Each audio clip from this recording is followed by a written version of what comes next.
Michael should be here in a moment. And Dwight's on his way, he's making 4 copies. Okay, so I guess we can wait one more minute for Dwight. Then. I mean, we're not waiting for him, you guys waited for us.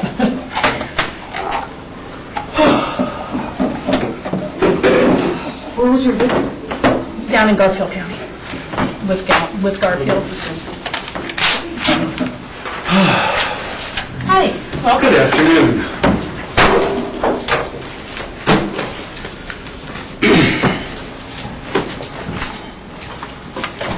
So we're early for next week's meeting, but late for today. Yes. Yeah, there we go. Thank you. Well, go ahead and have a seat. Grassroots, you can start now. Thank you very much. Welcome, everyone. It is Tuesday, August 2nd, about 2:15 in the afternoon. We are starting our work session here at the Pickens County offices, about 45 minutes late. We apologize to both of you for that. We had traveled to Garfield County this morning and had lunch with the Garfield County Commissioners to speak about some issues of common concern. And we are now going to move to the item of our agenda, 2 different potential resolutions for ballot questions for this November's ballot. They're going to be introduced by Dwight Schauman and others, and they are related to a Home Rule Charter amendment to clean up our campaign finance provisions, and a resolution referring ballot questions on Home Rule Charter amendment cleanup as well. So we'll just have you take this away. Hi, John. This is Janice Voss-Caudill, our clerk and recorder. My name is Dwight Schauman. I'm the election manager for the county. I'd like to start, if I could, with we proposed 2 separate and distinct ballot questions here, both of which are proposing amendments to the Home Rule Charter. These will be submitted to the county electorate at the November 1st, 2011 coordinated election.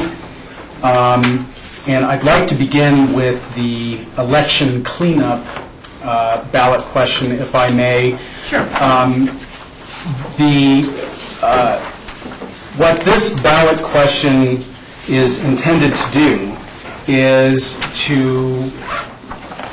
I refer to these as housekeeping items with a couple of possible exceptions. There are no substantive changes to the current way in which the county elects its officers and conducts its election. The purpose for these revisions is that the Home Rule Charter provision was adopted way back in 1976 or 78. And the nomenclature and terminology of state election law has changed substantially since that time. And this is really just a non-substantive updating of the language used in our Home Rule Charter. I believe that the various proposed revisions are self-explanatory. I did want to just note a couple of items.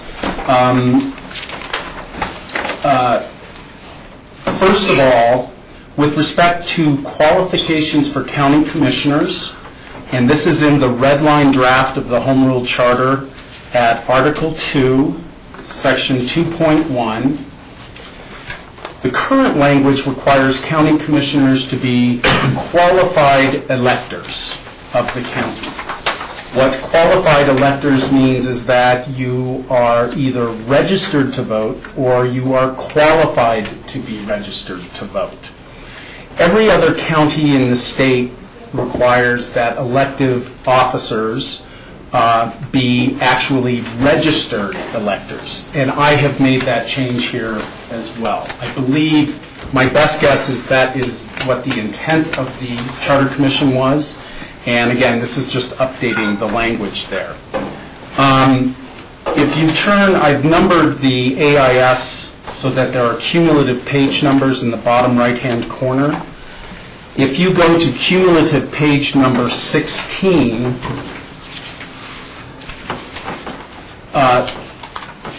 and I'm referring here to proposed new sections 5.5.2 and 5.6.2 of the Charter, which in the case of the clerk and recorder and the assessor respectively, imposes an eligibility requirement that they are registered electors and reside in the county for at least 1 year prior to the election. This comports with the state law requirements for these officers in all statutory counties. Initially, as currently drafted, there are no eligibility requirements for these officers. The charter doesn't even require that they be 18 years old, although I think it's fair we have imposed that requirement because they have to issue a bond and that must be legally enforceable. But the charter is really silent on these issues, and the state constitution says a home rule county's charter can provide for the qualifications of its officers, but the duties of those officers shall be in accord with state law. What all of that language means is, unless the charter specifies eligibility requirements for county elective offices, there are no eligibility requirements for county elective offices. I included this language because I thought it was probably just an oversight by the Charter Commission, but there is another alternative here, which is that the Charter Commission knew about this and decided they didn't want to have a residency or registered elector eligibility requirement for these two offices. The county commissioners already must be qualified electors. County commissioners also must reside in their districts for at least 1 year prior to the election. So those are handled. And frankly, I don't know what the intent of the Charter Commission was. I included these because I initially thought it was an oversight. I readily admit it may have been intentional. And the decision of whether to refer a question imposing these requirements is left to you in your discretion. But those two items definitely are the substantive changes, or the changes that might be regarded as substantive that are included in this ballot question. I wanted to point them out to you. The remaining items are literally cleanup, updating the language, resolving some ambiguities that existed in the language. I believe they're self-explanatory. Okay, board members, any questions or comments on this one item? Jack? Yeah, I'm certainly supportive of registered and residing in the county a year. It kind of seems reasonable, more than reasonable. Now, but the question I have is about the sheriff. You know, you say consistent with state constitution. Are there any limitations? Why wouldn't we have the sheriff have to be both registered and reside in the county for 1 year, in addition to the applicable provisions of the state constitution and statutes? Very good question. The Article 14, Section 16 of the state constitution says that home rule counties, notwithstanding various other sections of the Constitution, may provide for their own the structure and organization of their governments and the qualification of those officers. The Constitution does not permit a home rule county to alter the state law requirements with respect to the sheriff. It is the only officer that we cannot do that with.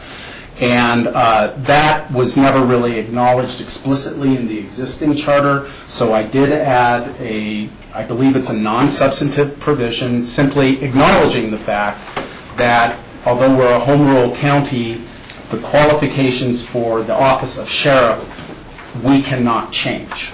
And that's what that That's why it's language consistent with. Exactly. Thank you. Rob?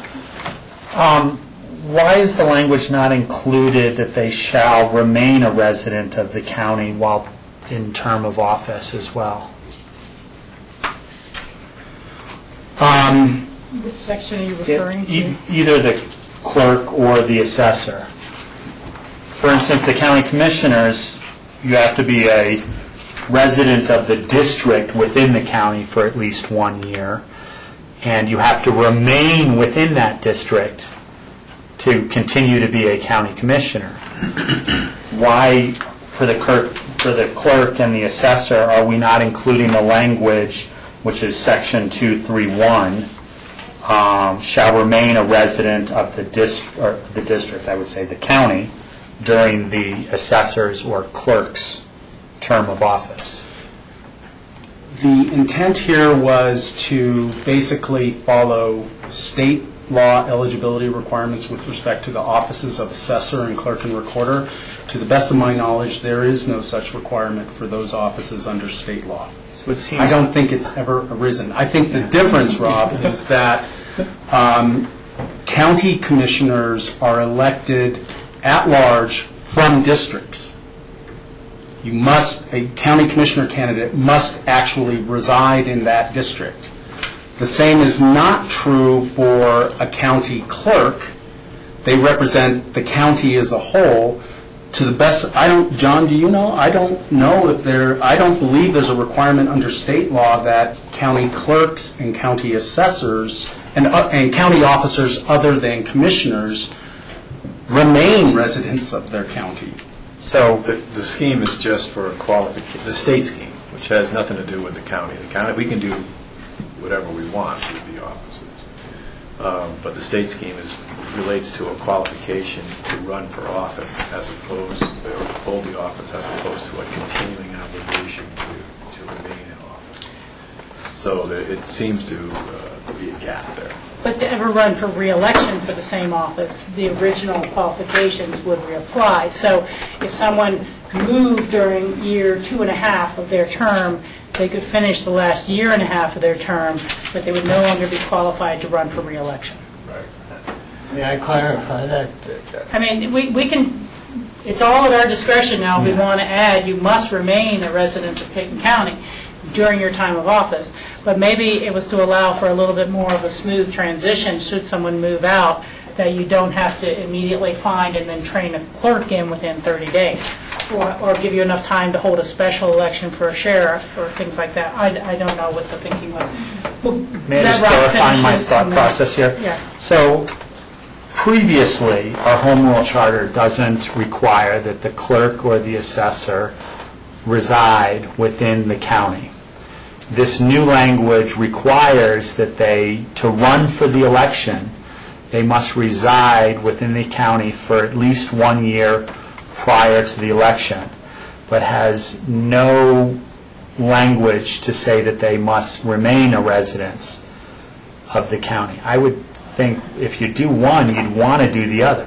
That would be my thought process. would have no objection to including that in the If we do language one. for the first reading tomorrow, if that's what the board wants. And I also, I literally took that language from the statute for officers of statutory counties. I don't believe there is such a requirement, but now that you mention it, that seems kind of weird. Yeah. And I'll do a little digging tonight and see if I can find an answer to that. And the other debate in my mind... Let's do these one issue at a time. Well, that's If it's regarding the related same to this thing. one, okay. Is that if we do the first one, the debate is really about whether or not these offices should be treated like the sheriff, that we might find a more qualified individual outside the county. What's the benefit of them being a resident in them performing their duties? Let me just clarify with respect to the sheriff. Yeah. The sheriff must have the requirements established by state law. State law requires that the sheriff be a registered elector and reside in the county for 1 year prior to his or her election. So it is not different. The language on the sheriff is simply that we can't change that. The General Assembly can change those requirements by statute, and they now have a background check that a sheriff's candidate has to undergo with my office. They have to be fingerprinted. There's mandatory training. There's a whole slew of qualifications for sheriff that even home rule counties cannot alter. But I will tell you, they are required to be residents of their county for at least 1 year prior to the election. Whether they are required to remain as residents of the county throughout their term of office, I don't know the answer to that question, but I'll see if I can find out tonight. Jack, you had your hand up. Yeah, that's a good question, Rob, because I actually am guilty of taking it for granted that if you moved out of the county, you'd lose your seat. I think it's imperative that you have to live here. I don't care how qualified somebody is. We have an undersheriff takes over. We have an assistant assessor, assistant clerk, etc. There's no one individual that's greater than the organization. So I wouldn't mind clarifying and putting that in there that says, yeah, you must remain a resident of the county. That seems very reasonable. What does the board think about having residency after election as a requirement? George? No, I would agree. I think that these offices are elected by Pickens County residents, and I think there's some accountability because of that, and to ensure that they hold up to that accountability, they should remain Pickens County residents. I would agree. I'm in agreement on that as well. Michael, what is your... I don't really have a particularly strong feeling about it. I don't... I just don't see that it makes a difference. Yeah, okay. Well, we seem to have support for adding the one-year residency prior to election for the clerk's office and the assessor's office, and adding the requirement that they remain a resident of Pickens County after election while they hold office. As well as being a registered elector. As well as being a registered elector, as opposed to the word qualified elector, which means that you don't have to be registered, but you could get registered if you needed to. And so the term qualified, as Dwight was explaining at the very beginning of this, seems to be an older term as opposed to actually a registered elector. So those seem to all make sense. I'm kind of wondering, do we have a definition here of what is residency? And, for the greater audience and grassroots, and to refresh ourselves, we have a home rule charter created by a charter commission. It seems to have some holes in it, and where we think that the previous charter commission thought that when our charter was silent, it would default to the state charter for elections and these procedures. What we're finding out is that our body of law is our body of law. It does not automatically default to state law on areas where our charter is silent. And so if we haven't included every last detail and descriptor, then it's just an open question. And so I don't think we've had this issue here before, and I don't want to slow down the rest of the larger discussion, but I have read in other states and areas where people run from a district, they have one apartment, obviously you have to be free market or a rental, not affordable housing, but then actually have a house somewhere else, and so people start getting into, well, he only spends 3 nights a week in town, and the other 4 nights he's, with his girlfriend in Garfield County, or I mean, what defines residency? Is it? We do not have a specific definition in our charter, and I think it's a good idea to clarify that. State law, state election law, defines residence as the principal or primary home or place of abode of a person.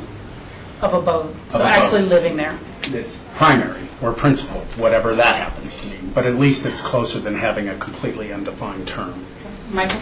Well, if you're qualified, if you're not qualified, if you're a registered elector, then that should take care of it. Well, it's just the district thing, that if We're not talking about it this way. We're talking about the assessor or the county clerk. Well, the definition of residence would also apply to the use of that term in connection with the county commissioners residing in their districts. Well, on that, if we're talking about county commissioners. Yeah. We're talking about defining the term residence or the verb reside for purposes of the Home Rule Charter, wherever that term is used. And it is used both in terms of Board of County Commissioner qualifications and, with these changes, county assessor. Well, I think you're going to have a hard time coming up with that definition. Well, you just had one from the state law. We just would have to adopt. Yeah, but I mean, what that implies is that somebody's checking on you. So, I mean, you know, that gets into, for me at least, like, well, wait a minute, I saw you somewhere else, coming out of a room at 6 a.m. for 3 days in a row. If I may, it happens all the time. I Yeah, mean, it can happen all the time. It's not customary that it happens, but As a voters volunteer. can be challenged by anybody. And if somebody sees somebody who claims they're somebody that the person believes they're not, or who claims to reside in a precinct when a person who happens to observe them believes they do not reside there, they are entitled to challenge on the basis of residence. I don't think this implies that anybody at the county or the clerk is checking to make sure, but it is a qualification of office, and if somebody comes across information that indicates that the residence is no longer maintained, then that's an issue that needs to be addressed. No, Rob first, I guess. I'm sorry. I'm just struggling a little bit with the change of qualified to registered electors, and bear with me a second, I'm just trying to brainstorm if there's perhaps a time where someone wants to reserve their right to not be a registered electorate and live here. I mean, you don't have to be registered. There's no law that says residents of this county have to be, I mean, I'd like everyone to be registered. I'd like everybody to be an active voter so that they get their mail ballots. But the point is should they be able to reserve their right for some reason, and I don't know what that reason would be, To be registered in another state? to not be registered anywhere. They're a resident here and not be registered. They are qualified to be registered. I'm not sure I agree that needs to be changed. Well, and just to be tossing ideas back and forth, I guess, to me, you're saying someone who chooses not to be registered anywhere. I would look at that more as someone who has chosen to be registered somewhere else, that has their primary residence somewhere else. So they could be qualified to register here if they changed their residency. I mean, qualified means I could make the qualification. So I could change my residency to Pickens County, drop my registration in New Jersey, and now I can run for office here, even though it has not been my permanent residence or year-round or declared for tax purposes or declared for voting prior to now. And we're just simply making this a one-year requirement. It's not a 5-year or 10-year requirement, but it seems that if you're going to... No, this is a permanent requirement. Members who shall be... Yeah, have to be registered within 1 year. No, because then it says, and who shall have resided within the district for not less than 1 year. I know. I guess I was reading the 1 year as being related to both of those things, that you're registered elected of county and who have resided for less than 1 year. But Well, then I strongly disagree with it, because I think someone should be able to register, if they've lived here as a resident, they may not have been registered voter and they want to run for office. They've lived here for 30 years.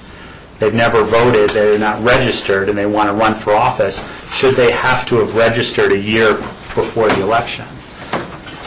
I think they should be qualified to register here a year before the election. I think they should have been a resident a year before the election.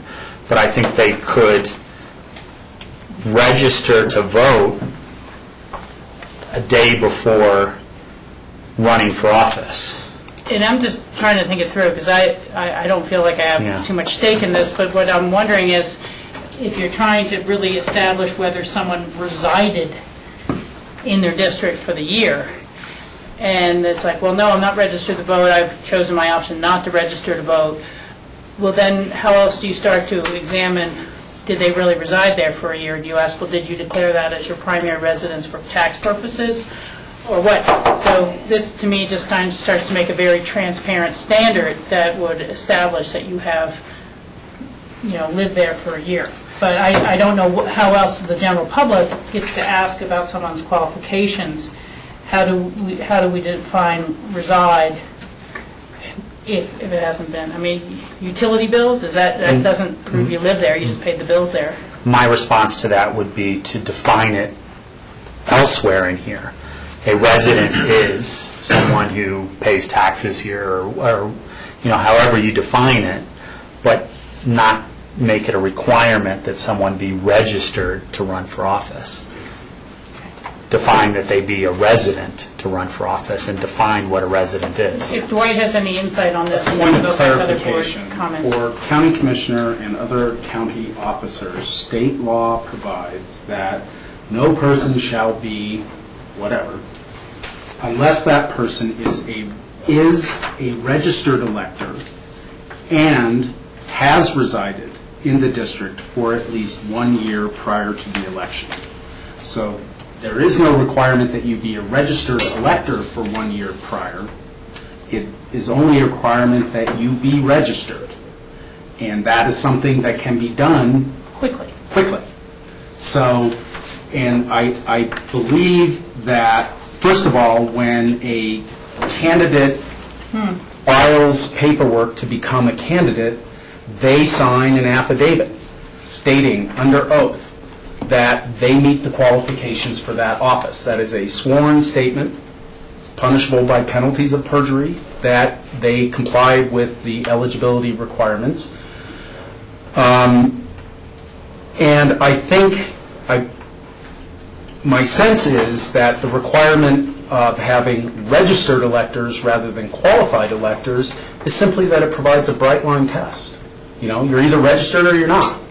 And we don't need to spend a lot of time in the clerk's office investigating and debating the issue. You either are or you aren't.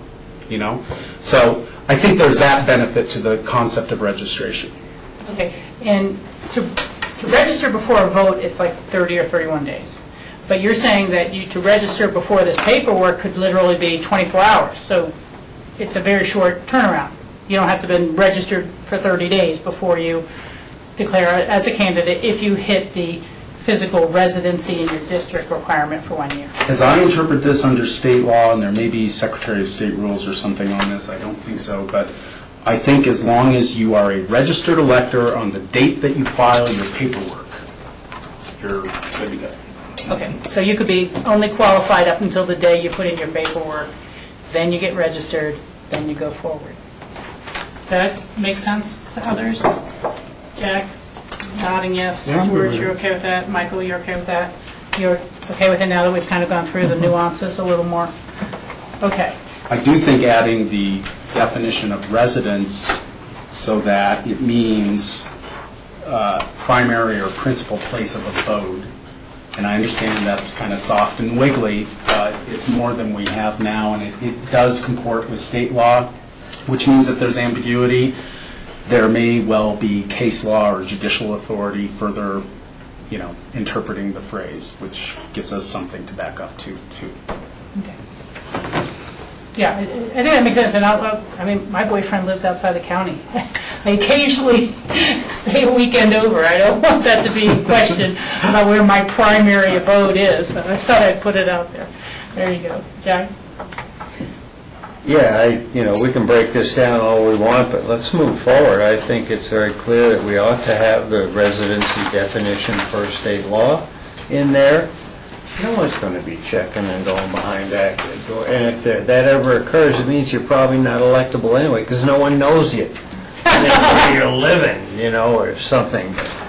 Yeah, let's, and I think Rob, by asking a question, helped us understand the difference of, you don't have to be registered for a year earlier. It's just that you're registered when you file.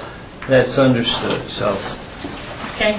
And then that you maintain residency while you're holding office Yes. in Dayton County, whether it's commissioner, clerk, or assessor, or sheriff. Okay. So, Michael? Well, I understand what Jack's saying. However, the practical reality of it is that in elections, certainly within the city, the residency was a very big problem, and it wasn't actually cleared up, I think. It never was. It never was. And so, and people were checking. A lot. There were more voters than Yeah, but I mean... candidates, but yeah. You know, so it's a problem I don't think that we can brush off, and the residency definition has to be exceedingly clear, it seems to me. I'm not sure that the state one is clear enough. I think that's because that's what the city used, I think. It wasn't clear. Let me see what I can come up with this evening prior to the first reading tomorrow, and we can discuss it further then. First reading is next week. I beg your pardon, yes. Yeah, you have a whole week. I have a whole week. There you go. So if there's any small nuance to this that we want to get to us at the MOIs on Tuesday, so we can consider before we get to the regular meeting, that'd be fine too. Okay. So you're just not throwing a whole bunch of new information on the table on Wednesday. So if you have any Sure. background before then, that would be fine. Sure. Okay, so this is the one that's titled Cleanup of Election Provisions. As Dwight has said, those are the only really substantive changes. We've all had the packet to look over. Did anyone see any questions on any of the other provisions that would be added here? There are a lot of red-lined items, so just want to ask that we brought conversation to the things he brought to our attention, but, okay, Jack.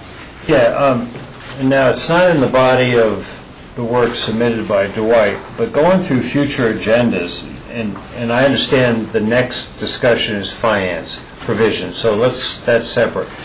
But on our, for example, August 10th, under consent actions, first readings, there are 3 resolutions relative to what we're talking about. The finance we're going to get to. We just did election housekeeping. But then there's something, my question is, what is a resolution submitting to the electorate proposed Home Rule Charter Amendments Board of County Commissioner actions? I don't know anything about that, and we haven't had work session time on that. This is under Jeanette's Yes. auspices. Actually, that was discussed at a work session. I believe it was the June 21st work session. I may be incorrect in that. It may have been July 5th.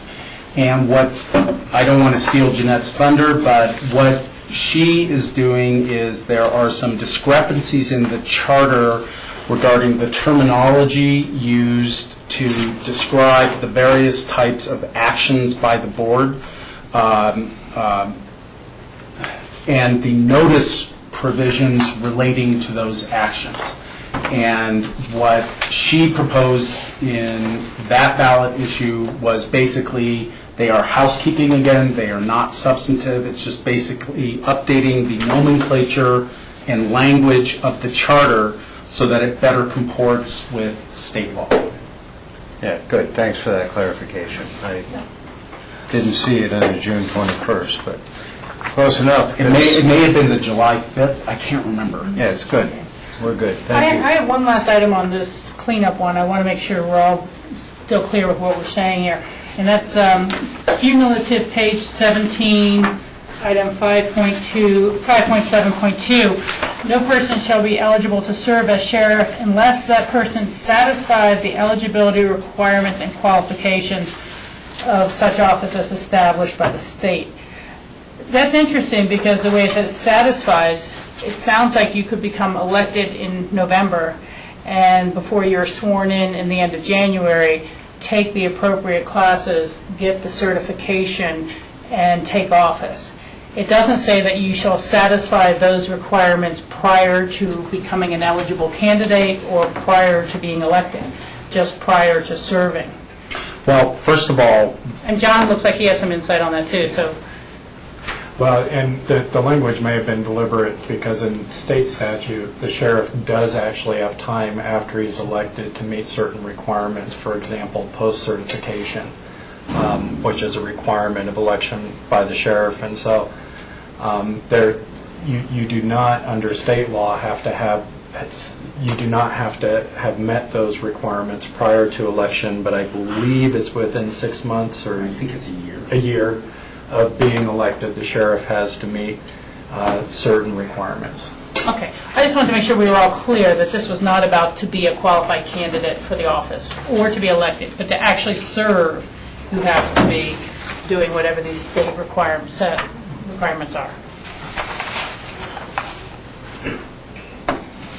Yeah, the state law requirements are phrased in such a way so that a candidate for sheriff must reside in the county for 1 year prior to the election.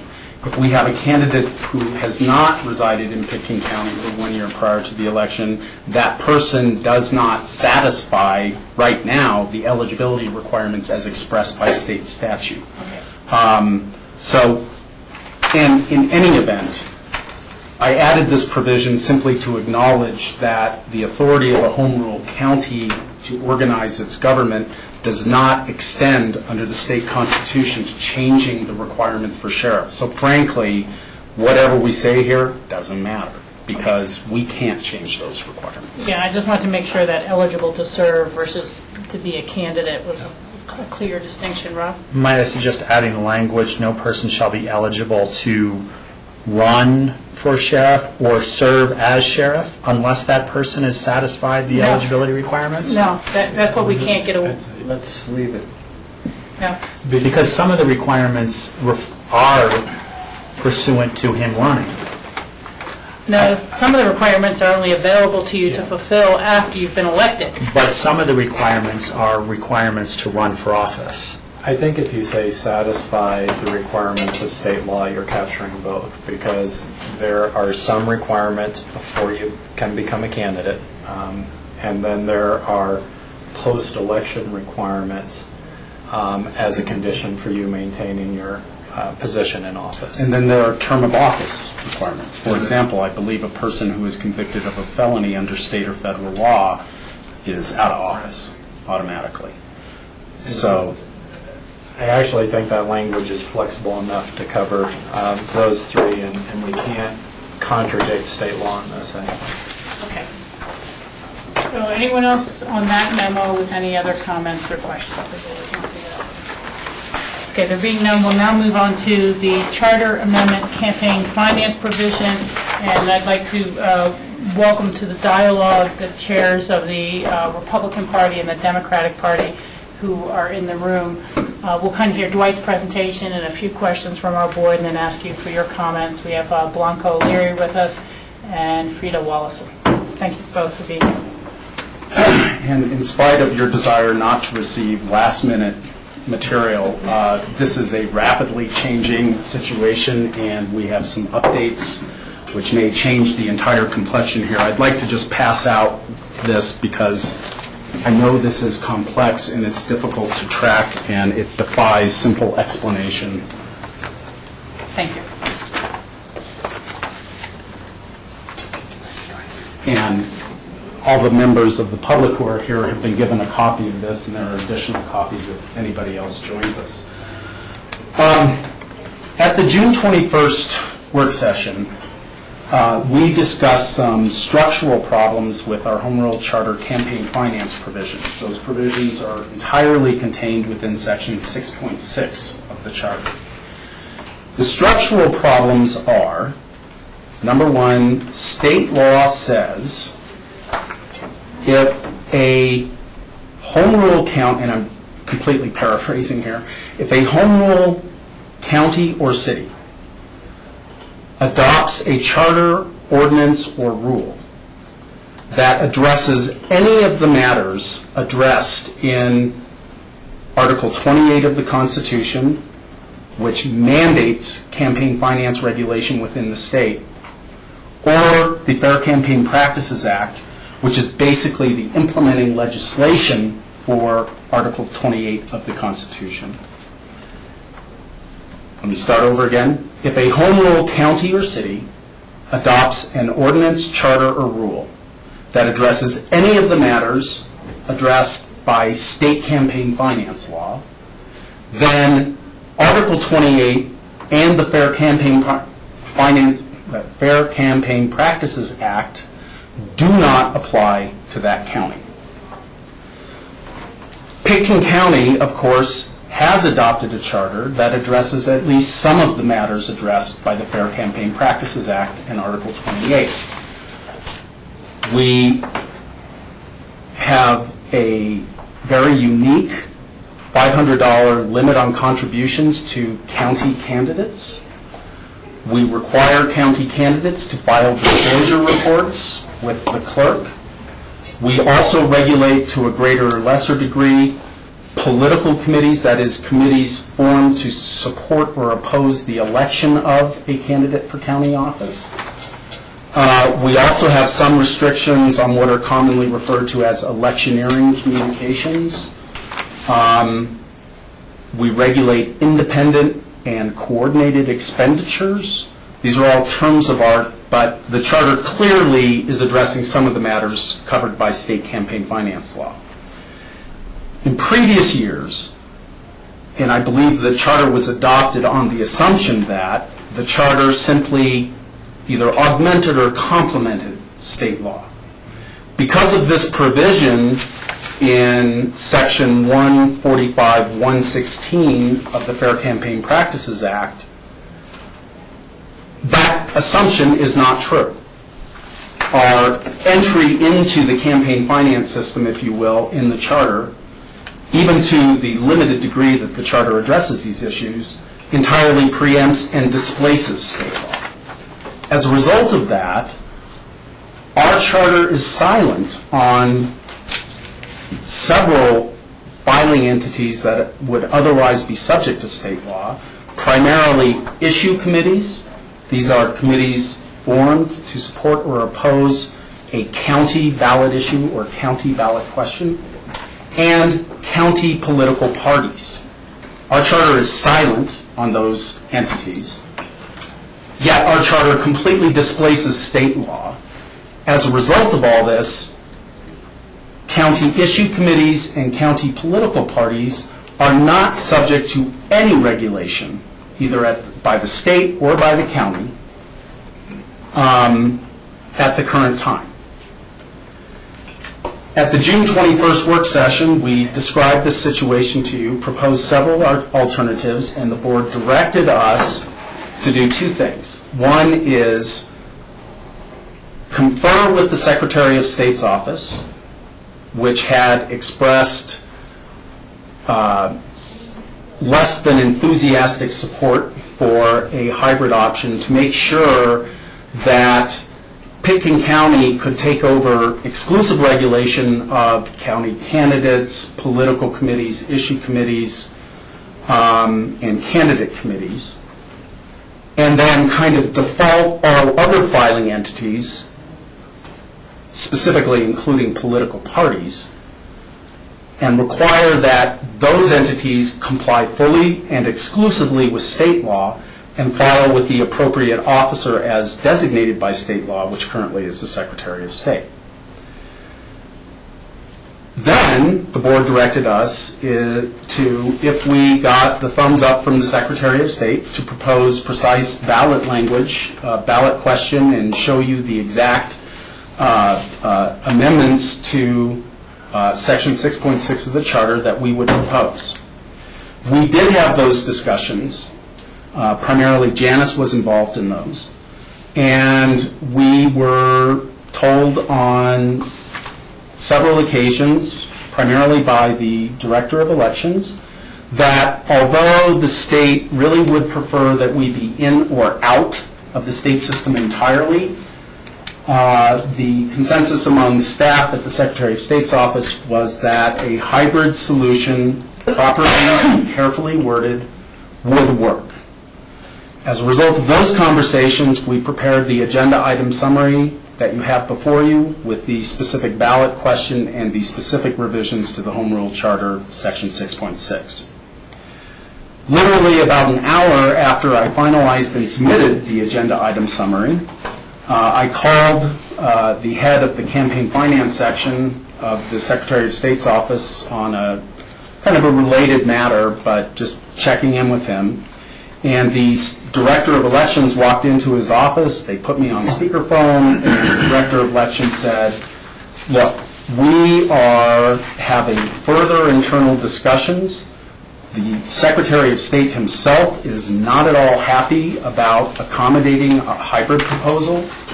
And we want you to know, because they knew that we were preparing for this meeting today, we want you to know that this may change. And the Secretary of State may come down with a decision saying no hybrid solution. Either a county has its own regulations, in which case all entities in that county are out of the state system and must file with the clerk and recorder, or the home rule jurisdiction has no campaign finance regulations, in which case state law exclusively governs everybody in the county, and everybody in the county files with essentially the Secretary of State. So we were advised Thursday afternoon that this was kind of a growing consensus in the Secretary of State's office, and particularly with Secretary Gessler himself. And then at about 5:15 last night, Janice received a call or a voicemail from the Director of Elections advising that the Secretary of State would not permit a hybrid option. And we are either all in or all out. We have been advised that the staff of the Department of State have been instructed to issue an advisory opinion.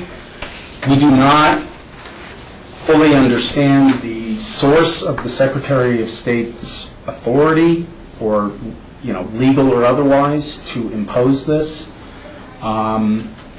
Undoubtedly, he'll be relying on that section of the Fair Campaign Practices Act, which says Article 28 and the FCPA do not apply to a county that legislates in this area. However, there's an alternative view, which is that section doesn't say we can't legislate on some and default to state law for others. It does not provide any guidance in that respect. So we don't know the basis of the Secretary of State's decision or his legal authority. As a result of that, the ballot question that we have proposed, which we thought was a workable solution, may not be a workable solution. And even if you refer it to the ballot and the voters approve it, it may not solve the problem. And the principal problem is this, and it particularly concerns county political parties. There are contribution limits applicable to what individuals may contribute to county parties and to state parties, and to basically the party organization at all levels. And those contributions are aggregated.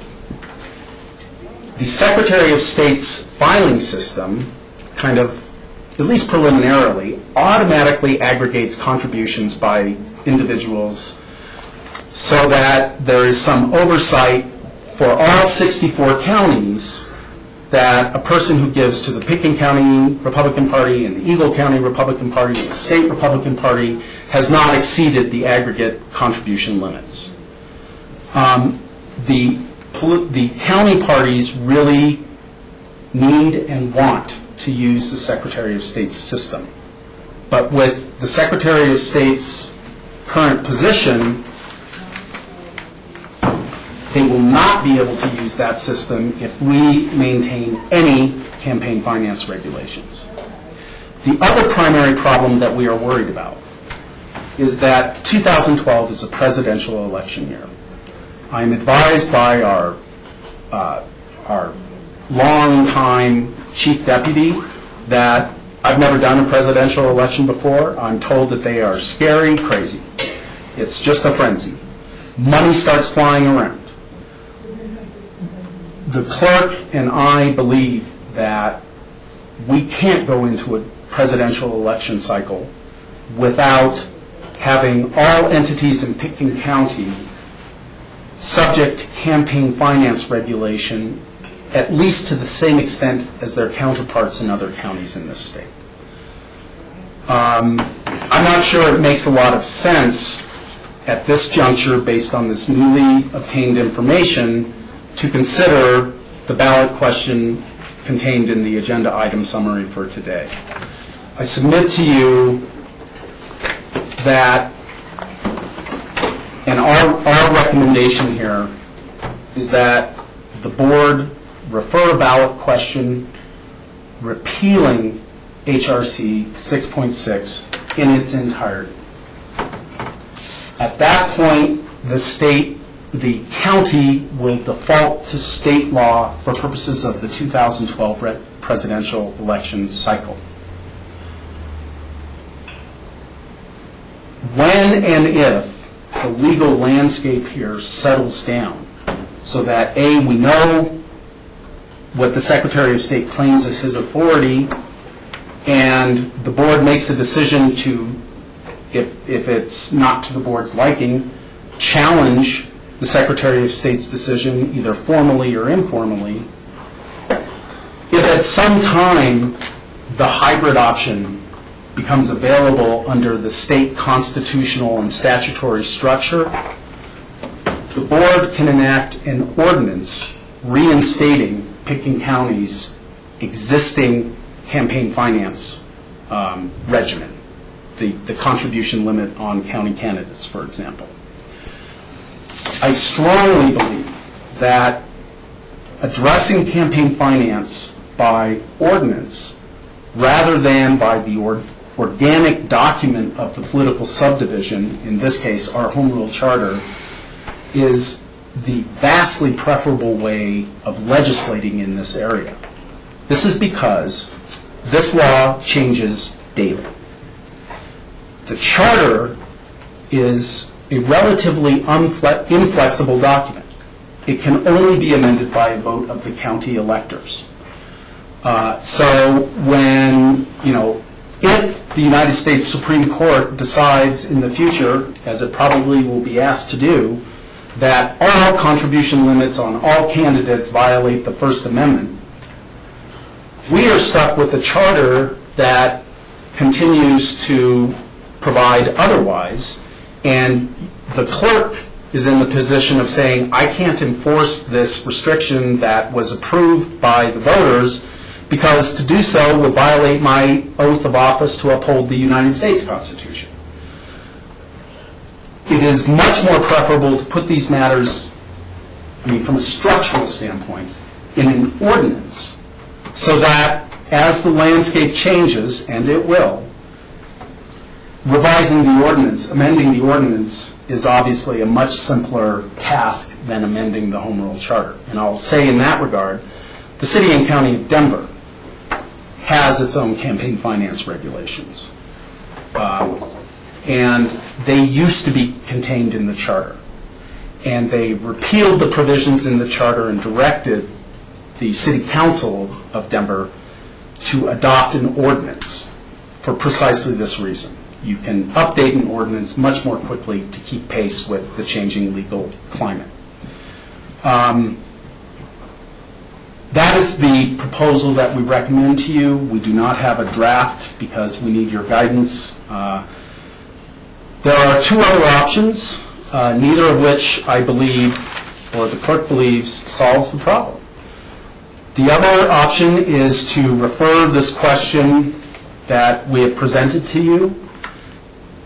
It won't, if the Secretary of State's current legal position remains, it won't solve the problem. We will have unregulated filing entities in Pitkin County. So I don't think that gets us where we want to be. The third solution is to simply do nothing. Have the existing Home Rule Charter provision remain in effect, but that too doesn't resolve the problem. We then still have two unregulated entities, both issue committees and political parties. So that's where we stand, and sorry for the late development, but that happens. Do you mind if I ask them one question for clarification and go to yours, although I have many more questions? But the cleanup you just mentioned that the City and County of Denver did, do they file under the tracer system or do they have a hybrid system? Very good question. And this occurred to me on Thursday after that conversation. And they define the term political committee to include candidate committees, issue committees, political parties, anybody. Those, with respect to political parties, I can't say with respect to their candidate committees. Remember last year when this kind of tension between the charter and state law became evident, the Secretary of State basically decided all Pitkin County entities are out of the state system. All of that information was removed, and Pitkin County parties, candidates, issue committees, anybody could no longer go into the state system. We were denied permission. Interestingly, the Democratic Party in Denver and the Republican Party in Denver filed both with the clerk and recorder, or the clerk and recorder of Denver, and on Tracer. In my view, the Secretary of State has to kick them out of Tracer just like he kicked us out, or this is going to be a very inconsistent application because there is no basis for distinguishing between a county political party of a home rule county and a county political party of a home rule city and county, which is defined in the Colorado Constitution as a municipality. But the statute that I cited in the third bullet point of the handout today doesn't distinguish between counties, municipalities. There's no distinction. So the Secretary of State, if he is going to implement this decision, is going to have to go and talk to the county chair people in Denver. And I don't know what their reaction will be. There may be substantial pushback, and we just have to wait and see. I don't know how that will come out. Thank you for the additional information. I saw Michael's hand first, and I'll go to Jack. So what's the nature of the ordinance that you're suggesting? Outline, would you please outline? Just, you don't have to be specific, just an outline. Well, when and if it becomes possible under state law for Pitkin County to kind of take over regulation of the committees it has historically cared about, those being county candidates, their candidate committees, political committees supporting and opposing them, and issue committees supporting or opposing county issues, then we would have an ordinance that says, number one, any entities other than those four that I just listed, you're governed exclusively by state law, and you file with whatever officer state law designates. We have nothing more to say about you. Thank you very much. Number two, with respect to those four county entities, you comply with these requirements. And I would expect that the requirements are that there will be a contribution limit on contributions to county candidates and their candidate committees. That they file organizational documents specified in the ordinance, which I would expect essentially correspond to those of state law. That they file according to a particular filing schedule. That political committees, issue committees would be required to organize and disclose their contributions and expenditures as soon as they reach a particular threshold of contributions or expenditures. That's a whole separate issue, but it used to be 200 under state law. That was held to be unconstitutional. The Secretary of State has adopted a rule establishing $5,000 as the new threshold for those committees, or for issue committees particularly. That's been challenged, hasn't it? And the campaign finance activists have already sued the Secretary of State because I believe that suit is based on their belief that that threshold is too high. But in any event, the ordinance would basically be a self-contained campaign finance regime for the county entities that the county electors care about regulating separately from the state, and would direct all other entities that would otherwise be subject to state law to comply with state law and file with the Secretary of State. And then, so what's the distinction then between the Home Rule Charter stating that and the ordinance stating that? Why would the Secretary of State accept either of them if he's inclined the way he is right now? Good question. There is no difference as far as the preemption of state law issue is concerned. Both preempt state law equally. In order to adopt such an ordinance, we would want to establish that such a hybrid solution is structurally possible under state law. The Secretary of State hasn't issued a formal opinion here. He may change his opinion when the party chairpersons of Denver find out what's coming down the pike. I don't know. If I may, Dwight started that comment with the words, when and if it becomes possible. So he is saying we could repeal entirely, and when and if it becomes possible, reenact a local ordinance. But it could leave us in an empty lurch for 5 years, 10 years, 2 months, who knows. But there's no guarantee that would ever be possible, and we don't know when it would be. Right, although it wouldn't leave us in a lurch because all county committees would be subject to whatever requirements there are in state law. It would be a lurch in terms of the 500 That's per correct. person That's campaign correct. limit that we That's correct. have upheld in our county for a long time. Yeah, not to interrupt, I just wanted to kind of No, shorten. you're absolutely right. shorter. The question on the same area that I had, though, is a variation on your option 1. If we were to put a question forward to our public to repeal our home rule charter finance and then enact an ordinance that required the campaign limit to be 500, required issue committees to report here locally, required our political parties to report here locally, and also to submit that same report to the state party. So the state party would know who gave what in Pitkin County to make sure they don't exceed their aggregate level, knowing that it would be, preferable that we get to use Tracer, but if the Secretary of State is going to tell us that we can't, we would have all the reporting here, maintain our autonomy of the rules that we have wanted to have so far, and then that information be directed to be passed on to the appropriate and pertinent parties. We can say that they can send a hard copy to the Secretary of State as well if they want to, but they're kind of, to me, playing a little bit of obstinance about this one matter, because it is the only reason we're considering this change at all is, two things are to make sure we get issues committees fully reporting, which has been the custom and the norm here, that issues committees report even the smallest amount. They don't really even use this 5,000 limit or anything like that. And that we maintain our 500 limit. So to me, it's all about disclosure, and it's all about the per candidate limit for county offices.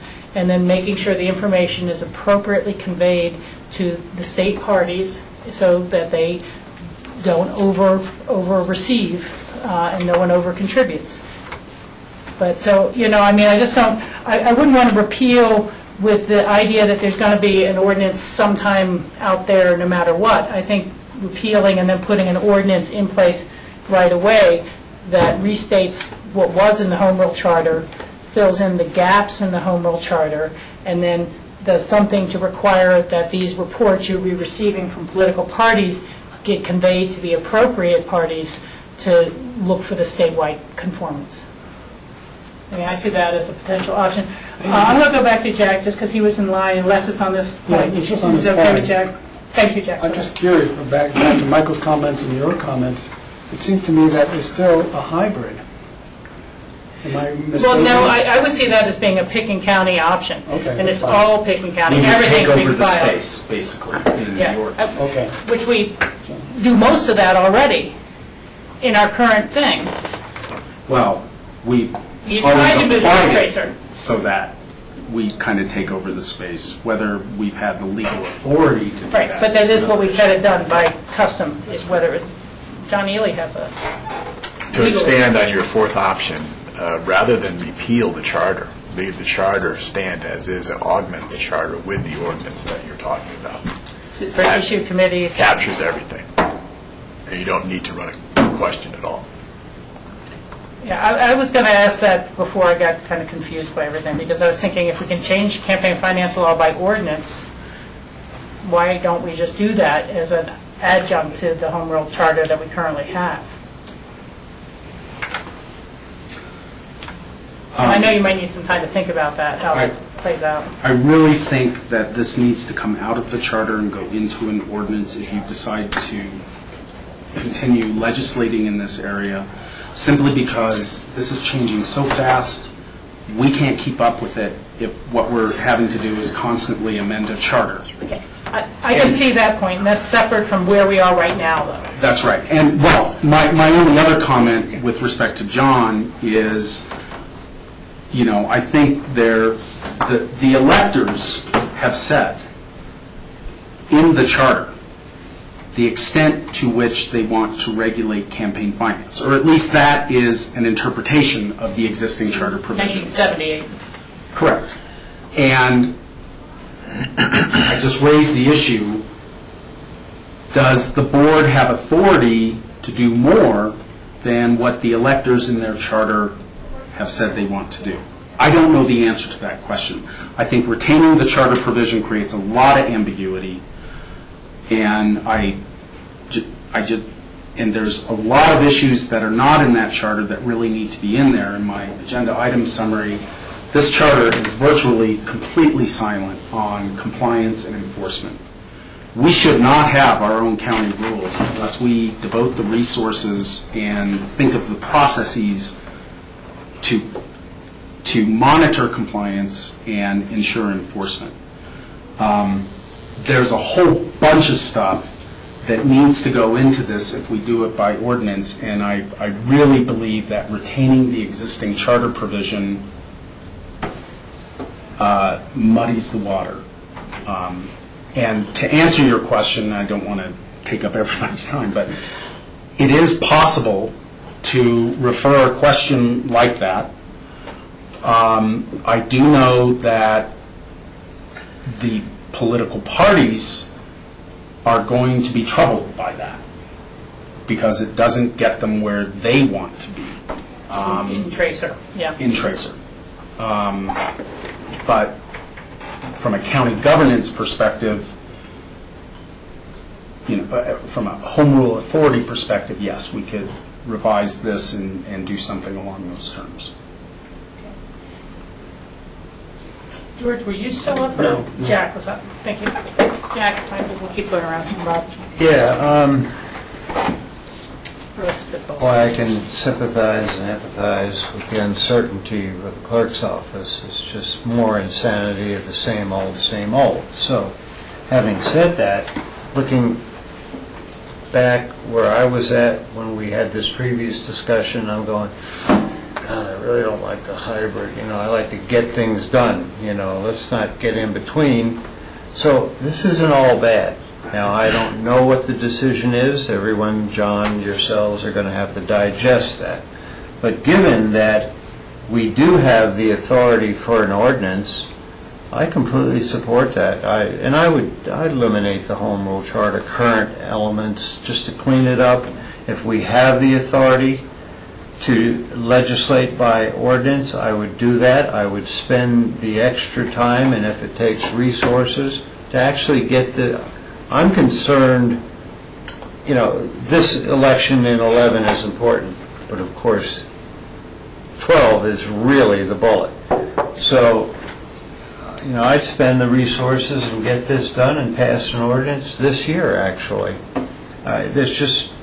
It seems like we can do that. We can do that cooperatively. I know there might be an element, the tracer system, and I understand a little bit of what that was. Fortunately, I didn't have to go through it. But I can understand, you know, the convenience, etc. But I think we can work with the public, the political parties, and our staff, the clerk's office, etc., and get this done. And again, I'm willing to spend some extra resources if it has to be done, because this is so much cleaner.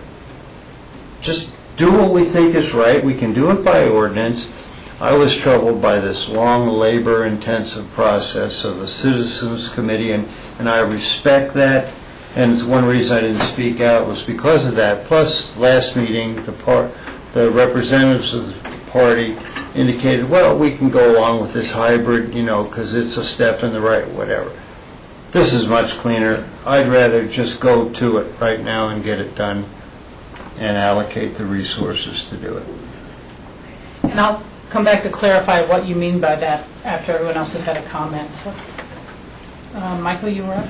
Yeah, the difficulty for me, of course, is if the Secretary of State on an opinion, and it's not an opinion backed by anything other than this is the opinion of the Secretary of State, starts to modify our Home Rule Charter, which is allowed under the Constitution, I'm not sure that we should repeal a thing, because then you open up the validity of the Home Rule Charter to everybody's opinion, and I don't think that's a good course to take. Now, I think to get through, we can add an ordinance to the Home Rule Charter, but I don't think we should repeal it because if the Secretary of State wants to challenge us in court, that's really the place to do it, not because of intimidation or uncertainty or misunderstanding about what he meant or you meant or what the phone call was about and who was in the room and blah blah blah. That's not a way for us to run our government. Completely understanding. Okay. On that point, may I just clarify? Yeah. What I heard was that the Secretary of State said you're either all in and your charter deals with everything that you want, and that was how the path was through the Citizens Committee and all that work, or you go, you comply with state law. So they're not challenging our ability to do it. They just don't like, quote unquote, the in-between hybrid where you're going to pick and choose pieces and then let state law, backfill.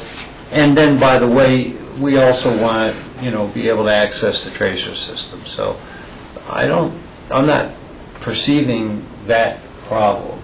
They're not challenging our charter, but it's nothing in between. That's the issue. They're challenging the way in which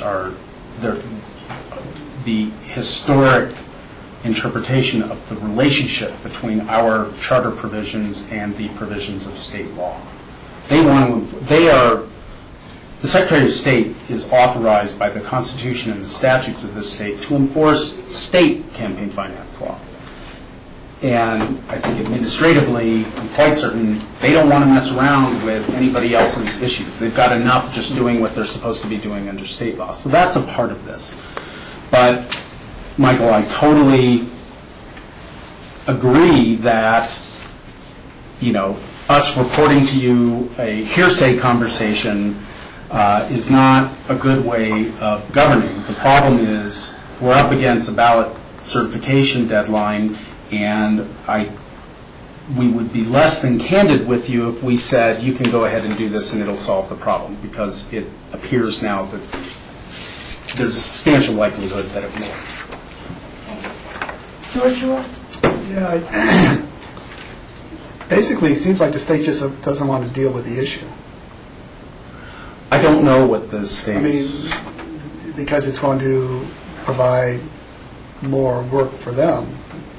But regardless, I'm still a little confused in terms of how they would differentiate between what we're trying to do and what currently the city and county of Denver is doing. And they are certainly larger players in this.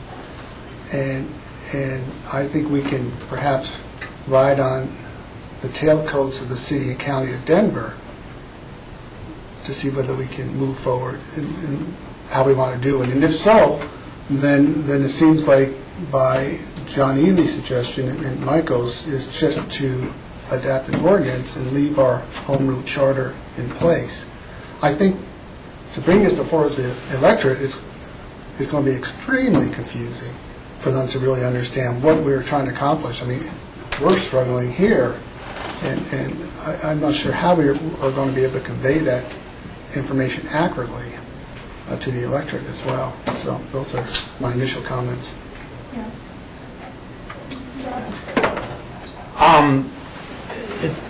I haven't heard the solution for the political parties' aggregate filing system, because if we do this by ordinance, we're still not going to be using Tracer, where people still aren't going to be using Tracer, so not going to have that aggregate number calculated in the larger scheme of things. So that, to me, still seems to be an issue that needs to be addressed in terms of a solution or the washing of our hands and saying, well, it's their responsibility to make sure they're not in violation of, this aggregate number in terms of, and how they do that, not through Tracer, I'm not sure. I think, Dwight, what you said, and maybe you can elaborate a little bit more on about the changing of these state, federal finance laws and how they wash down to us.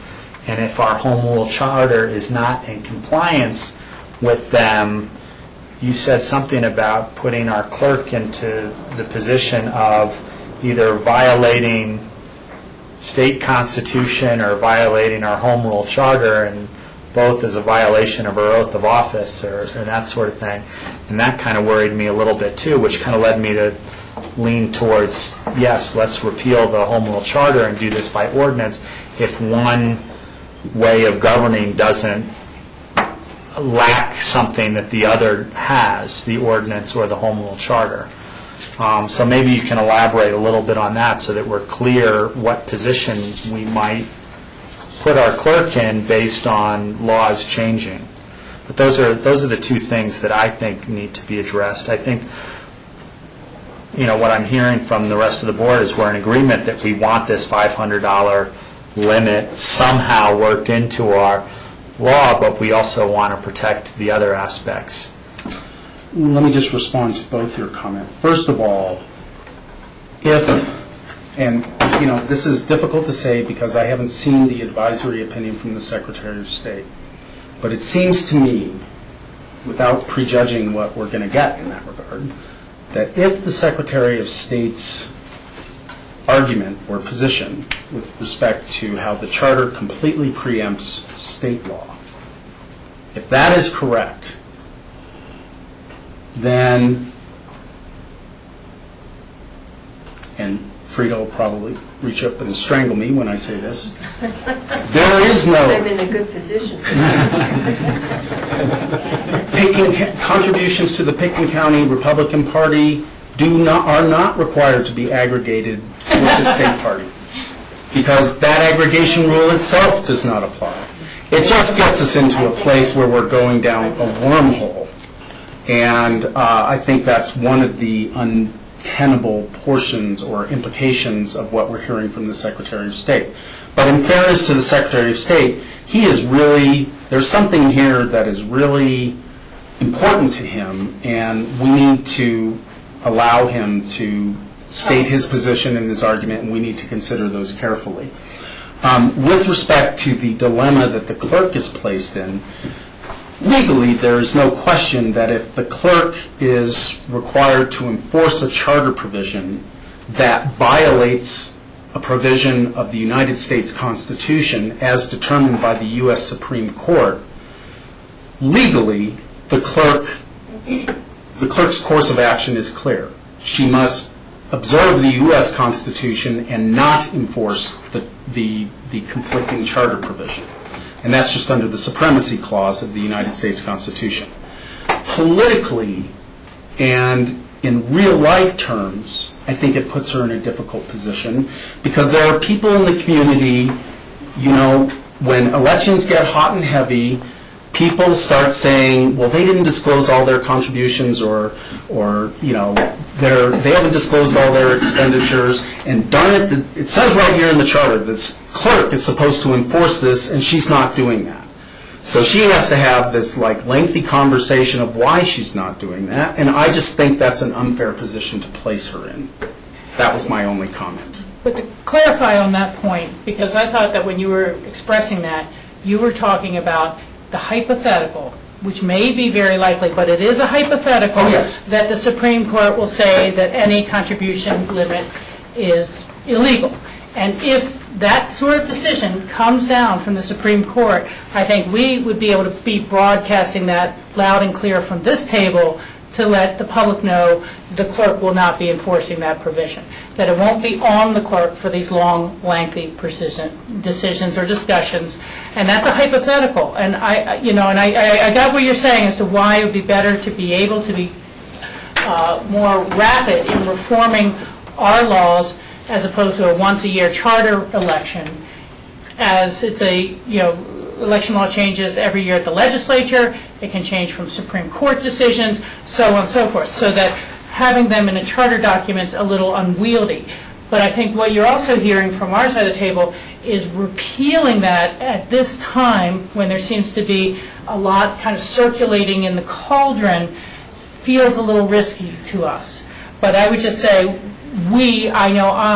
I believe we would never put our clerk in the position of choosing us over the Constitution of the United States. And if there's a decision rendered by the Supreme Court, then that's what we will be complying with. But I don't want to muddy this discussion about how we approach this now with that hypothetical. But it was good that you brought it forward. Let me see if Rob is finished with his comments or questions for now. We can come back around. Michael, you have an additional comment, and I want to ask one last question, make one last comment that's related to this. Oh, you want my comment now? Yeah. Oh, I thought you were going to call him up. No, he said it's not. I think we should get the advice of our attorney. Yeah. And I'm not sure that, well, I guess it could be in public, but that's what I would like to have is the advice of our attorney at this time. Okay, and John, do you feel comfortable with that? At this time, we do have a Tuesday work session before the Wednesday reading of these ordinances next week. If you need more time to research or prepare for this, I don't. If you can't answer the question, then that gives me Tuesday next week. Yeah. Okay. Well, and Michael, were you just asking a broader question of weighing in on where do you think we should? Well, I mean, John suggested the alternative of keeping the charter provision and then adding whatever we needed to via ordinance. And I guess I'm specifically asking John if that's a course of action he would recommend. Well, it gets kind of into the policy realm, but the question really is it a viable option? Is it something that you have the authority to do? And I think it is. And to expand off, it really is just to take off of Rachel's comments. And the question is to either be in the business of regulation of campaigns or not. And that's the option that's being presented right now, at least through the Secretary of State, until that position is refined or further argued. And as George said, the city and county of Denver are certainly going to be a larger player in that argument than we ever will be. Yeah, I mean, my feeling on it is that the $500 limit, the small limit, reflects a lot of the values of Pickens County, which is not to let politics get out of hand, to have a broad spectrum of people contributing to an election campaign, and that it's broad-based, and that your election isn't run or financed by one or two people, which could happen without limits. And so I think it's important to keep that particular aspect of our charter in place. And I understand the Secretary of State's, and it might be just he wants consistency, he doesn't like the complications, he might not be suited for the job, it's just too complicated, and geez, I could make this so simple. Pickens County is only 900 square miles, and hardly anybody lives there. And so I would rather go our own course, because historically that's what we've done. That's what the Home Rule Charter is about. And deal with it, not in terms of opinion of a personal opinion, but let it fall more strongly in terms of a court case or whatever he wants to bring, and just follow our own course. That's what I'd like to do. Yeah, if I could think of that kind of is where I'm coming from at some level, and I know this is not a perfect solution. It seems to be an imperfect set of constraints between home rule charter and statutory and everything like that, and then, of course, the federal.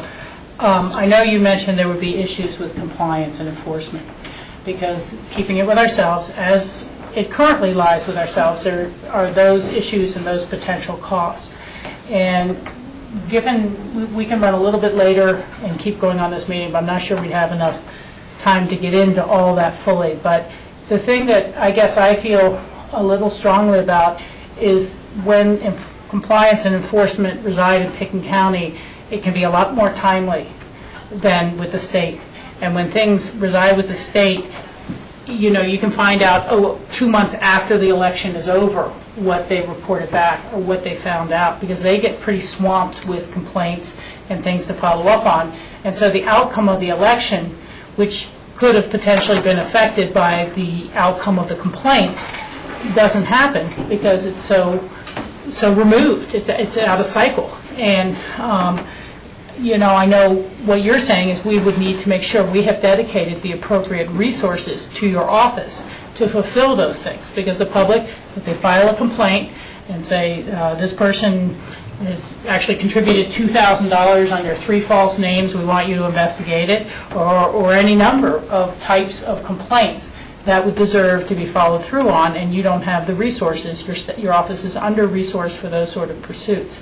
But at the same time, I just know in the past, and maybe this comes from being close to elections since about 90, that there's times when, you know, as we're waiting for judgment from the Secretary's office and it just doesn't come, or enforcement doesn't come until well after the votes have been cast. And when you're in a mail-in ballot situation, that's even more important, because people are casting their ballot day by day by day by day, and suddenly you get a ruling and no one can pull their ballots back. You know, it just doesn't happen. So we have to understand, and I think you're smart to make us well aware that there may be additional expenses of enforcement and compliance, and that's, you know, to my mind, the cost of a democracy. And I'll just kind of go back to, I think, what I had tried to outline before for both John's consideration and yours in how we may draft this. But we were talking, I think, about basically keeping the home rule charter finance provisions and adding an ordinance locally that would keep the $500 disclosure limit, and then the disclosures. Add issue committees to the reporting requirement. But per our previous work sessions discussion, I don't think there was interest in adding any sort of dollar amount limit to contributions to issues committees. That was from our last discussion. And then also add political committees to our reporting requirement, and within that require that the political committees send a hard copy of their report to the state party and to the Secretary of State's office. Secretary of State can put it in a circular file if they want, but I wouldn't be surprised if after a fairly short period of time with the state party having that and being able to say, I mean, do you have to be a resident of Colorado to contribute to a state party? So they're already filing a statewide report of contributions that get into the aggregated system through Tracer. So if our county chairs turned our reports over to the state and they pop them into Tracer, it might take care of the aggregate issue all by itself, and it might have the state party starting to put a little more pressure on the Secretary of State's office to have some consistency as they do with the municipality of Denver. So that's kind of how I was thinking we might want to proceed. And this is probably only a 1.5-year fix, as you've said before, until we have to delve even deeper into the complexities of the election law. Did that seem to summarize where we may be going at all, or not? Okay, 50-50. And I'll take Michael's comments, Jack's comment, and then we'll hear from the two party chairs so we can, again, just keep this dialogue going. Jack, Michael was first. Well, you mentioned the $500 limit being in the ordinance, but it's already in the charter, so it does not need to be there. I don't think it needs to be in the ordinance. Okay, thank you. Jack. Yeah, my major reservation is this, again, and let me clarify. John, we have the authority under state law to create an ordinance about campaign finance law, right? Right. to augment our charter. Just to have that box filled. The only real difference between an ordinance versus the charter is It's who goes. is who gets to enact it. That's right. A simple majority of 3 individuals or a majority of the electorate. Yeah, 3 to 5. Well, and my reservation is keeping the elements in the home rule charter. I see no reason to complicate this and have something hanging out here and doing the right thing here. And even if we're redundant and repeat all the things in the charter, again, I don't see any value to the elements of the charter because we're not, my understanding now is we're not being challenged about our ability to do this under the charter. But this is just so much cleaner, and I believe not only this year, but a year and a half, as you stated, and in every single year thereafter, campaign finance will change, and why not have a vehicle that's accessible to the community? I mean, we have public hearings, we have all that, and anything we do, I want to work with the parties and the public, so let's just do it, and I'm not for keeping the charter. Okay, well, I appreciate what you're saying there, and I'll build on that if that's okay. There's 2 things that it really strikes me. One is that maybe the 5th option, 6th option, would be to repeal, have the ballot question say repeal and reenact with the following changes, and add in the issues committees and add in the things. So basically keep our same charter we have today, it's repealing it and reenacting it, same charter we have today, with these addition of the issues committees and how the political parties will file. So it would still be a charter. And you're right, we wouldn't have an ordinance and a charter. We wouldn't have 2 different sections of campaign finance. The thing about going just to ordinance, and I don't think we've experienced this here in Pickens County, and this is not the problem, but going just to ordinance as opposed to the charter, you could have a point where the public says, I haven't gotten a chance to weigh in. And we're seeing across the country a lot of legislative changes to election codes as to where your super ballot centers can be, and do you need a driver's license, and different obstacles to different voting groups potentially getting put forward. And so while we all feel a great deal of trust with our community and with ourselves as the enactors of things, of ordinances, there may be a time at which people are like, well, wait a second, look at all these changes they're making at the commissioner table, and it used to be in the charter, and you used to require a vote of the public. And I think that's the type of protection Michael is looking for by saying, let's leave it in the charter. Okay. George, and then we'll go to you guys. I appreciate your comment. I'm just curious, if we follow your idea in terms of repeal and reenact, what if that fails? Where does that leave us? But it leaves us where we are now, and Right. the potential of doing just an ordinance to add issues committees. You know? Yeah. Okay. But it would at least not have campaign law in 2 different areas. That's the only reason I've seen that as valuable. Okay, Frida, and then Blanca for any comments. Frida. Well, I have comments and questions. When I became the Republican chair, it seemed as though we had a system was in place that was easy. Or Tracy just started not too long ago, I guess. Yeah. And, but we understood that we were going to have to file with the Secretary of State. Simple. I guess we had been filing with the county before. And life seemed very clear. Life was good. And then I think, Dwight, you were the one who informed us that the Secretary didn't like us anymore. So we started filing with Dwight. That might be my phone. I turned it off. Sorry. It's the Secretary of State.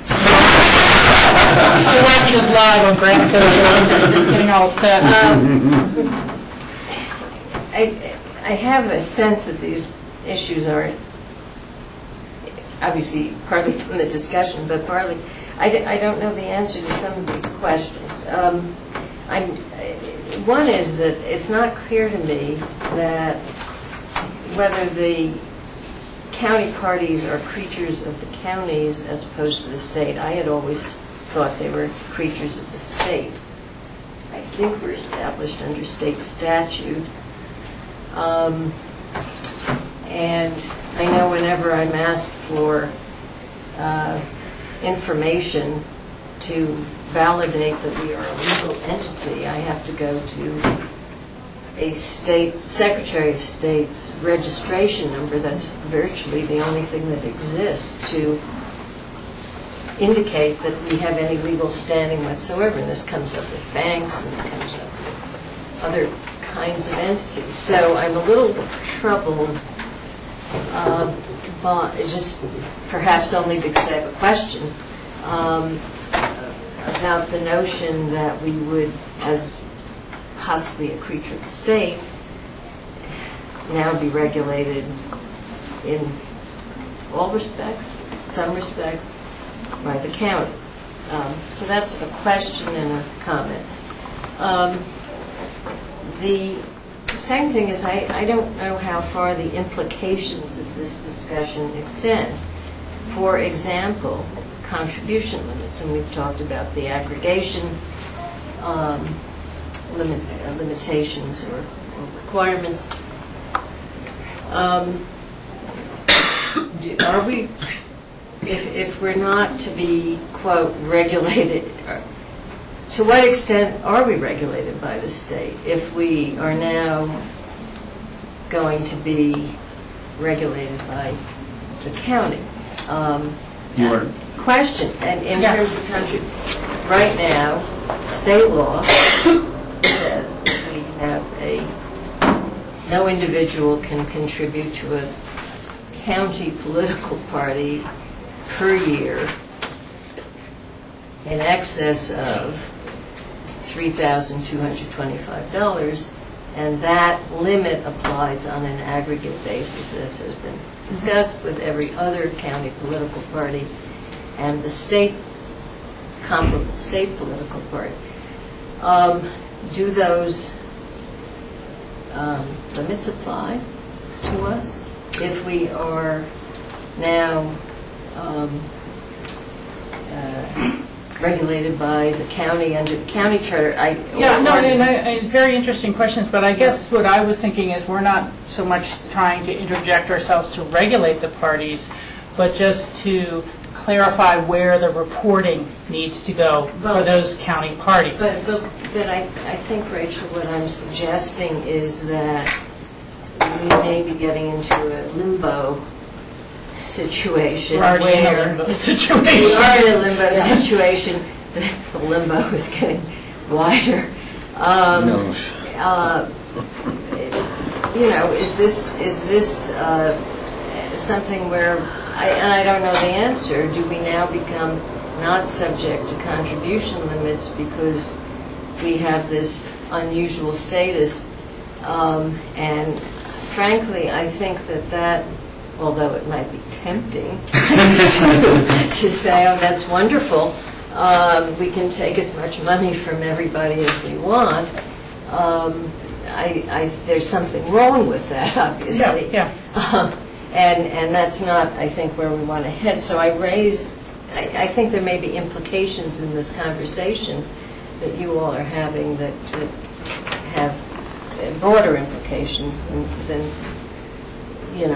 the question of whether it should be charter or ordinance. The other two things that I want to mention, I'm troubled by a system in which we are not required, or the public does not have access to the same disclosure information about contributions to the only picking county political parties that they have to every other political party in the state. That's very troubling, and that may be the Secretary of State's fault if the Secretary of State insists on not allowing a hybrid solution. But But our whole campaign finance system, it seems to me, depends very much on disclosure. And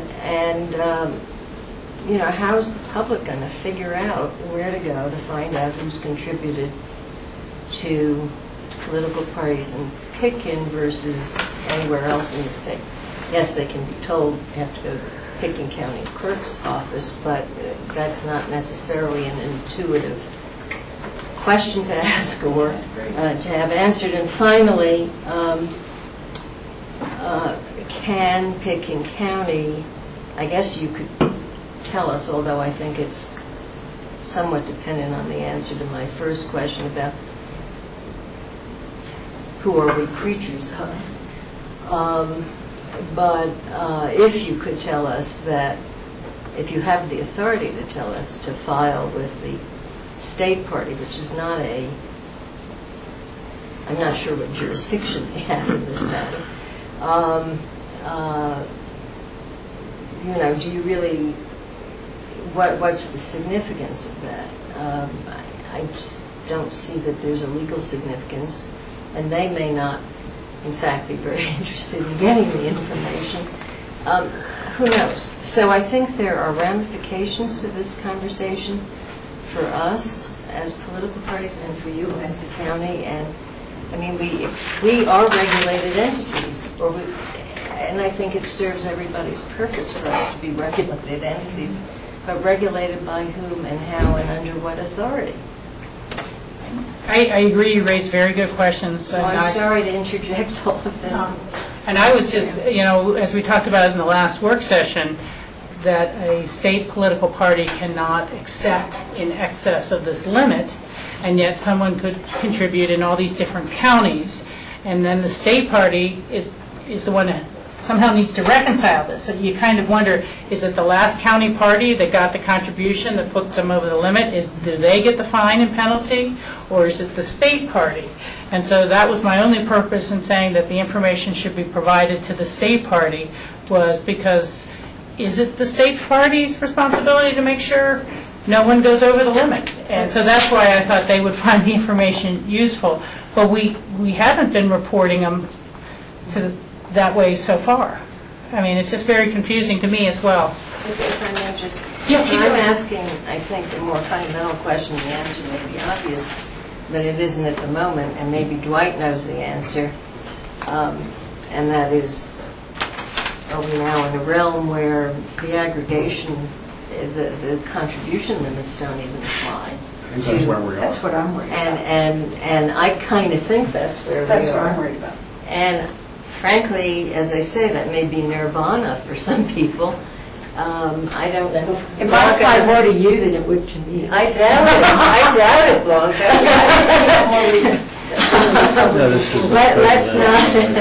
Let's not make assumptions about. But I think this is very serious question. Yeah, I would agree. Blanca, you have comments too? I mean, our attorney and Dwight are both kind of absorbing those for when we have a continued discussion, I think, next Tuesday on these things. I don't think we're going to punch our way out of the wet paper bag today as much as I'd like to. Blanca? Frida brought up several of the questions that I was considering, and first of all, I would like to know if John's suggestion of bringing up an ordinance that covers what is not covered by the charter, then we'll still be slap dab in the middle of hybrid again under the Secretary of State's office, under your assumption? Well, go ahead. I think, you know, the best case scenario would be an ordinance that says political parties shall comply with state law and file with the appropriate officer designated by state law, period. Next subsection. In the event the officer designated by state law refuses to accept their filings, they shall file with the Pitkin County Clerk. Yeah, who shall provide that information to the state party, or something like that. You know, I'm not sure we want in our charter to be doing anything with respect to state parties. They're not part of our county. You know, we put that stuff up on our website, and anybody can get it for any reason at all. So, I'm sorry. That's question, that's answer one. The other part, for us, as the state party, the Colorado Democratic Party, this has already come up to us, and as a county chair, which I've only been for a few months, also our state party chair has only been the state party chair for a few months, but this has already come up as a question because of the Secretary of State. And so they have done a statewide conference with us as treasurers and the county chairs, which you probably had too, that we are now supposed to be reporting larger contributions to our Denver office before we even accept them, because they don't want us to be out of compliance. They don't want the state party to be out of compliance with us accepting anything because it becomes part of their aggregate. So I'm just throwing that out so you know that they're very much into considering whether or not the different counties are messing up the aggregates, because they don't want to be anywhere out of compliance down in Denver. However, they do know that there is a Pitkin County problem. So they don't know the answer either. And I feel as if we are in limbo, and we are very concerned because if the Secretary of State's office right now has us in limbo, but then chooses later to take us out of limbo, and we mess up the aggregate for Denver, both you and I mean either party, that's not a very fair situation. Okay. Right now, we truly are in limbo, and all of us, I know, Frida is the same.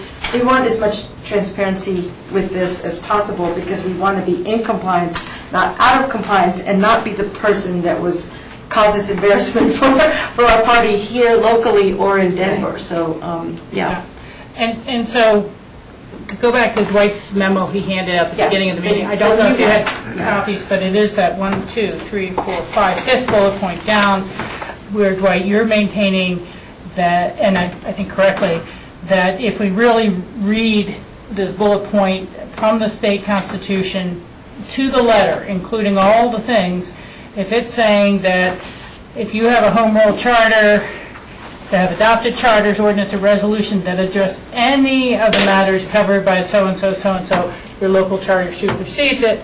And if they're trying to say that word any applies to us because we have a contribution limit on candidates for county commissioner office, then it's kicking the political parties who are formed and filed in Pitkin County out of the statewide system as well. And so it's the Secretary of State's ruling on this item that we can't have a hybrid that is essentially creating more of this limbo. That it's not so much that we've created it, or certainly don't want to perpetuate it, but we're trying to find our way out of the limbo. And it's this reading of the word any that throws a lot of things into doubt, not just whether local issue committees need to file. I do not believe that the ambivalence lies in this entity. I think it's lying down in Denver at this moment. Or maybe just they're not just seeing the contradiction in terms that will occur. They're also not seeing the contradiction that they're treating Pitkin one way and Denver a different way. Because there is no way they're going to want to have Denver not be subject to compliance. Yeah. They can ignore us a little bit, they think, but they're not going to, if it's brought to their attention that Denver is actually in the same predicament, I think we might get some answers. If I could just address a couple of, quickly, the points raised by Frida. She is correct.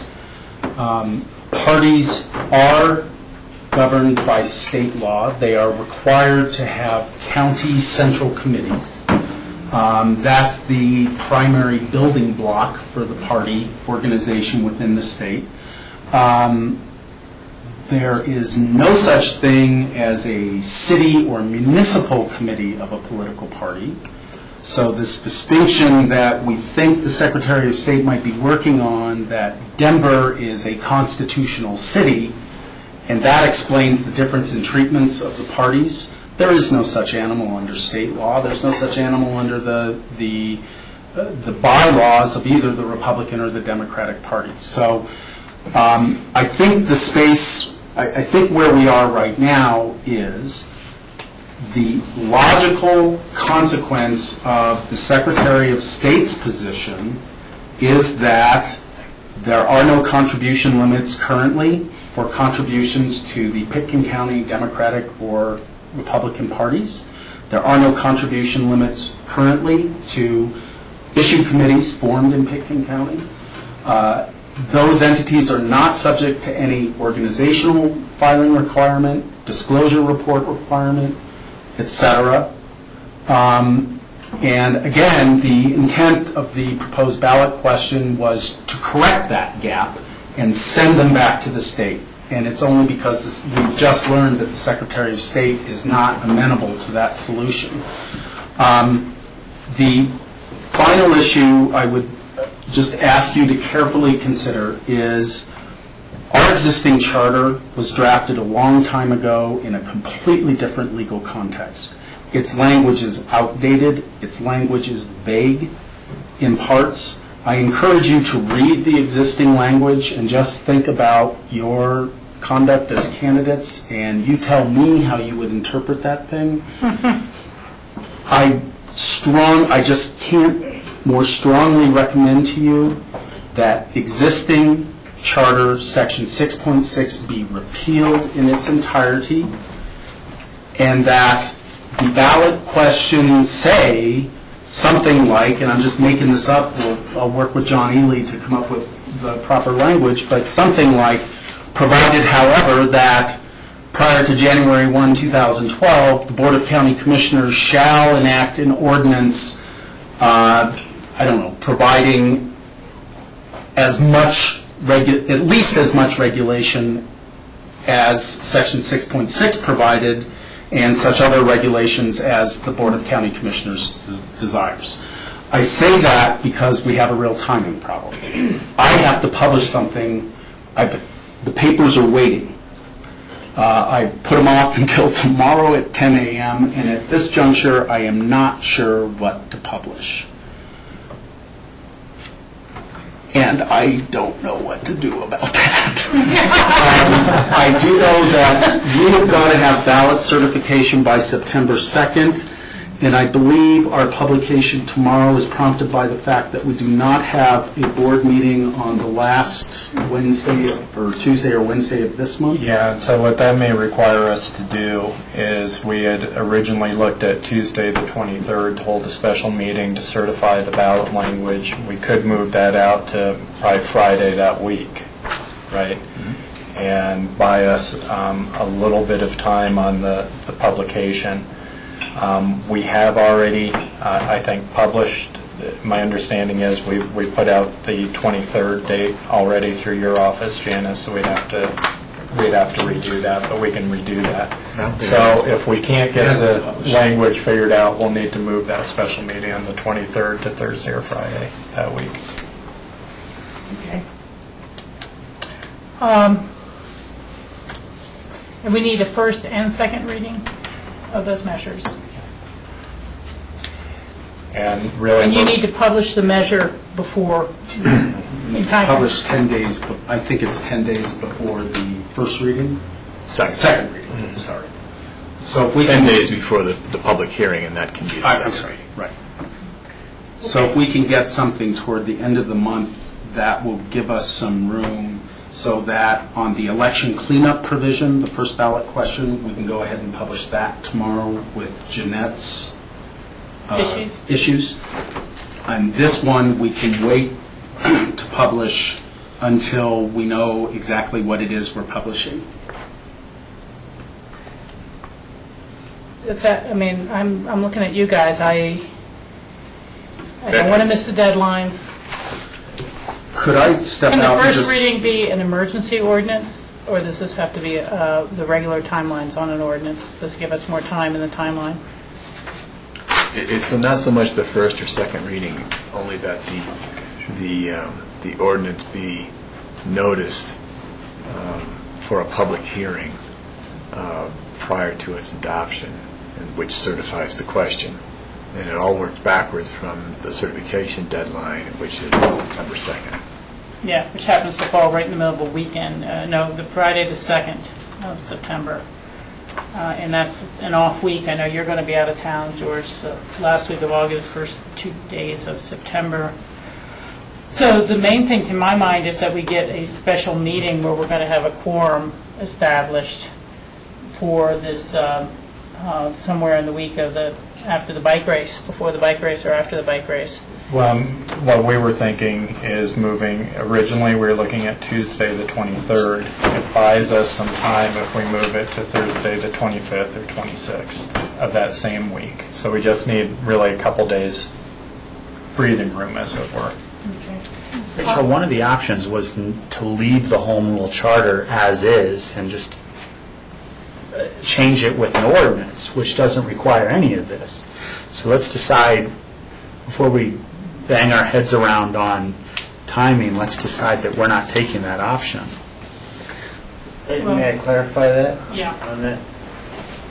A similar option is to repeal the home rule charter elements relative to this discussion, of course, only, and enact an ordinance. Yeah. Which are easy. Well, we don't have to go languages. to the public. Both of those two. One doesn't require For ballot language, language, and one is fairly easy because it's repeal the whole section. Yeah, Michael? Yeah, the problem there is, though, if to amend the home rule charter, it takes a great deal of public process. To repeal it, I mean, you may be able to do it, but people are going to say, well, wait a minute, that's the same, really, as changing or amending it. And that's not, and it's just going to be a matter of fairness. You can't do that. Because, so the solution really lies in not repealing it and passing the ordinance. Because I don't want to be in the position of, and in this case we're sort of forced to do it, but in theory you could repeal any parts of the home rule charter, and I Of course they can repeal any part. Yeah. They're the electors of the county. Yeah, but I think that... The voter, but what we're asking here is for us to repeal. No. I'm asking to send a ballot question to the voters repealing section 6.6 Okay, and well, directing the that's board to where enact an ordinance. Okay, and I think that's awkward and not workable. I just to say my personal experience is that, and more from the city in modifying their home rule charter, it takes a lot of public education to get a yes vote on something like that. People have to be so comfortable with the idea that we're repealing our charter, and I'm repealing my charter for an ordinance that I can't even look at yet, that's not in hand, that hasn't been passed, and why it says it would be substantially the same. When we get to doing the actual ordinance, there might be some language differences. There might be, even just clarifying the intent, but it'd be a language difference. I have a hard time describing an ordinance that hasn't been crafted yet in ballot language and using that. At some level, these 5 people's at the table and the 2 party chairs are the ones who are going to have to go out and promote the success of that question to the public. And I think it'd be very hard to promote a repeal the county charter that you've depended on since 1978 and have faith in the Board of County Commissioners passing an ordinance that is substantially the same. And explaining all the whys about why you should do it, why we're in such, as opposed to the alternative, which was keep the charter, pass an ordinance that cleans up the areas we have problems with right now, and proceed that way. I mean, I'm just trying to say, because if it doesn't pass, if a repeal and reenact measure doesn't pass, we are in this exact same limbo. Then we're going to be asked to take up an ordinance to do what the ballot measure that didn't pass that just failed did. And I don't want to be taking up an ordinance. Maybe they voted no because they didn't understand the question or didn't feel the safeguards were in there, but it's going to be said, no, don't make issue committees start to report where the public just turned that down. I mean, I guess I'm not sure we're ready for a charter question.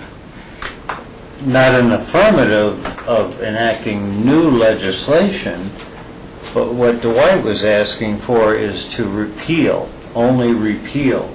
Now, all this conversation has got me thinking about, well, what happened with Tabor and Rhett and no new, etc. Maybe you guys are right in sensing that we ought to keep that in the charter just to make sure someone doesn't change the rules at the state legislature that said, well, you can't enact campaign financing law underneath. Because Because it wouldn't be in our charter, and we wouldn't have our own charter dealing with it, so we would default to all the state laws. So I'm willing to Our back ordinance off on wouldn't my be- concern, but I think we ought to go aggressively after an ordinance and get done what we need, because that gives us the box we need to operate in.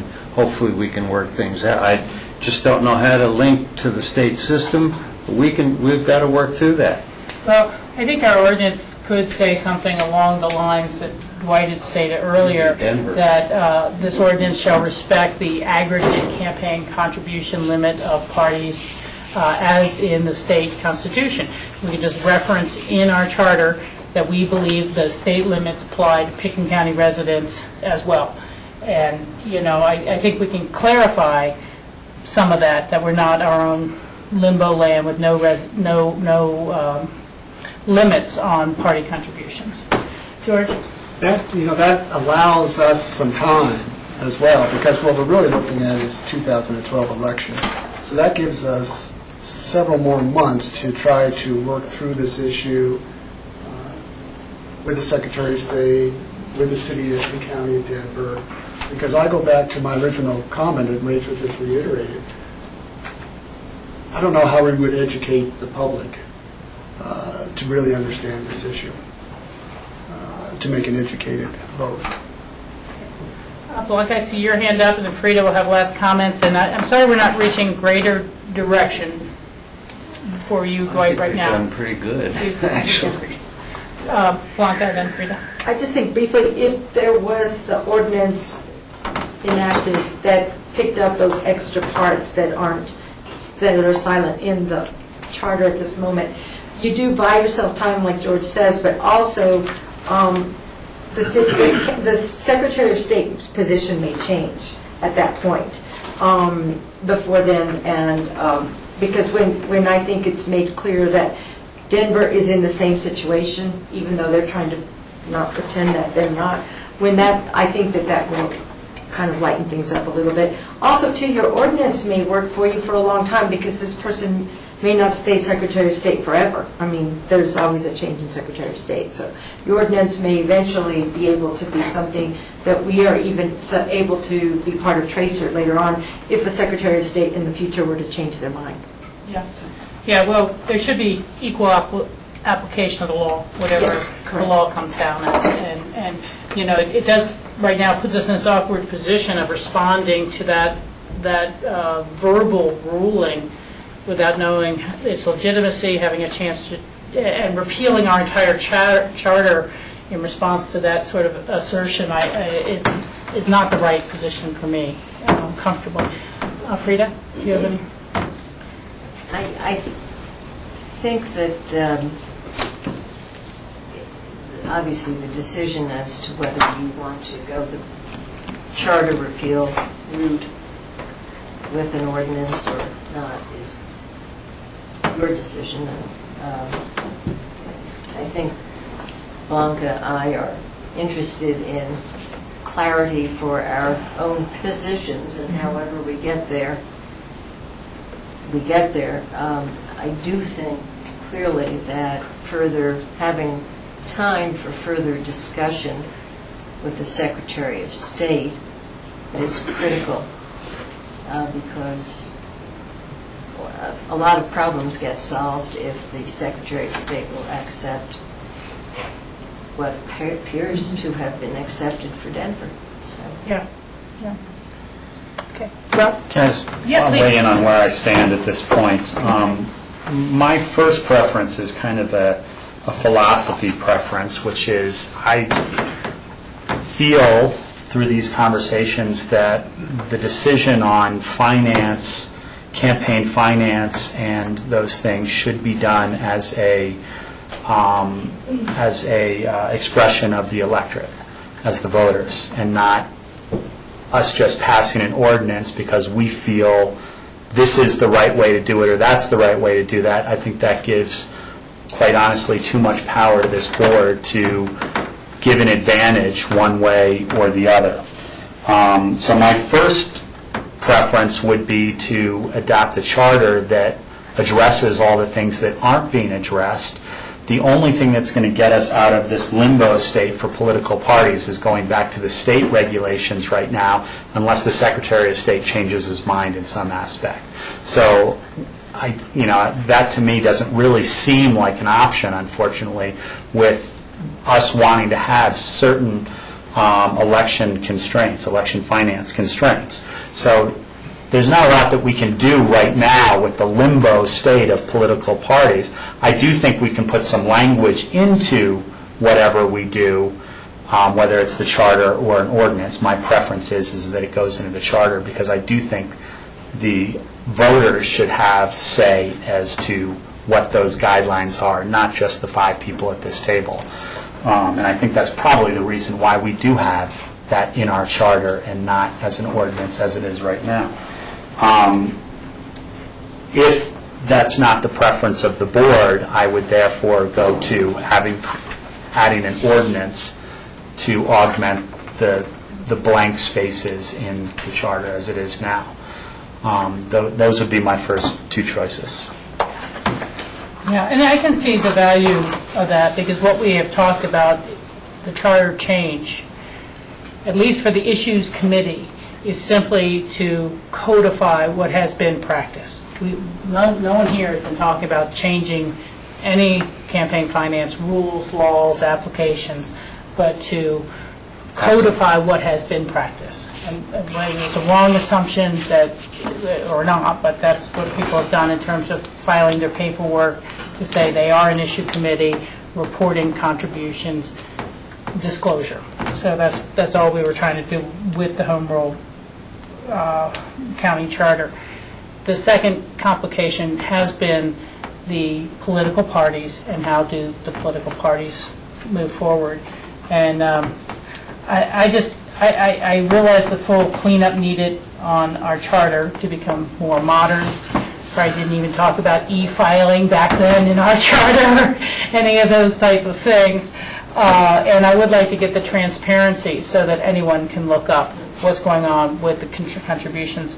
And it makes me kind of wonder, maybe there's a legislative fix of this session, if there's a bill that we could run that was so simple, that was just one line, that said simply that Home Rule Charter counties and municipalities, political parties, shall file in the Secretary of State's tracer system. Frankly, I think Period. it's simpler than that. In that one section, the 3rd bullet point where I cited the state law that's creating this problem, you put a comma at the end of that sentence, so you say, except to the extent otherwise provided in such charter, ordinance, or rule, period. That sounded more confusing than what I said, but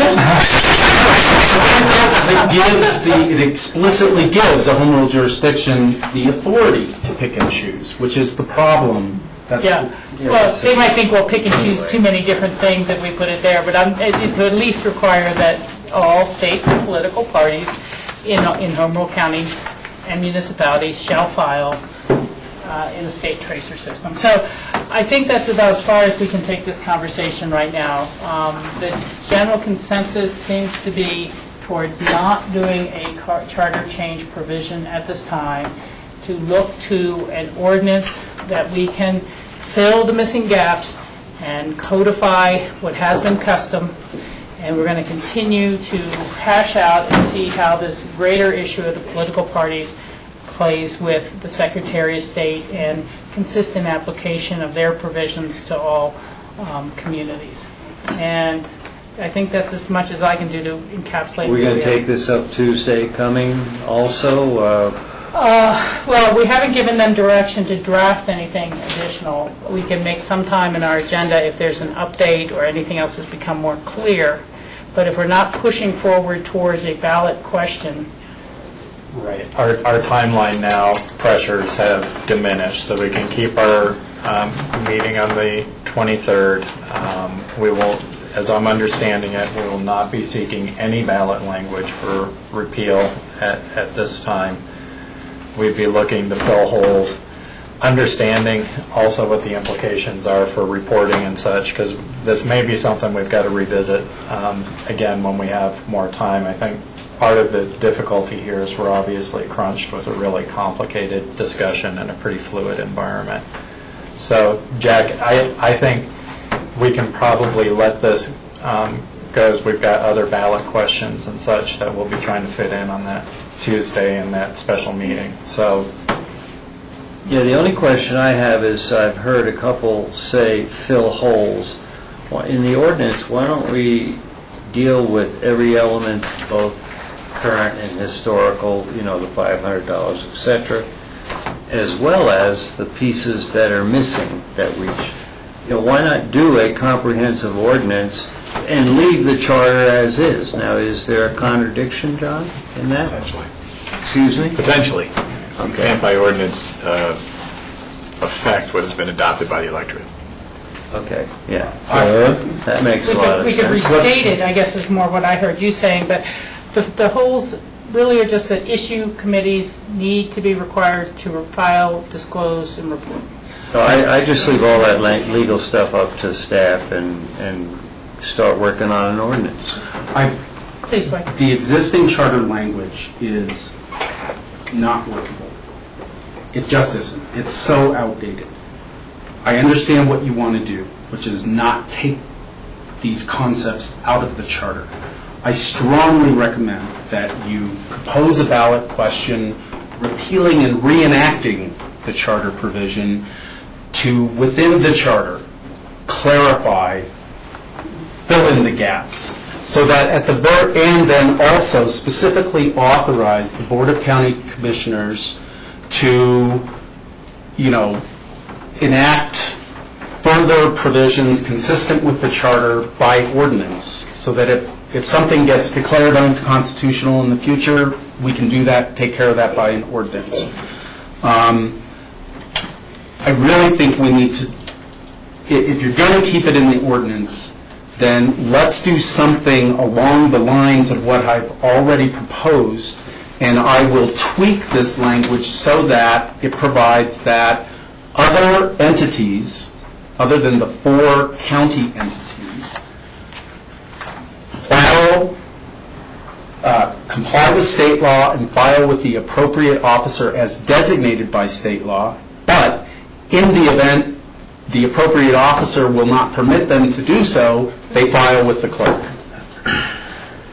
That contains in the charter the flexibility, so if the Secretary of State changes his mind, bam, they all go to the Secretary of State, we've solved the problem, we're done. Okay. But I'm really the existing language of the charter is not good. Okay. So to simplify, because we started with 3 options, and our board really seems to reject the option, which was your first preference, that these laws become ordinance only. And so now you're suggesting that what we have on cumulative page 15, which is your cleanup of the full 6.6.1 campaign contribution and expenditures section, that still should go to the ballot for a charter change, and that it keeps the 500 limit. It clarifies that issue committees shall file with you. Right. And then we do not have any language in here about the parties, or the party language will need to be added. I will revise this language so that other filing entities, other than the 4 county filing entities that we've discussed, are required to comply with state law and file With the Secretary of State. If he won't accept it, they comply with state law and file with us. John? And if you would like to do that, you've already got the time on your agenda next Wednesday to entertain that. It can be entertained as a first reading then. Okay. And contingent upon the fact that you're willing to meet on the Thursday or the Friday, which would be the 25th or 26th of August, to enact a ordinance to send it to the ballot. Okay. George? I thought we just had this discussion in agreement, and I respect your input, but we're getting lobbied by Dwight on something that we've already discussed for 2 hours. Yeah, I know what you're saying, George. I think we got off on this idea at first that totally repeal it and then just do all of it from now by ordinance, and not on to the question of whether there should be some charter cleanup at the very least going forward. Well, maybe I'm confused. Would we have a cleanup? Okay, I'm sorry, I used the wrong, finance, campaign finance cleanup. I've heard a little bit of everything going around the table, so I'm just trying to see if we're clear before we blow that opportunity, if it is going to be on the ballot.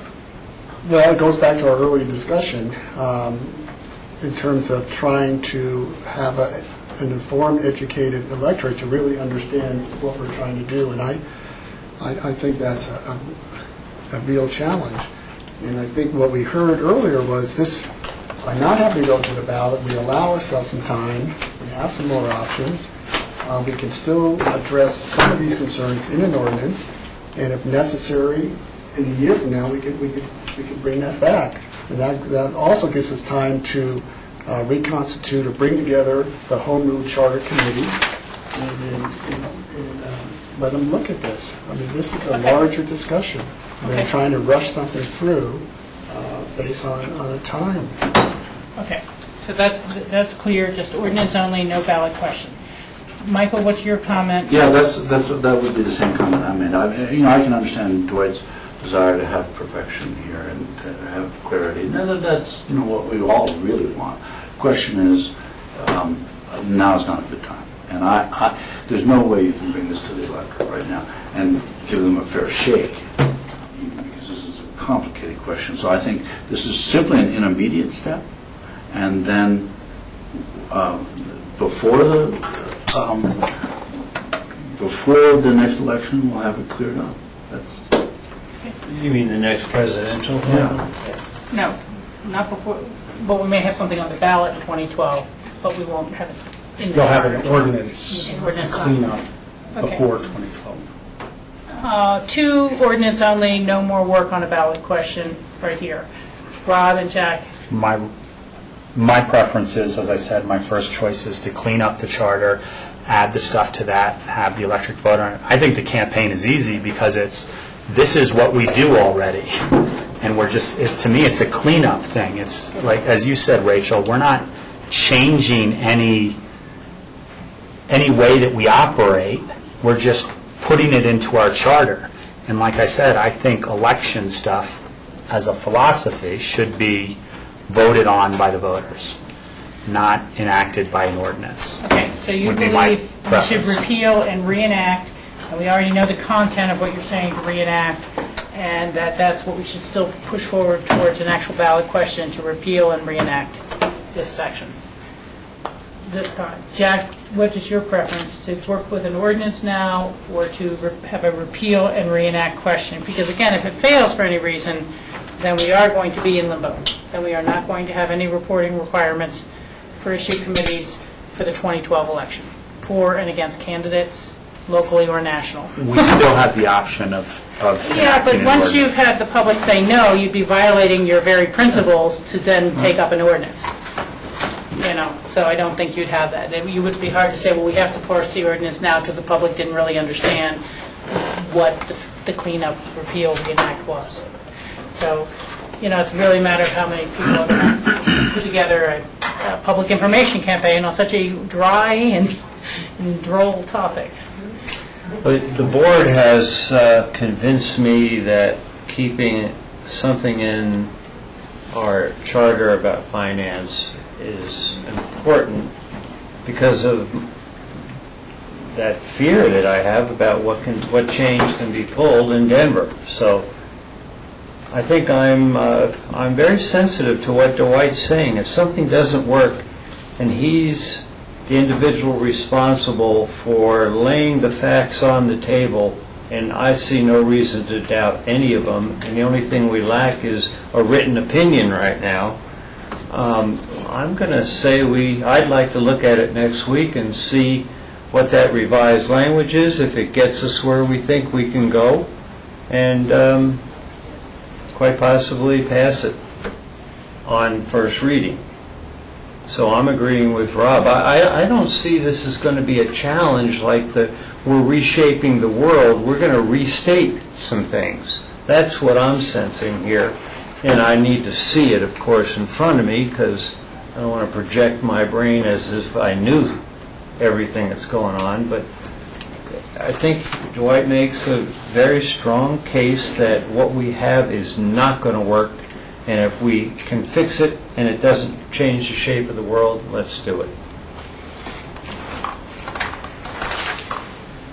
Well, I hate to do this, but I'm going to agree with the keeping this dialogue alive about a valid question to repeal and reenact and to clear up just the things that are missing from our current charter.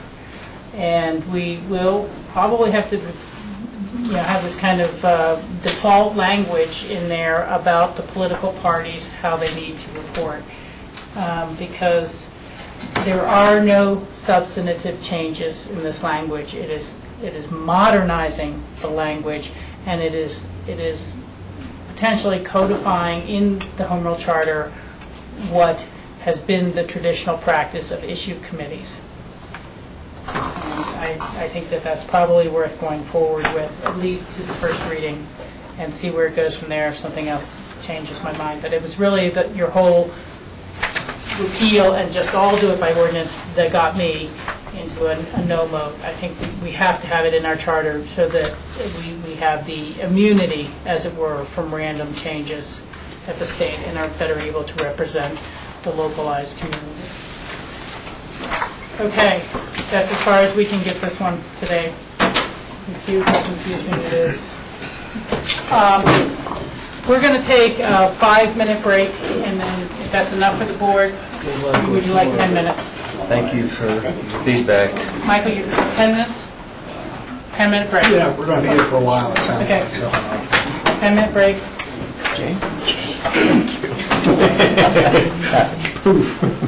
Did Jane catch you, Rachel? Oh, yeah, she told me, yeah, she passed out. Yeah. So, okay, so that's right next thing. Yeah, okay, yeah.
Grassroots TV. You're rejoining us now for the Tuesday, August 2nd work session of the Board of County Commissioners.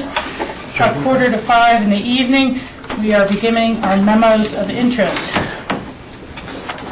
Jody is the first one, the elevator safety, I think.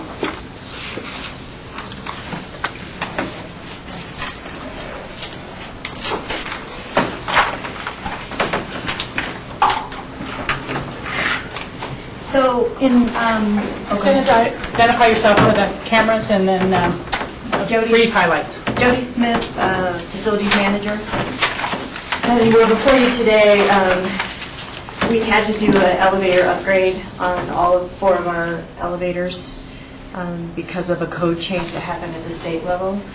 And we went ahead and did it. The law went into effect in January, and we got a notice from the state inspector that those needed to be in compliance. So we went ahead and did the work in May, and I was going to try to finagle my budget to be able to absorb that and not have to come to the commissioners, but things have been happening along the way that we just don't feel like we can absorb that without going over budget at the end of the year. And that's why we're here today. Some of the buildings, the courthouse, the plaza, and the library were not as expensive as the Health and Human Services building. We had several code violations on that building where not only the code changed, but we had to upgrade the phone system to be ADA compliant. There was literally a phone sitting in the cabinet that you had to pick up and call 911. So we had to upgrade that, and then we also had some sensors on the door, so that one was a little more expensive. So we're asking the board to fund this upgrade of $16,556 out of the facilities fund. The library is already funded out of the library fund, so that's not part of the general fund or the facilities fund. Okay.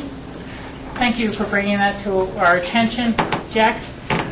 Yeah, I certainly fully support the expenditure due to the fact that they're all safety and state law, and that's completely consistent. What I don't support is taking it out of the facilities fund. I don't think staff should have access to that on an ongoing basis. During the year, budgets are dynamic.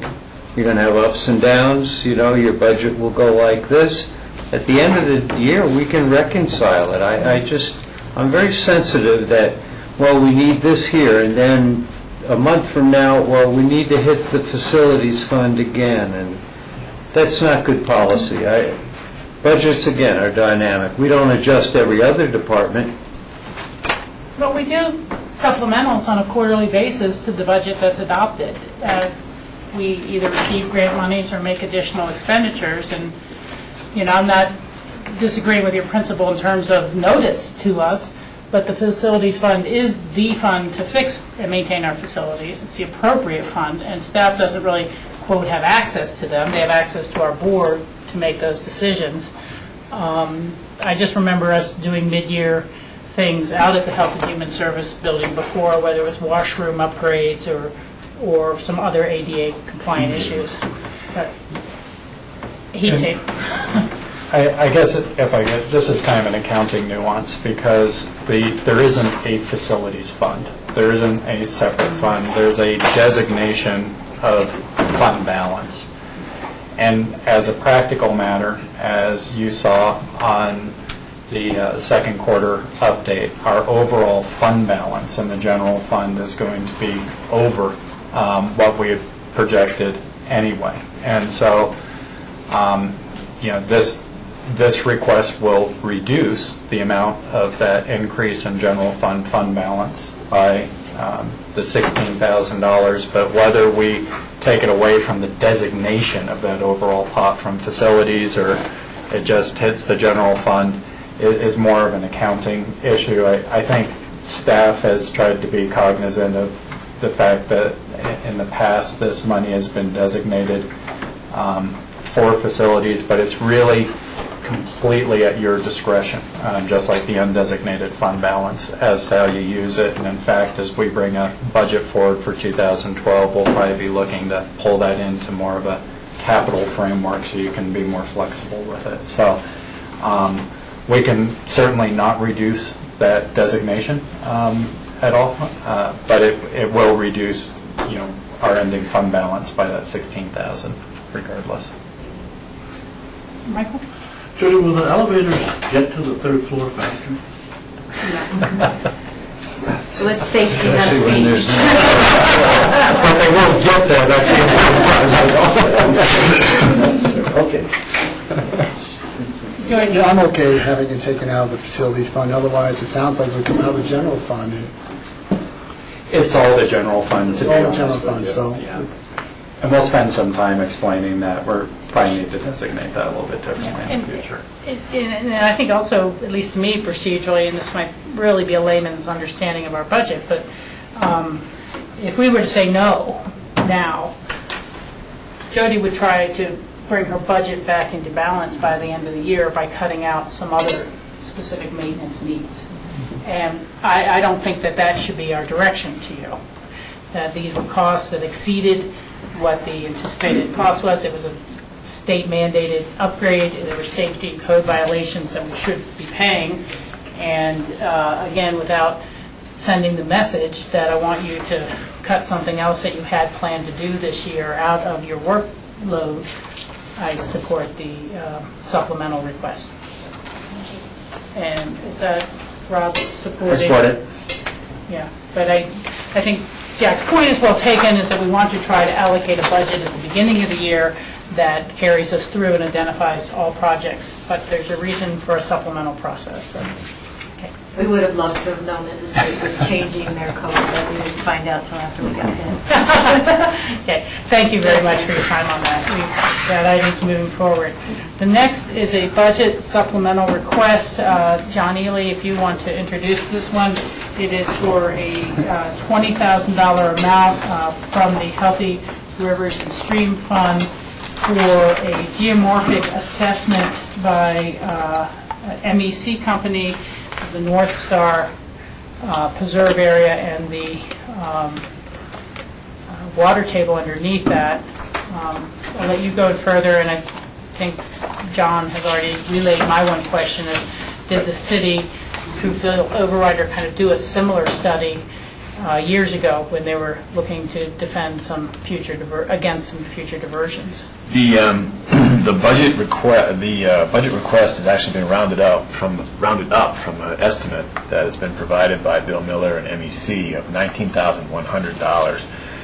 The idea is actually to work off, Rachel, there were two studies that were done earlier, both by the city of Aspen, one in 2000 and the second one in 2006. They were done not by the city itself, but at the request of the city. They were completed by Ken Colm, and the second one was done by Ken working with John Emmerich. The dilemma with the two previous efforts is they were both very lengthy reports that were produced at the end, but they presented a series of alternatives or a list of potentials, if you will, without any clear sort of understanding of, well, what should we do now? What's the next direction? The situation of North Star as well as the situation at Coal Creek Basin have been two particular areas in the county that the board's River and Stream Advisory Board has been looking at and been talking about, as well as the Roaring Fork Conservancy. The Roaring Fork Conservancy is working in the Crystal at Coal Creek Basin to try to come up with an approach there, and more than likely, before the year is out, we'll probably be joining in with them, and conversely with the North Star effort up here. And for no particular reason other than Sharon's quite the expert now on Coal Creek Basin, and the county has ownership of North Star. So the effort would be twofold: to see if the wetland area of North Star should be managed better or differently than it is now. It seems to be a question that persists even after all of the analysis.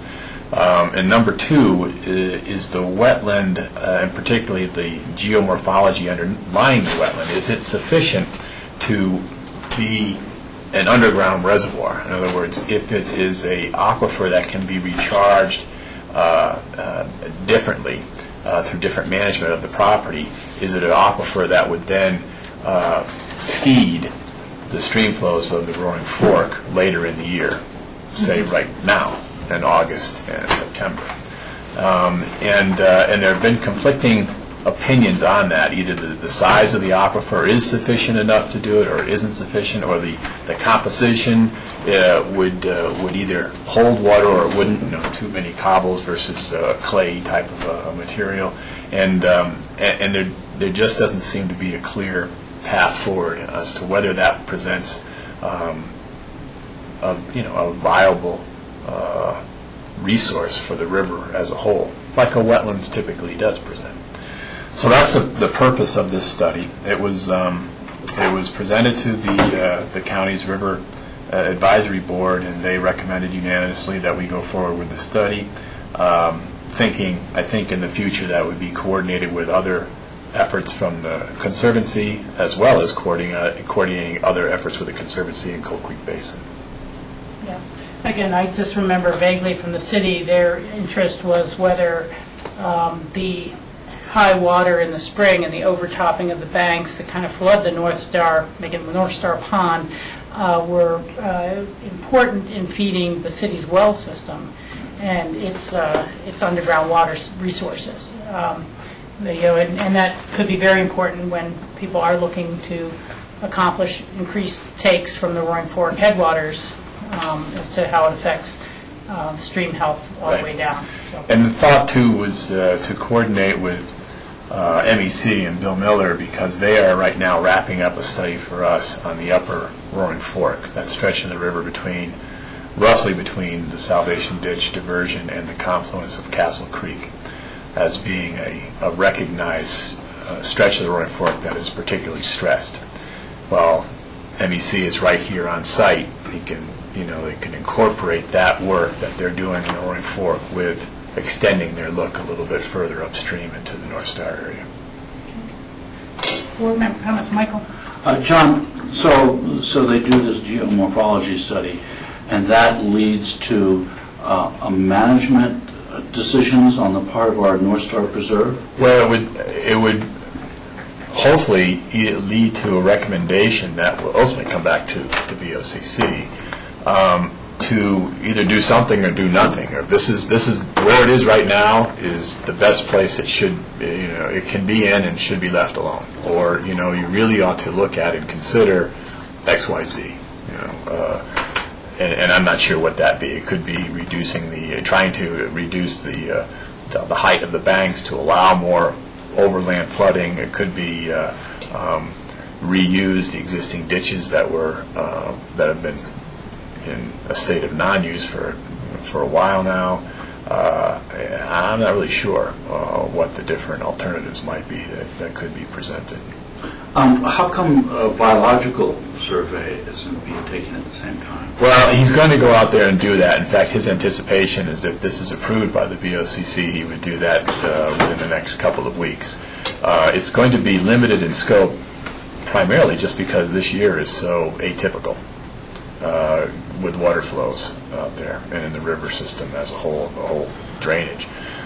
So that any sampling or any fixed number that are generated for invertebrates or fish or any other species might not be, in fact, probably would not be necessarily indicative of the location over any kind of period of time, just because 2011 is what 2011 is. Yeah, I would expect if there's a recommendation for some sort of management plan, then you would have to have a really thorough biological review, not just of the invertebrates or fish, but really of the whole ecology up there. Right. Of course, and as Rachel mentioned, there have been earlier studies of North Star that did look at the biota, and to the extent that they would have to be expanded or updated, then that would have to be done. But the attempt here would be to build off of the previous work. Okay, thank you, John. I just want to follow on Michael's, because it made me think, well, is this really the right year to do it? Would it be better to wait until next year when we're not in more of this high water pattern, or we see next year that the high water pattern is going to be more consistent. And perhaps from a biologic vector standpoint, species populations or something like that, but the geology is not changing. Okay, thanks for answering that question. Jack? Yeah, and my question has to do with the geology. Didn't Professor Combe and company do the Upper Roaring Fork from Independence Pass to the city limits? And they dealt specifically with geology, right? The strata, Right. Where the water comes from, etc. So what's this going to add, I guess? This is the question that persists. Is I guess, does North Star represent an area that can be recharged more than it is now? In other words, an aquifer that could be recharged more than what it experiences with the spring runoff, such that the benefit to the stream would be the release of that from that aquifer into the stream flow later in the year. If and that question just wasn't answered. For example, if the subsurface layers are too much of a glacial till that is predominantly cobbles, say larger sized particles, the water is going to go in, it's going to go right out again. So the benefits to the river later in the year would be pretty reduced. If that is not the case, though, then perhaps those benefits can be increased by allowing that aquifer to recharge more than what it experiences. And when you're out there, or when you're out there floating in an inner tube down through the area, you can see how the channel has been more cut, than in years past. And does that affect limit the ability of the aquifer to be recharged from flows coming down from above? Right now, I think the aquifer is being recharged primarily from runoff off of Aspen Mountain. As Walsh's Gulch melts, the water comes down and fills in that aquifer, but it does so at sort of an irregular pattern. And I don't know, no one knows if that is an efficient way for that particular wetland to function. If it has been degraded over time and could be restored to function more as you would expect from a wetland, to be able to absorb runoffs from the spring and then release it later in the year. Or if what we have right now is really the highest and best functioning of that wetland, and there's really nothing more to do to it. Is there an expected completion date? For this, it would be within just a matter of months, really. Because the question raised was timing. Is it even later in the season when there's less water? Well, then there's no chance of recharge, but in another year. I can't answer that. I'm supportive of, I think, the information we want to get, but I don't know about the year. Well, That's John's true. answer to my question satisfied me, that it's more about the geology anyhow than the given water year. A sieve is a sieve, or a clay is clay, and let's find out what's really up there. I'm sitting there thinking, well, the area would probably benefit from some beavers, but Well, and that's kind of actually what's been joked around for a while. Yeah. Maybe that's the solution. that's right. But once the removal of beavers across the west, you get more and more deeply cutting streams. Beavers are no joke, though. Because they're not. I would not joke about. We could grow more mosquitoes if we could. We could. Increase the biomass that way. The completion date would be November of this year. Okay.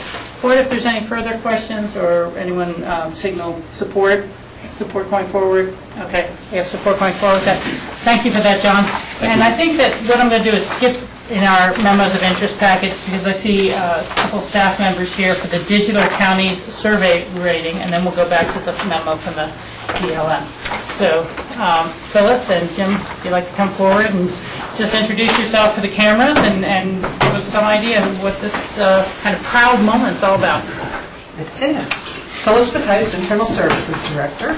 Jim Considine, IT Director. And Jim completed the survey. This was the 9th annual survey. I kind of outlined the purpose and the areas that they requested: information in computing, networks, applications, data and security, and Jim did a great job answering it. And we were recognized in the population of Less than 150,000. As fifth. It's a national program that comes from Digital Counties, which is in cooperation with NACO, and they have scheduled to present us with this award later in September, and we'll be at one of your regular meetings. So they're going to come here? They're going to come here. A representative, which is actually out of Denver, will come. And we'll give you a little bit more information, but at this point we wanted to let you know that we received it.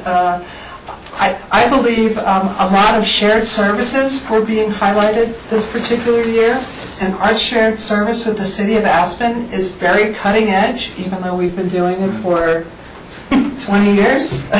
Our edge might be dull, but we've been doing it a long time, and that's really what a lot of IT organizations are looking to. So we're pretty proud of the work that our IT does. It was also recognized.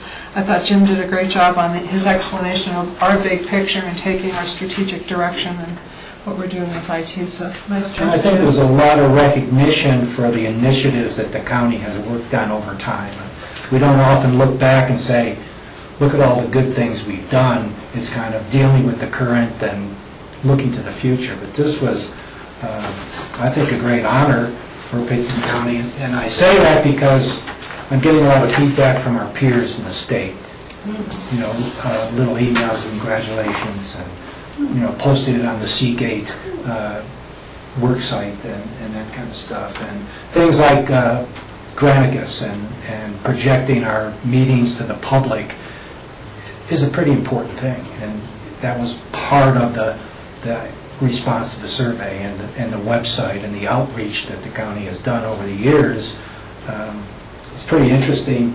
I think when our representative comes, we can get a little better context of what that means to them. I am not only getting calls from peers and emails, but contacts from vendors. So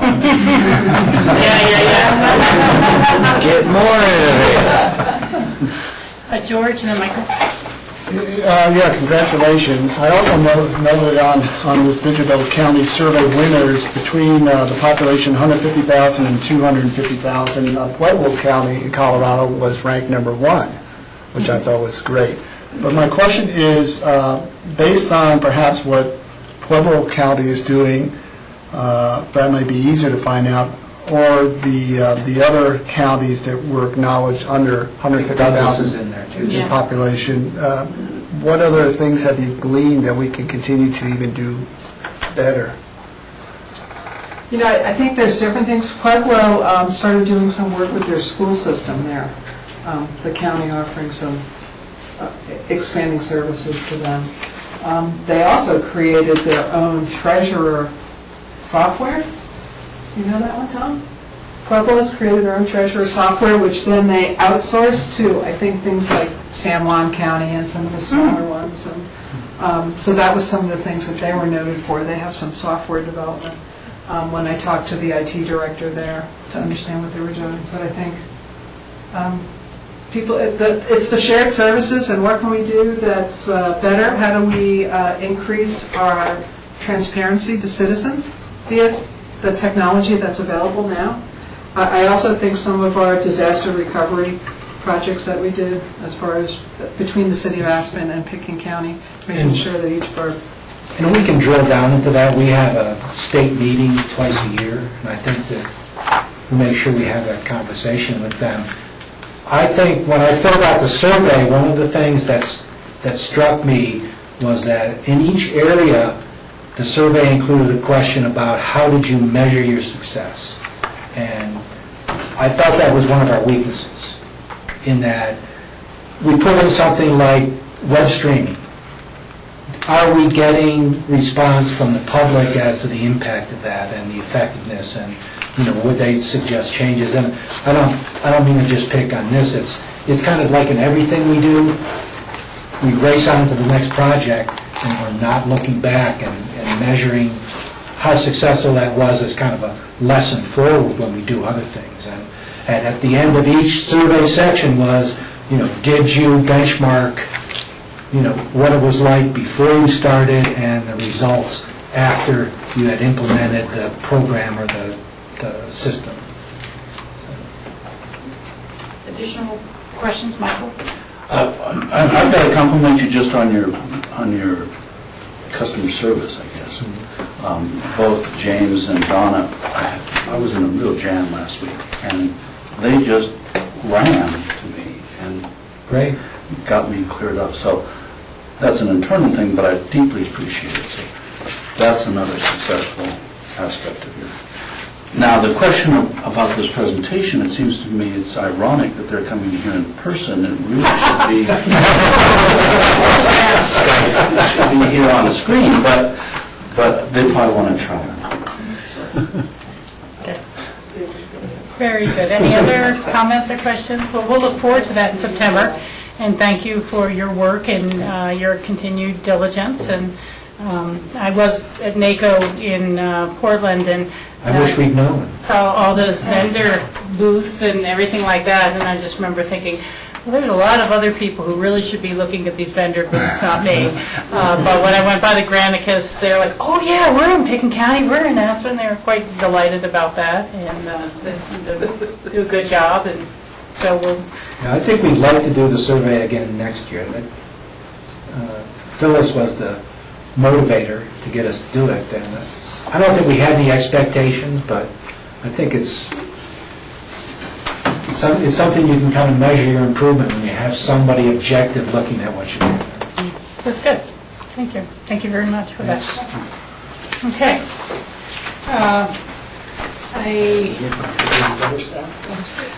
Yeah, let's do that, and then we'll go back to the Bureau of Land Management. It's just kind of a informational. Anyhow, the meteor question for today's meeting is the Healthy Community Fund ballot question and resolution. Nan, thank you for bringing that forward. Thank you. I actually brought Tom Unkin, which I'm going to pull him forward because he's the ballot question guru. But basically, we have first reading next week, and we wanted to get some general direction so that we present to you in general what it is you all are thinking about. And two things I think that I'll address, and then I'm going to ask Tom to address in particular two questions that you guys have had. One is that he has drafted the question in two ways. One is to renew in 2013, or actually not renew, but support a new tax. That's the way it would have to read in 2013. And the other way is in 2012 to increase the tax for 2012 and then renew it for the subsequent 6 years. So that's what you saw in your packet. Staff recommends the second option. I think it speaks to all of your concerns about the fund balance, maintaining the fund balance, and trying to ensure that we have funds available for state and federal cuts and for the growing needs in the community. So you will see that. And the other thing is that I have some suggestions, little ones about changing the priorities that are in the question based on one of the grant review committee members just sort of shortened some of the statements, like, for example, protective and supportive services for children, period. And she felt that a couple of things were a little limiting. Helping at-risk youth, which is the bottom of page 3, connect to the community to help them succeed. And working with developmentally disabled citizens, which is on 4, so they can enjoy independent lives, and programs that protect environmental quality, to simplify. So those are just recommendations to consider. Two things. As I think we all noted, the ballot language options printed a little funny given the word conversion or whatever. And John has some clean copies for us, so that when the word itself is funny, those are corrected. That's So good. And also, that's a first start. in And the then- clean copy, the resolution says November 1st and not November 8th, which was my confusion about when the election was. Okay, So I good. just want to clarify. And then if I could just have Tom talk a little bit about what is growth and inflation and what that means in the question. And then the other thing is, there was a question to clarify what kind of increase this does to the overall tax bill, because it was suggested in the paper that it's a 19% tax increase, and it is not. Right. So, Tom, I'm turning it over to you. It was stated in the paper, wasn't it? It wasn't suggested. Thank you, Michael. It was, yes. Addressing that point, the actual increase in the overall level of property taxation is 0.4%, so less than 0.5%. And basically, it's a $463,000 increase in taxes, but the total taxes we're collecting this year for all the districts is 117 million plus. So when you put a $463,000 increase over 117 million, you get a very small percentage increase in the entire tax bill. The entire tax bill. I think it would be valuable to have that narrowed down to what percentage is it of increase for the taxes that Pickens County collects, library, open space, general fund, supporting our operations. That Pickens County levies for its own Yes, including. departments and funds. Yeah, I just, because once you get further out, you have metro districts Yeah. and overlapping districts. But Michael?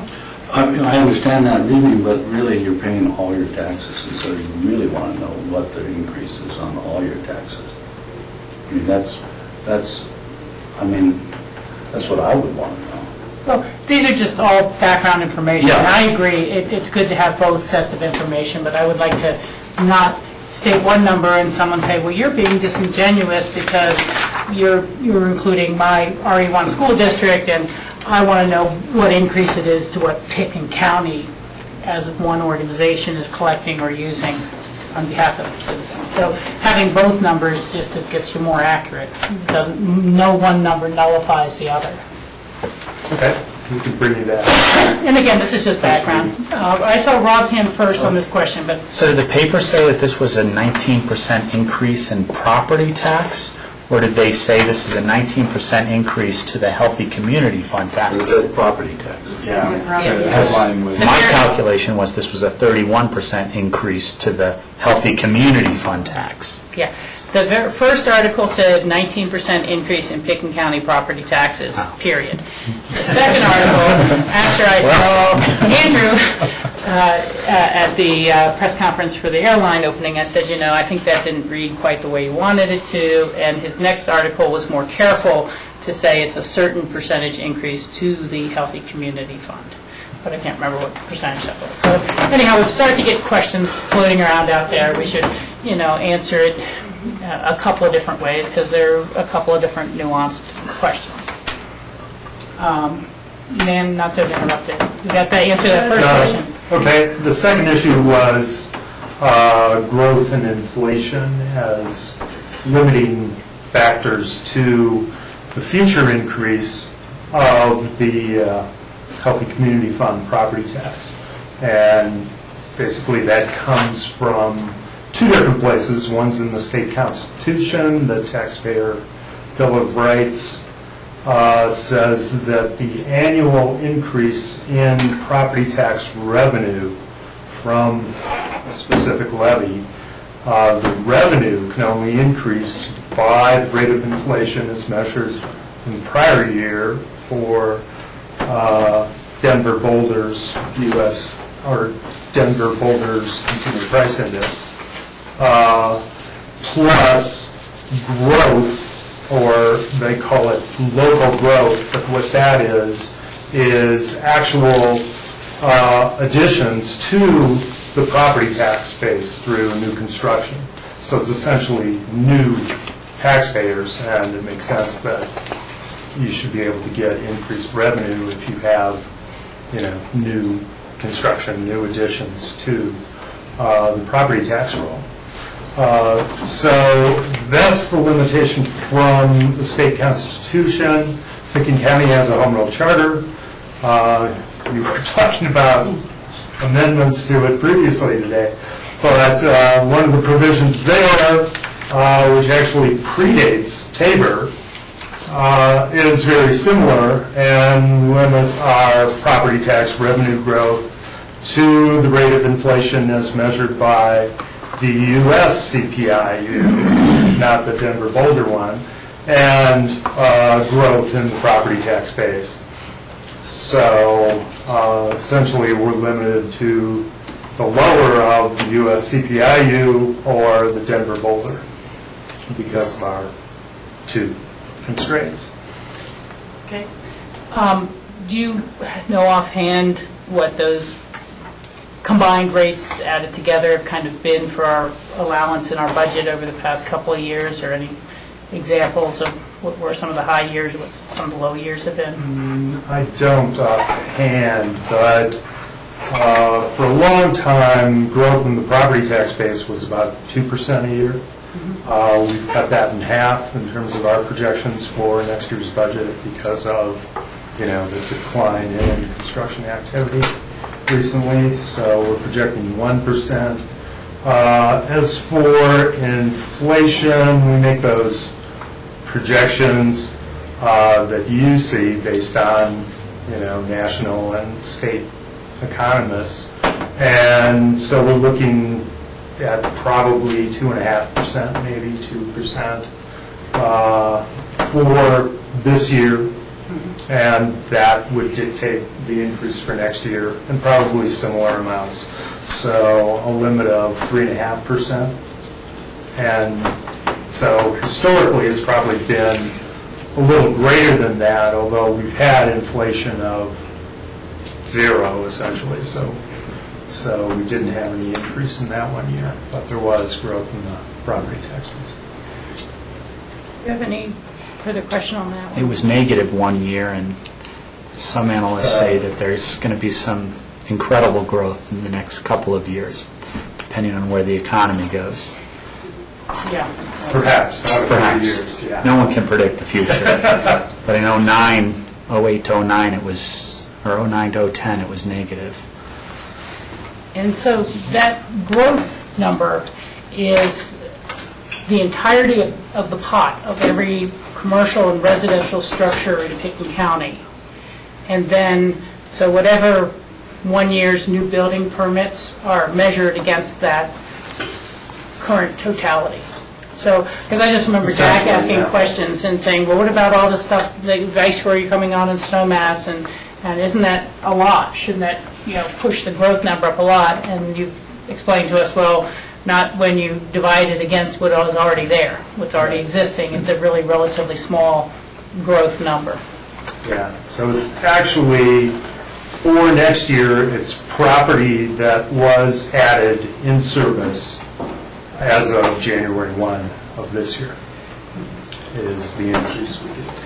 And Robin, the third, we have the 5.5% limitation. We have Tabor, and we have our home rule charter, and we have to take whatever the lowest of those is. So if there are high inflationary numbers, we still have that 5.5% limitation. We always have to take the lowest.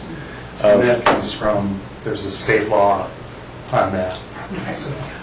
Thank you for that clarification. It's actually 3 different circles that create the magic opening. Okay, what were the other questions we were going to have Tom answer? Do you want to... I'm sorry. Well, in terms of your options in the question, basically after last week's meeting on this, when you decided to actually increase the tax more than the staff recommended, and we're talking about the current demand actually, and what we give to these agencies exceeds the current tax collection. So we were using some accumulated surplus from prior years in order to give more this year.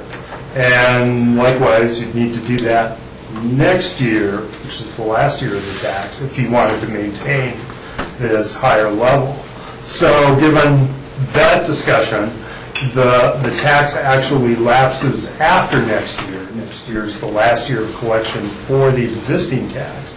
And so we were originally envisioning, well, we'll renew the tax starting in 2013 for another 6-year period. And then it struck me, well, why wait till 2013 to increase the tax if the need is there right now and is demonstrated? You could go ahead and increase it for next year with this question and extend the tax at that higher level then for 6 years.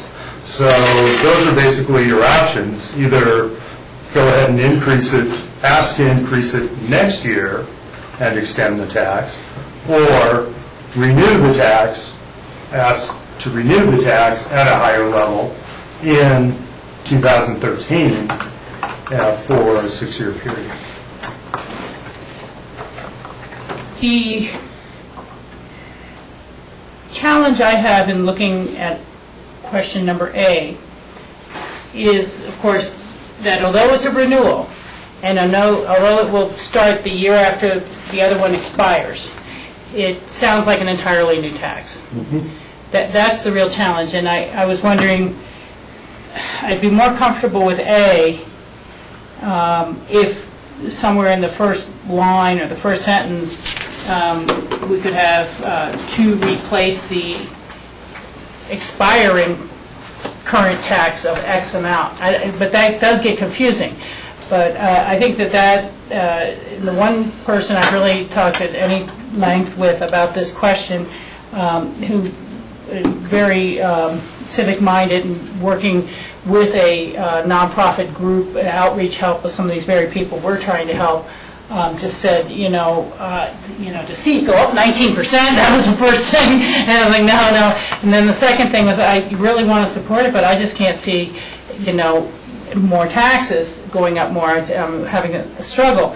And it was only when I explained that the incremental difference of this $464,000 spread across the entire county was what we were asking for, they were okay with it. But they were like, you have to make that so abundantly clear to people. And this first question really sounds so much like a new tax, and unless we can get the language in there that it is, replacing the existing, and your incremental change is very small, which leads me more to wanting to support number 2, because it's more clearly stating what we are actually doing and demonstrates that incremental difference. However, it has the effect of asking for some revenues this year as well. Is there, and I realize you were trying to take care of an issue that we have had. We're paying out more than we perceive right now, receive. So my question is, could you write it like number B and have it have that collection not additional start till 2013?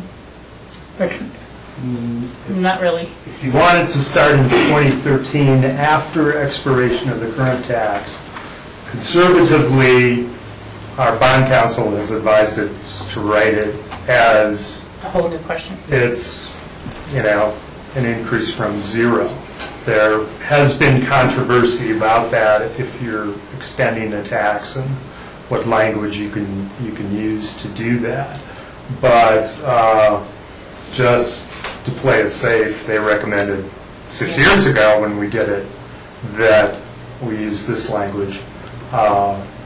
I'll be going back to them this week, but just to check in with whatever language you want to make sure that everything's still good. But, I'd expect that they still recommend the language they recommended previously. If you want to extend the tax after it expires.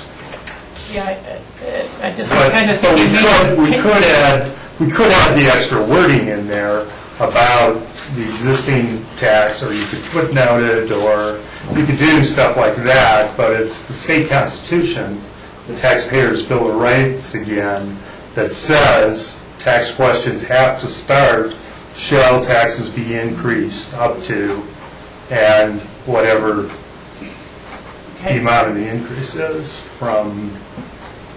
Got it. Okay, George, and then Michael. Yeah, I guess I agree with Rachel, but I'm a little confused why we couldn't word A, starting with the first sentence in B, but where it says for the 2012 collection year, it would just be for the 2013 collection year. It seems like that would be fairly easy. Seems like you could, but since it's not really an ongoing tax after next year, that's the theory that you aren't increasing an open-ended tax that's in place. Okay, the tax actually expires; it goes away next year, unless you ask a specific question for a new tax to replace it, or in the other alternative, we're asking to increase the existing tax and then extend it.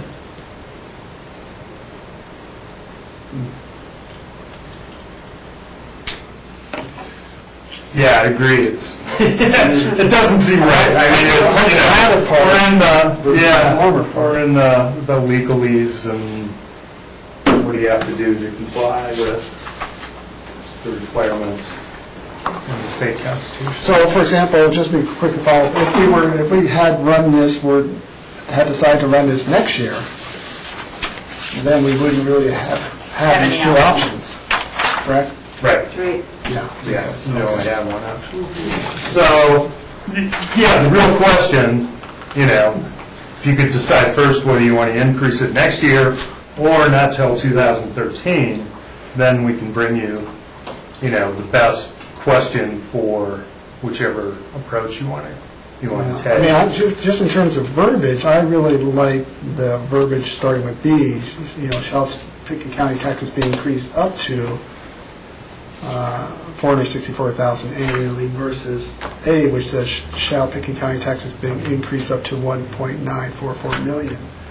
I mean, it's just a much more startling number that may cause some consternation among some of the voters without having to read through the rest and understanding the whole process.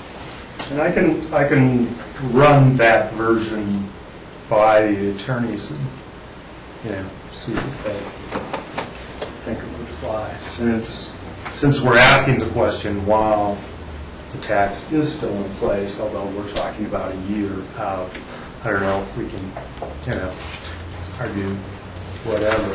But if you could give us some direction today as to whether you want to increase it next year or you want to wait until 2013 to increase it, that's the basic information we need to bring you a question on first reading. One quick other clarification. So if we did B, then taxpayers would see that on their bill come next May. Right. Right. And we would have $464,000. But we would have already more next year to apply to. We would have already gone through this year's grant cycle and probably have gone through the remainder of our fund balance which we knew was going to happen. But I remember that conversation last year when we tapped into that fund balance. You said, well, the tax is going to expire anyway, so we might as well use that fund balance up. So that will zero that out after this year, 2011. In December of 2011, when you all make funding decisions for 2012. Yes, so then we'll have a zero fund balance at that point. We will know by then whether it passed. And John has a comment, then we're going to go back to Michael and Jack. And so, George, this was really about the policy question, because I think we're asked, what's going to happen to your fund balance, and are you going to have some capacity to deal with some of the potential unknowns out there? And so the first policy question, I think is exactly that. You're right, we will have gone through a grant cycle. We probably will be looking to exhaust, some of that fund balance and the, uncertainty of what's going to happen with the election.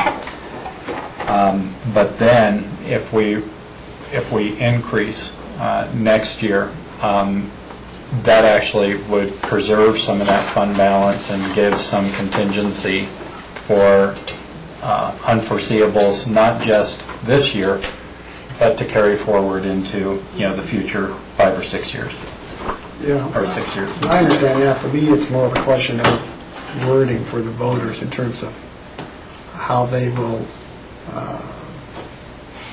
read this. Okay. Michael was up, and then Jack, and I have some more thoughts. I'm sure Rod has some thoughts on this. So it's mandated that you can't say, shall Picking County's Healthy Community Fund tax be increased? You can't say that? In the opening sentence? Yeah. You could add the Healthy Community Fund. It does carry the title up above it, though, so. Yeah, but I mean actually, well, the way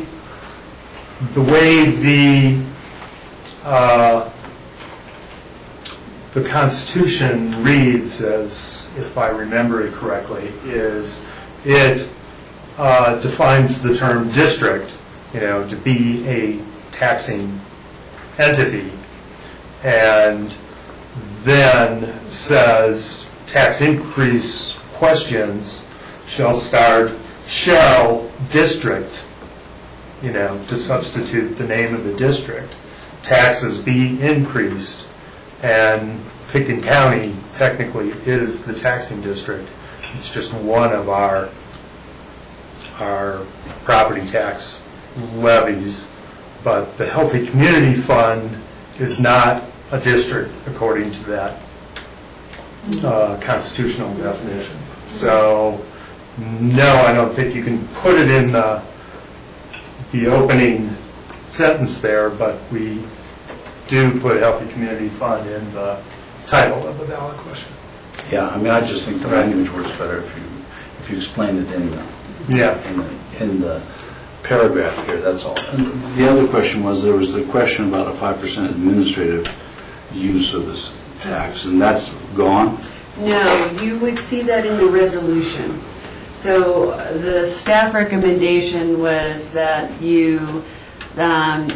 that be up to the discretion of the board based on the current conditions of any given year and if there's extra money. So the way that we wrote it in the resolution is that the board could tap no more than 5%.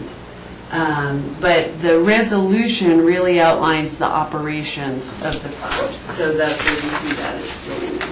Okay. Okay. That's it for questions right now. Although I am in favor of, collecting it immediately. I have a question on just on language, because I'm trying to get this, shall, the mandated language is shall X taxes be increased? And up to is the required language. And I think annually. Okay. I'd have to read it, but yeah. Okay. Well, what I was, maybe this is again, really confusing. These, they mandate it be all caps, which is harder to read, everything like that. You can't even use small letters in there. But shall Pickens County taxes be increased up to $1,944,000 annually from the current $1,444,000, whatever the number is, commencing in the so-and-so 2013 collection year, so that we could have that we're increasing them up to 1.9 annually, and then you could almost do paren from the current collection of X. You could do that. Because, we may look at it and decide we don't like it, guys, but I'm trying to figure out what is a version that expresses in that first line or 2 lines to the extent possible the increase is going from this number to that number. Right. So Yes. that might be a way to get at it. Okay. Continuing to weigh in on the option A and B thoughts as well as general ballot language thought. Jack? Yeah, I don't know exactly how to articulate this, but I'm feeling kind of sidestepped here. I don't know if we're being, obviously this is me speaking, attempting to articulate my thoughts.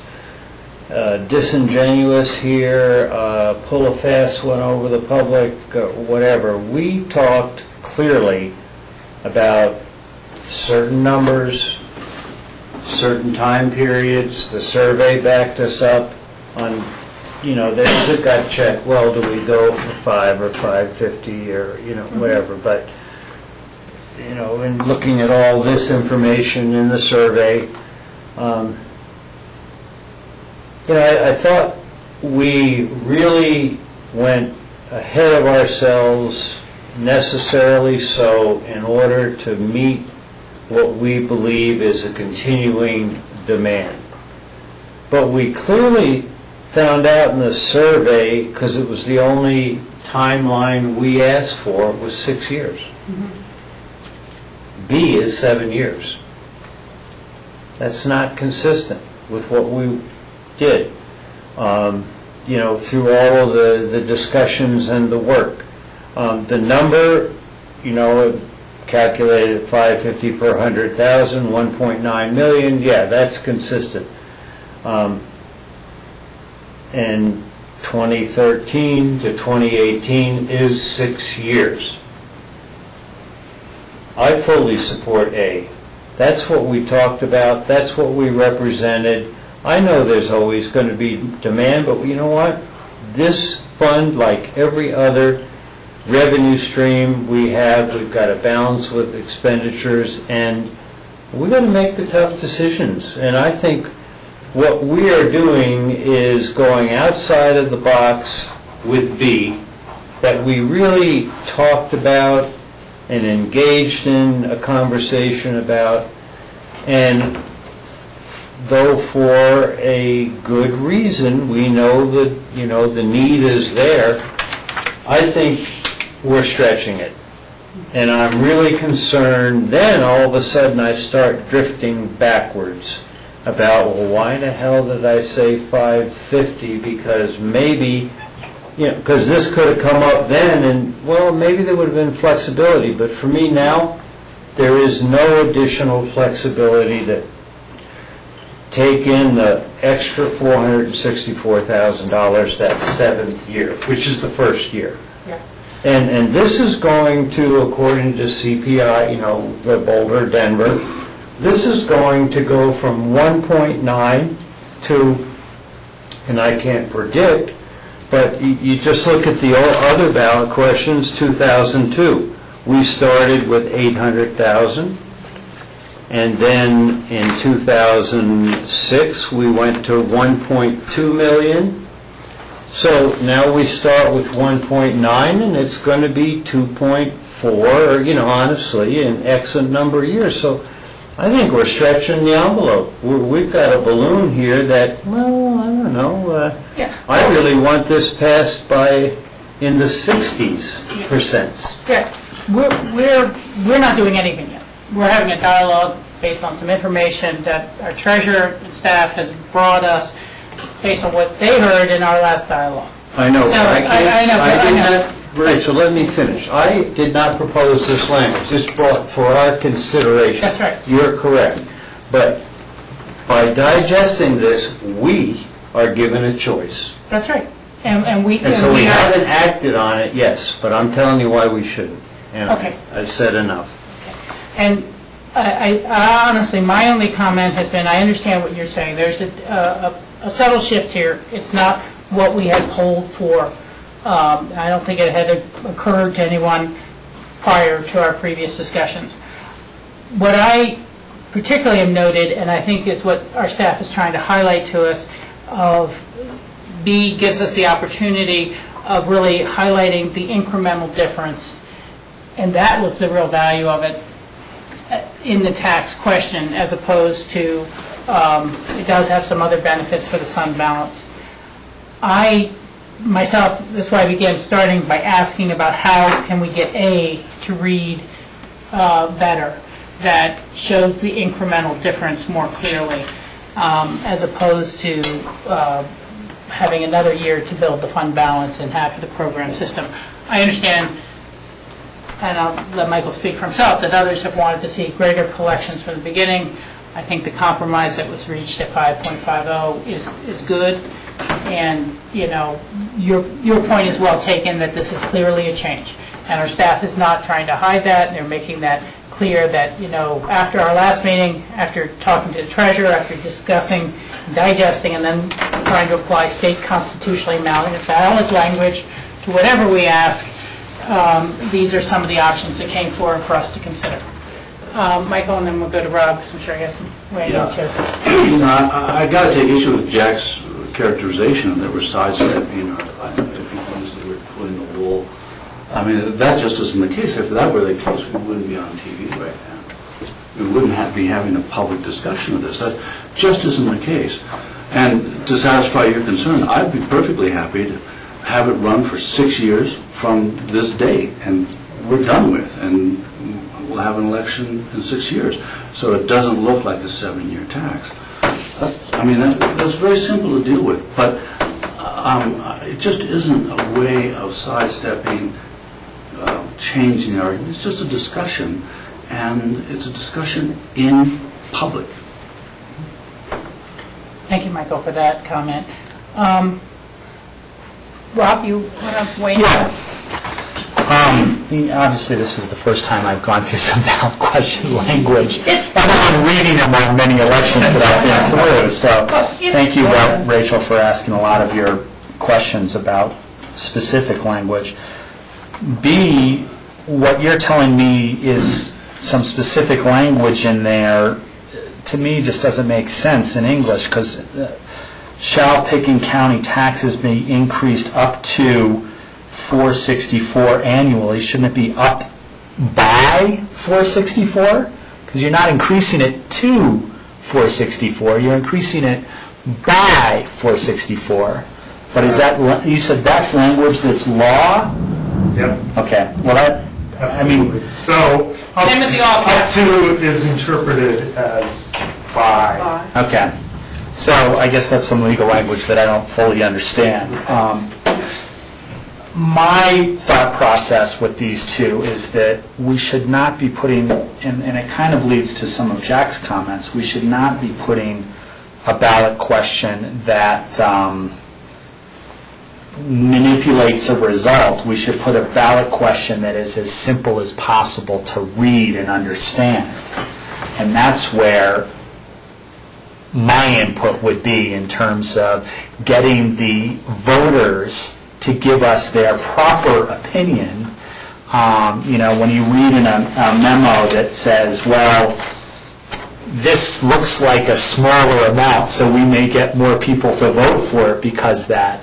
I want to represent the amount as the amount is, and that's what I think is important to express in a ballot question, so that we can get the voters to interpret it as correctly as possible, as opposed to directing them to, you know, this is how we want you to vote. I lean towards ballot question A. I do have some comments on a different topic of the memo, which is the budgetary impact section on this, but I can address that later if it so be the chair's desire. I do think we should kind of take these one at a time. I understand. I just wanted to reserve that for later comments. We definitely, I'll need to do that. And, I think it's fair to say that when you look at the Tabor tax constitutional amendment, it did try to make questions read as difficult to pass as possible. I don't think we're trying to make it slanted towards passage as much as maybe, again, to simplify and show our true intent. Because otherwise, you wouldn't have this all caps language. And the other things that the bond attorneys will frequently come back with, you can't say starting, you have to say commencing. There's all these kind of things that keep it from being regular language, and that's a challenge. I am looking for something that as clearly as possibly articulates that this is a renewal and this is an incremental increase. Neither of those two things can be done. This is a renewal and this is the incremental increase we need. And so so B does kind of get to that, but we have to ask for an extra year's worth of collection. I don't know what 6 years would do, where it would put us for general election cycles in the future. I mean, Michael's cure to that question was pretty good, that, we make it ending in 2017 instead of 2016. Maybe that's a legitimate way to do it. But the other side of it, again, for me, is trying to get A down to something that shows the incremental difference. Shall Pickens County taxes be increased up to 1.9444 by an increase of so-and-so of the 464? From the current collection of 1.4. Yeah. We can play with that. You can play that concept and see if there's an easier way to make that clear. The other was, there's no way to ask, shall the current collection, be renewed and starting in 2013 increase to X. Now that's where I think that the Tabor question won't allow you to do it. If we were just doing a flat renewal with no increase, we could do that. Yes. Then you can ask. But you can't ask a flat increase, flat renewal, and then have an increase in year 2013 as part of a second sentence, or and there's no and. No, if there's an increase, it has to start. At the very beginning. Shall taxes be increased. Okay. And there's no way to say, shall Pickens County taxes be increased up to $464 annually by an increase and extension of the Healthy Community Property Tax Fund. An increase and extension of the current. We can run it by the attorneys. Yeah, just as a way to work with number B. We'll see if that can work in through there. And it does all have to be one sentence, one big long run-on sentence as well. You can't. It has to be a question. It has to be a single one. A single question. Thank you. That stands with a question mark. Okay. Michael? I'm not going to try to defend Tabor, but in effect, what I think they were trying to do was to make clear that there was going to be a tax increase, because the opposite side of Tabor is you can use language to disguise things, and I think the constituents felt that a lot of their elections were worded in a way that were slightly misleading, and they raised taxes without really realizing the implications. So they just put it up front. Yeah. That's all so we're sort of dealing with it, and I think we just should deal with it up front. And go along with the language. Which is not to say I don't object to your language at all, but we just have to work within those limitations, and and Taylor was trying to get some clarity to what when you had a phrase on the ballot, that it was clear that it was a tax increase. Yeah, That's all. I understand that. Okay. Any other kind of thoughts? I think the fundamental question to ask the board is, are we interested in the elements of B that would start the increase in the 2012 year? Or do we want to go with a question that allows the existing tax to run its course through 2012 and starts the increase in 2013? Jack, just... And I'm going to respond to what Michael said. Well, I wouldn't mind starting the increase now, and you lose a year. My comment on that is that would not be good fiscal policy, because to gain $400 and something thousand up front, we give up the last year on the back side. So I like keeping. I like finishing the tax we passed in 06 through 12 as is, and then clearly going for the number 1.9 based on 550 per 100,000. So I haven't heard anything that's going to help me evolve. These are choices. And, maybe a little clarity, because if it's allowed the reference to moving from an existing tax and renewing a new one, there's some benefit there as an explanation for the public. Right. But the structure and the amounts, you want the intent of A to go forward. I'm on the A. Even if they improve the language. I gotcha. Michael, where are you on that? Well, I would be for just starting the tax now. We lose a year, but the fact of the matter is that it's a tax that is well administered, it's well distributed, and it's necessary right now. We're going through a recession, and we're still going through it, and nobody has provided me with any clear direction that we're going to climb out of this recession. This recession could last for another who knows how. There seem to be indicators that there's building in town that's going up, but there's no residential construction. So I don't really know what's happening. But I do know that there are people who are unemployed and in need right now. So I would be willing to do it now and lose a year.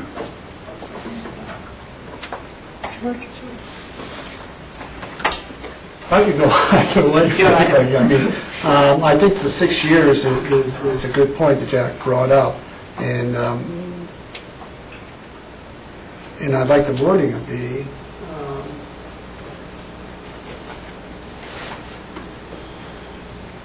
I could probably go either way. There is a need now.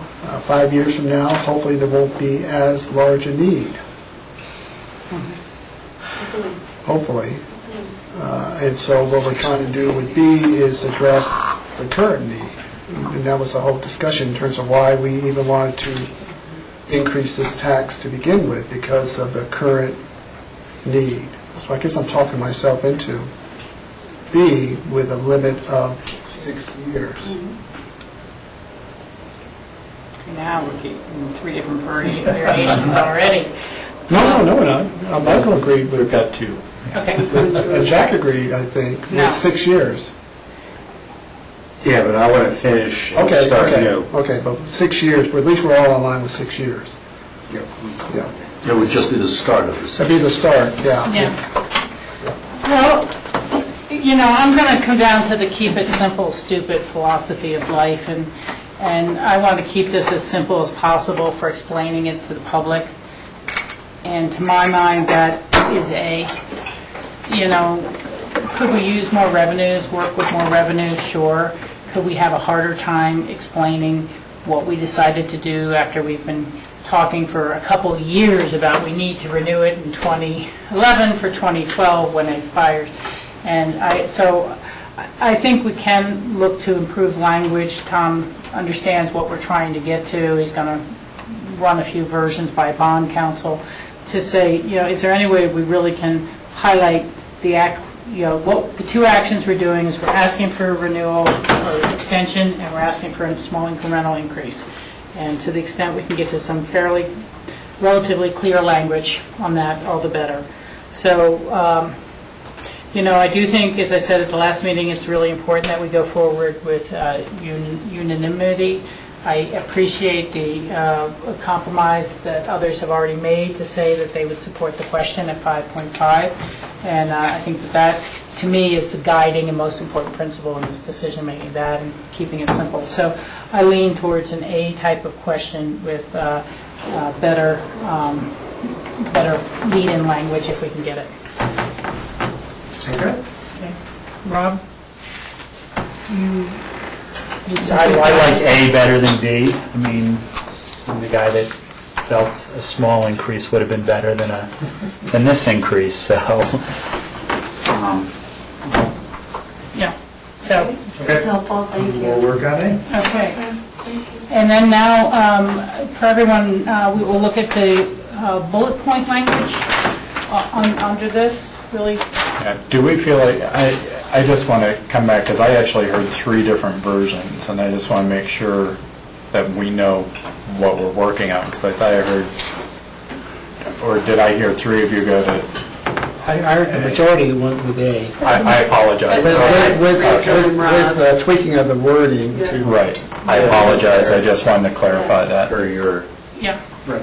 And, Okay. excuse me for making an assumption, but there seemed to be majority, and this was a new wrinkle. It wasn't something that I think that would be worth fracturing on for the election. Okay. Now, the ballot language, bullet points, did you have, not the priorities in the resolution, but these are the priorities here? Yeah, that's what I call them, priorities, Okay. sorry. Well, let's just go over the bullet points for a second. You had some language change already you want us to consider? Right, and I appreciate your patience. Everything's going so fast, so I've gotten some feedback to have the first one read protective and supportive services for children. Period. Period. Okay. Keeping the domestic violence verbiage the same, terminally ill, mental health and substance abuse, and the same. Okay, slow down. Yeah. Helping victims of domestic violence and sexual assault stays the same. The next one, care for the terminally ill and their families stays the same. Correct. Okay, the next one, mental health. Stays the same. Okay. That one is a little confusing to me, just because mental health and substance abuse prevention and counseling, because it sounds like mental health prevention. If you read the English of it. So mental health counseling and substance abuse prevention. Would it make sense to make, lines and space is very important, so I'm not dealing with the cost of a ballot, whatever, but those 2 could actually be put into 2 bullets and still maintain 2 lines, but then you have the spacing, so. Well, you want to keep that for Mental individuals health, and families to lead productive. counseling for individuals and families, and substance abuse prevention For and individuals. counseling. The thing just to keep in mind is that we really are doing mental health prevention, mental illness prevention. So we are trying to promote mental health. Yeah. And so it does maybe trip on it a little bit. If you have another suggestion, we can do that. But we really are supporting and substance abuse prevention. mental health. Promote mental health and substance abuse prevention. You got it. But you lose the treatment piece of that, which is the counseling. Okay. Can't you put counseling after? Mitzi, you have a comment on this one? Oh, just on the back of what Michael just said, you have to be mindful of the language starting before the bullets, because it says now, providing the source for health and human service programs, including. So then you'd have to have the words that start the bullet match the including. Okay, And so promote wouldn't necessarily. including promoting. Well, promoting, I suppose, yeah. Yeah. Well, could you just do, Well, to me, mental health counseling is going towards that preventative measure you're trying to get to, whether it's intervention or prevention. So, including mental health counseling and substance abuse prevention for individuals and families to lead productive lives. It's also substance abuse counseling. Okay. So Well, prevention implies counseling, though. I don't think that you need to say counseling twice. maybe prevention's not the right word, maybe preventive, so mental health and substance abuse counseling and preventive services for individuals and families to lead productive lives. Does that clarify it? Somewhat. I just think that prevention includes counseling. Counseling promotes mental health, so I see it a little simpler, but I'm not going to fight about that, you know. That's just not, I just want to read as plain as possible. What were the other language changes you had, and then any board members, as we hit your bullet point with changes? we would keep the seniors needing one-on-one help and the preventative health services. For the last bullet on that page, helping at-risk youth connect to the community to help them be successful or succeed. So instead of narrowing it to one-on-one mentoring and after-school programs, it allows the grant review committee to be broader. Okay.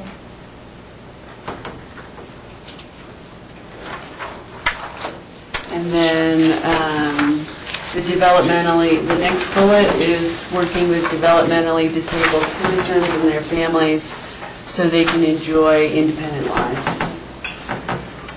Just, again, keeping it simple and not limiting the scope of it. And the last one is the same, programs that protect environmental quality and not limiting it to Independence Pass and local hiking trails, which, of course, Open Space and Trails does. Well, the first thing I say is that... I'm sorry, Rachel, didn't we skip a bullet point, providing a variety of physical... I did, yeah, I'm sorry, we would keep that the same. I was going to say, the first thing I would do is I would sequence that before the other senior bullet point. I think the two senior bullet points should be near each other rather than so separated, because it sounds a lot like, well, we're going to help the ones who need one-on-one help. What about the rest of the ones who just, we use all the programming, they may be living independently. I would put the providing the variety of physical, social, and educational activities first, and then the second one, which is additional help for those who need one-on-one care. The other one that strikes me as a little awkward is programs that protect water quality, Independence Pass, and local hiking trails. I know that that references to being able to make contributions to groups like Roaring Fork Outdoor Volunteers, but creates confusion with, well, don't we already have an open space and trails funds? So I think programs that protect water quality, Independence Pass, and local natural resources. I don't know if that is too much of a term of art, natural resources, but a lot of our contribution, those guys have been working on our lands already. They help with drought seed. They help. They're doing. Sometimes they do work on national forest land. Sometimes they do work on our land. But I hate adding the word hiking trails because it just confuses me with open space and trails. What I heard Nan say, which I agree with, is that last one she changed to say programs that protect environmental quality, period. Yeah, period. So taking out all these water quality, Independence Pass, hiking trails, I like to have a simple and much more broader versus specific areas. So I would agree with the wording that Nan came up with. Yeah, environmental quality strikes me a little as restaurant inspections, frankly. I mean, and storm runoff. Yeah, I'd like to do that. I mean, yeah, we could, but I mean, I just natural resource environmental protection or something like that. But environmental, I think of the environmental departments as wastewater treatment systems, That's what our environmental health department does more than anything else. I never thought of that, but that's fine. Yeah, That's yeah. a different perception, so. Yeah. So if we could throw another word in there to make it more specifically, like. Yeah. About the quality of the environment. Programs to protect our natural environmental Yeah, quality. the natural environmental quality, something like that. Yeah, I would agree with that, because remember, we already have a tenth of a penny for water quality and open space, so. Yeah, We we don't don't want to wanna- confuse people on those. And Rachel, I have a question. We mentioned seniors twice, 2 bullets for seniors. Well, I think it's because it's really getting to 2 different levels of care. One is the senior center, the activities, so many things included in the senior newsletter that are financed for this. And then I think they're really trying to get to drill down to deeper levels of one-on-one care and not make sure that we end up feeling limited by the ballot language. Now, if you're saying you want to combine those into one bullet point? Well, I'm looking at the previous 2 ballots, and we said senior programs. And what's changed since 2006 is the development of care management, and that it's really one of our fastest growing, the seniors' fastest growing services. The need for adults to get special support to manage and navigate their lives. So that's why you see it twice, but we could work on combining Maybe you those. synthesize senior programs and what you just talked about. Yeah, including, and then just make it care management, yeah. We'll combine them and see Well, what see we if can do you with can. that.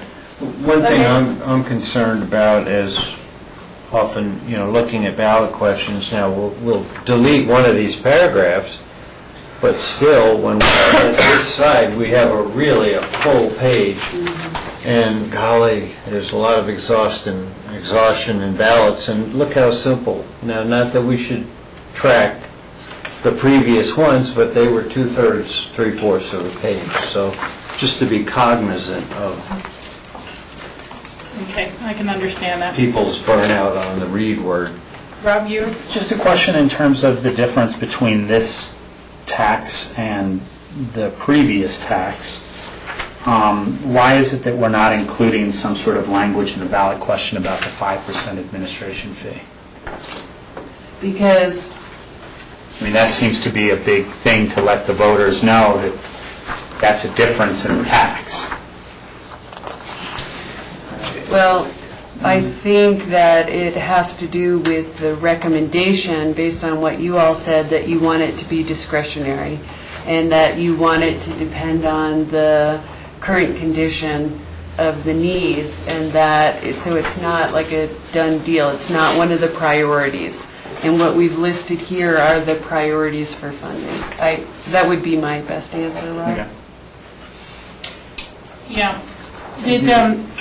Was the administration, the non-administration, non-use of the funds for administration, kind of prohibited in the previous resolutions? Yes, it was. The resolution language, but not the ballot language. That's right. Thank you. So we're clarifying in the resolution that it actually can be used for some up to 5%. So that's what. Yeah, because without that, it's really at the board's discretion. Okay. Yeah, if the previous one had been silent and not mentioned it in the resolution one way or the other, Yes. Again, my example is the director of the Open Space and Trails Fund. There's some personnel that can be paid for that, including the rangers and everything. Jack, I think your point is really well taken about finding ways to limit these. And I agree with that.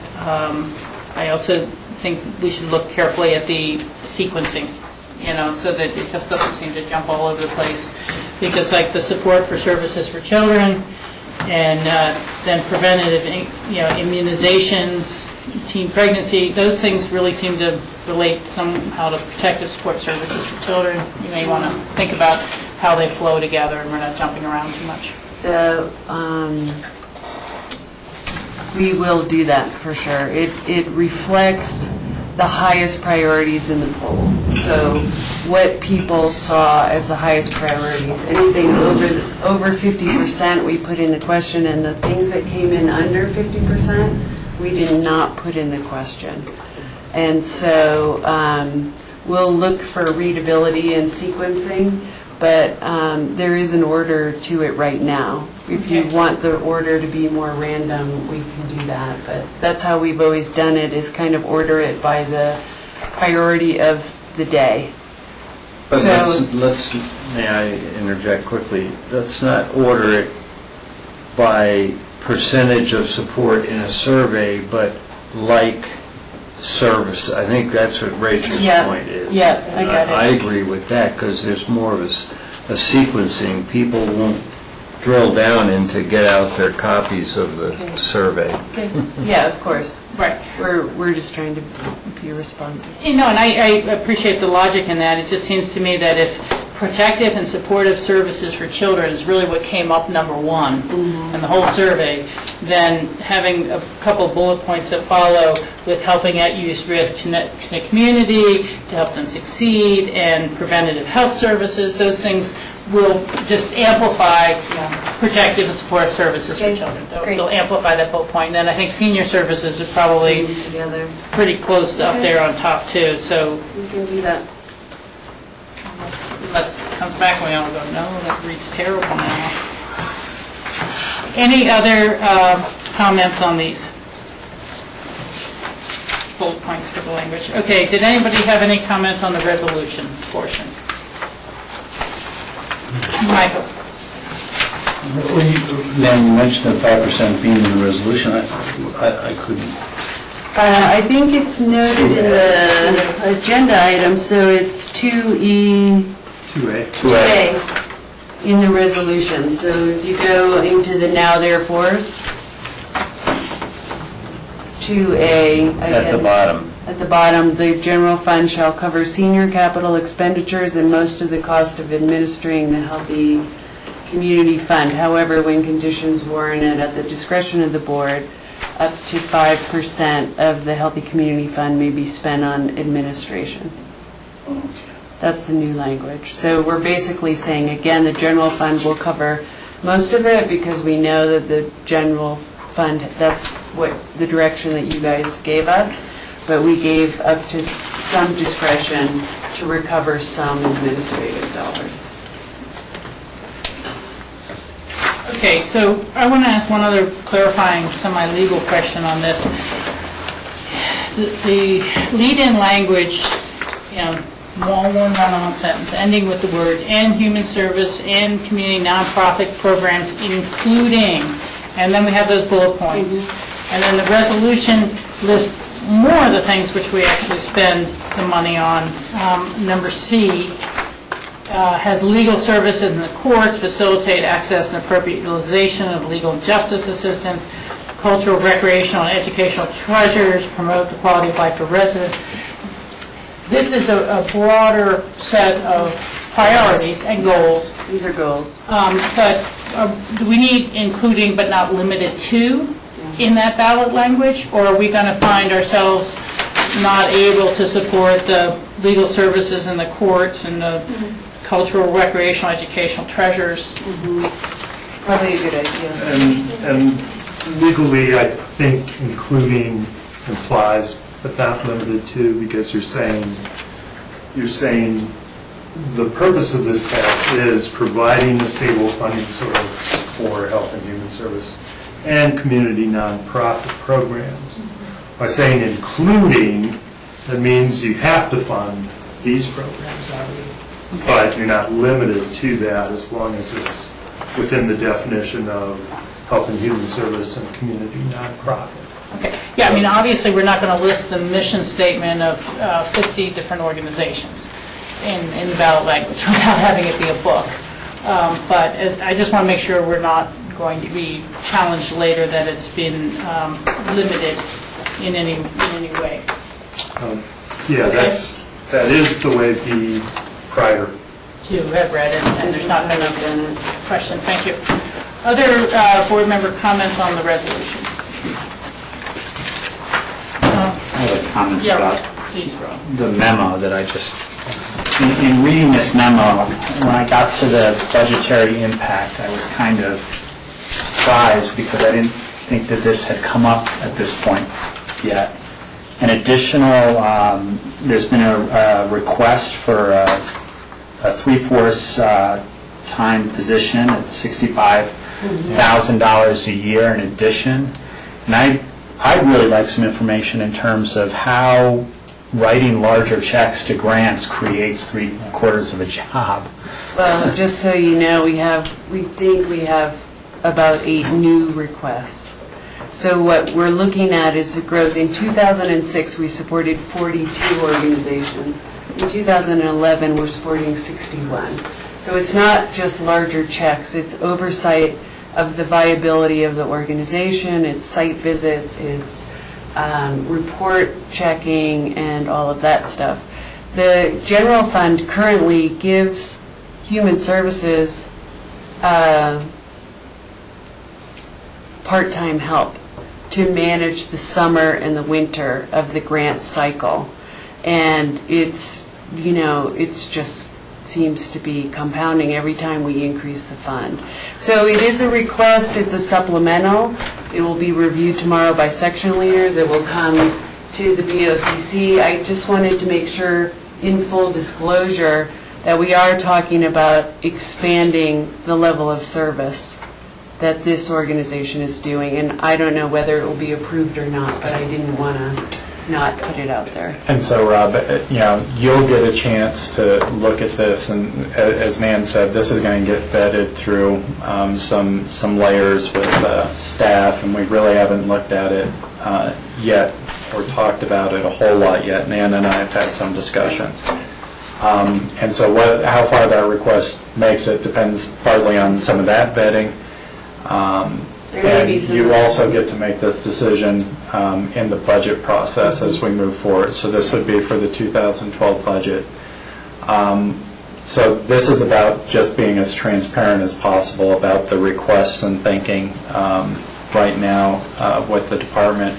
The other thing, that makes me think about this in my discussions is it's the resources we have dedicated right now to this are not just dedicated to the Healthy Community Fund. They also, and sorry to talk about you as resources,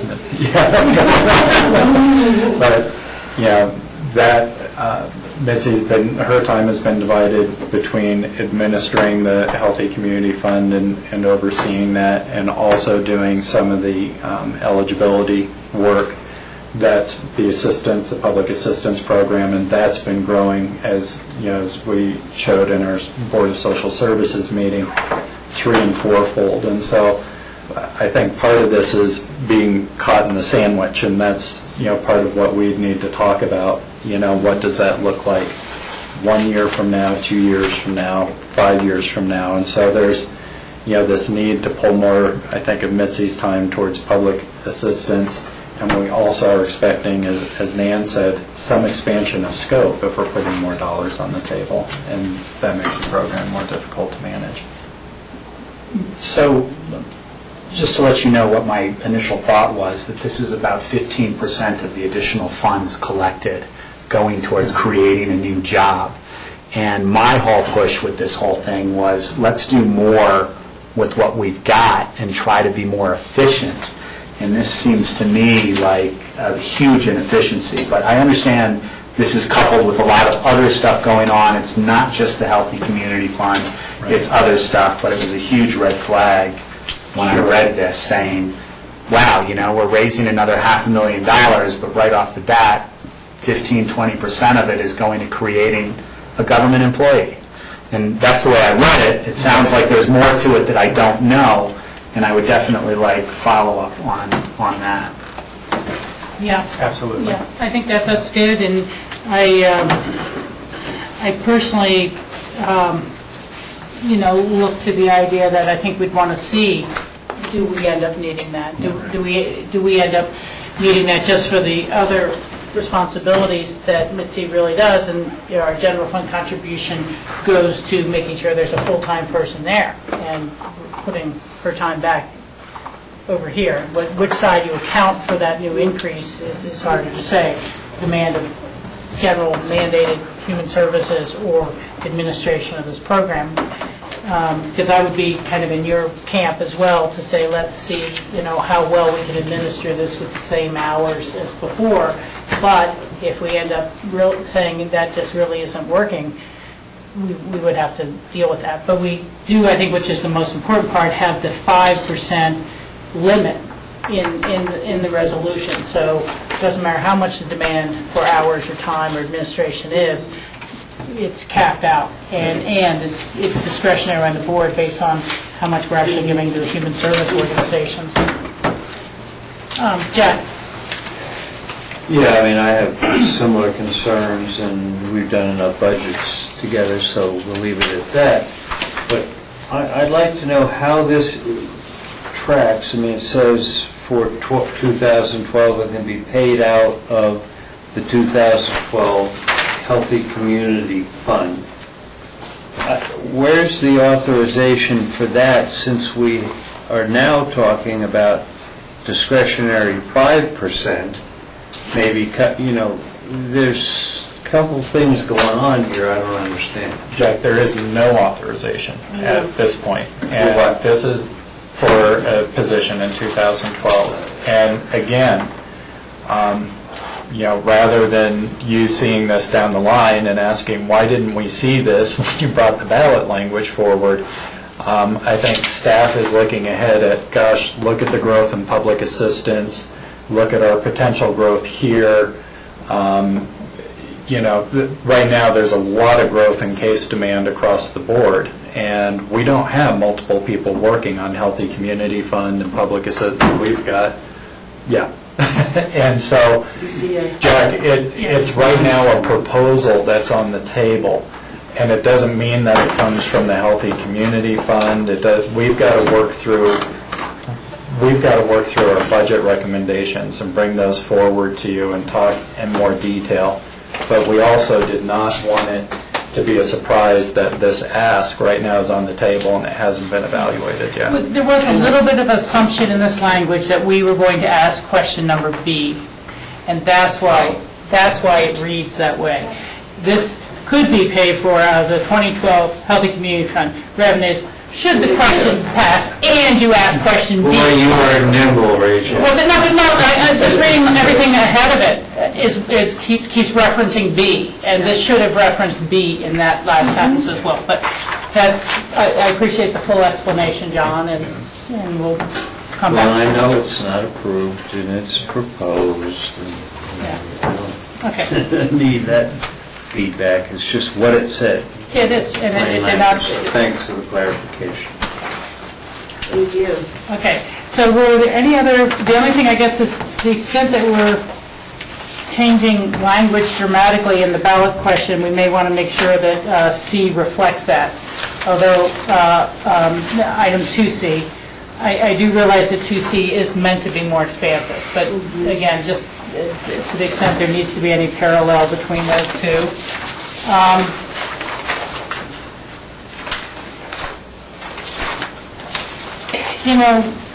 I'm wondering if there should be any statement of the value that the fund has been to the community in the recitals or anything like that. I mean, we're asking for a renewal. That's the primary focus of this. There is a small incremental increase.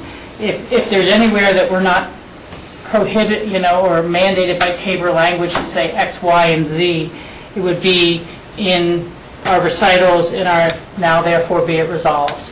And so this is incredibly cut and dry, and it looks like lawyer language. We don't have anything that we are celebrating the success of this fund over the past 10 years of its existence, that it's known to have helped X many community members, over the 10-year or 5-year or the past year. You guys have the data from doing the grant reviews of the types of partners and agencies we've helped.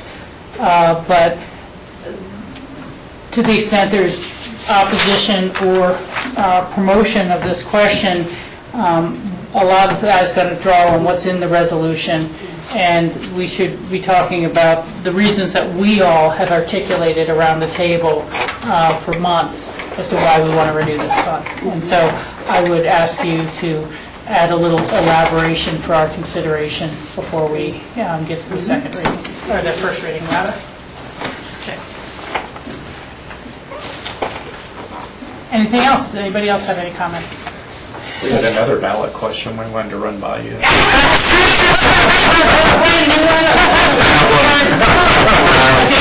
Thank you for your attention.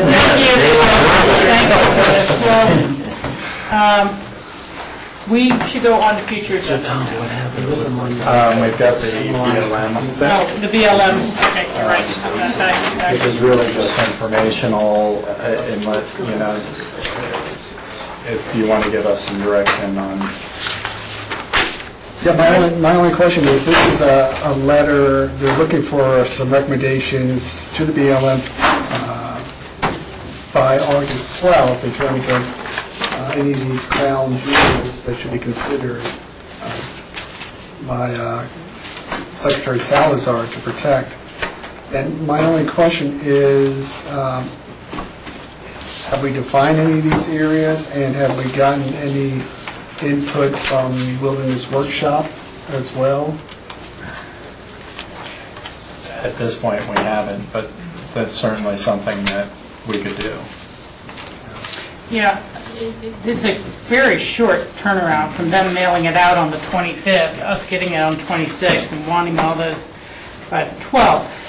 But at least a broad understanding of this is they're really kind of looking back through all those wilderness study areas.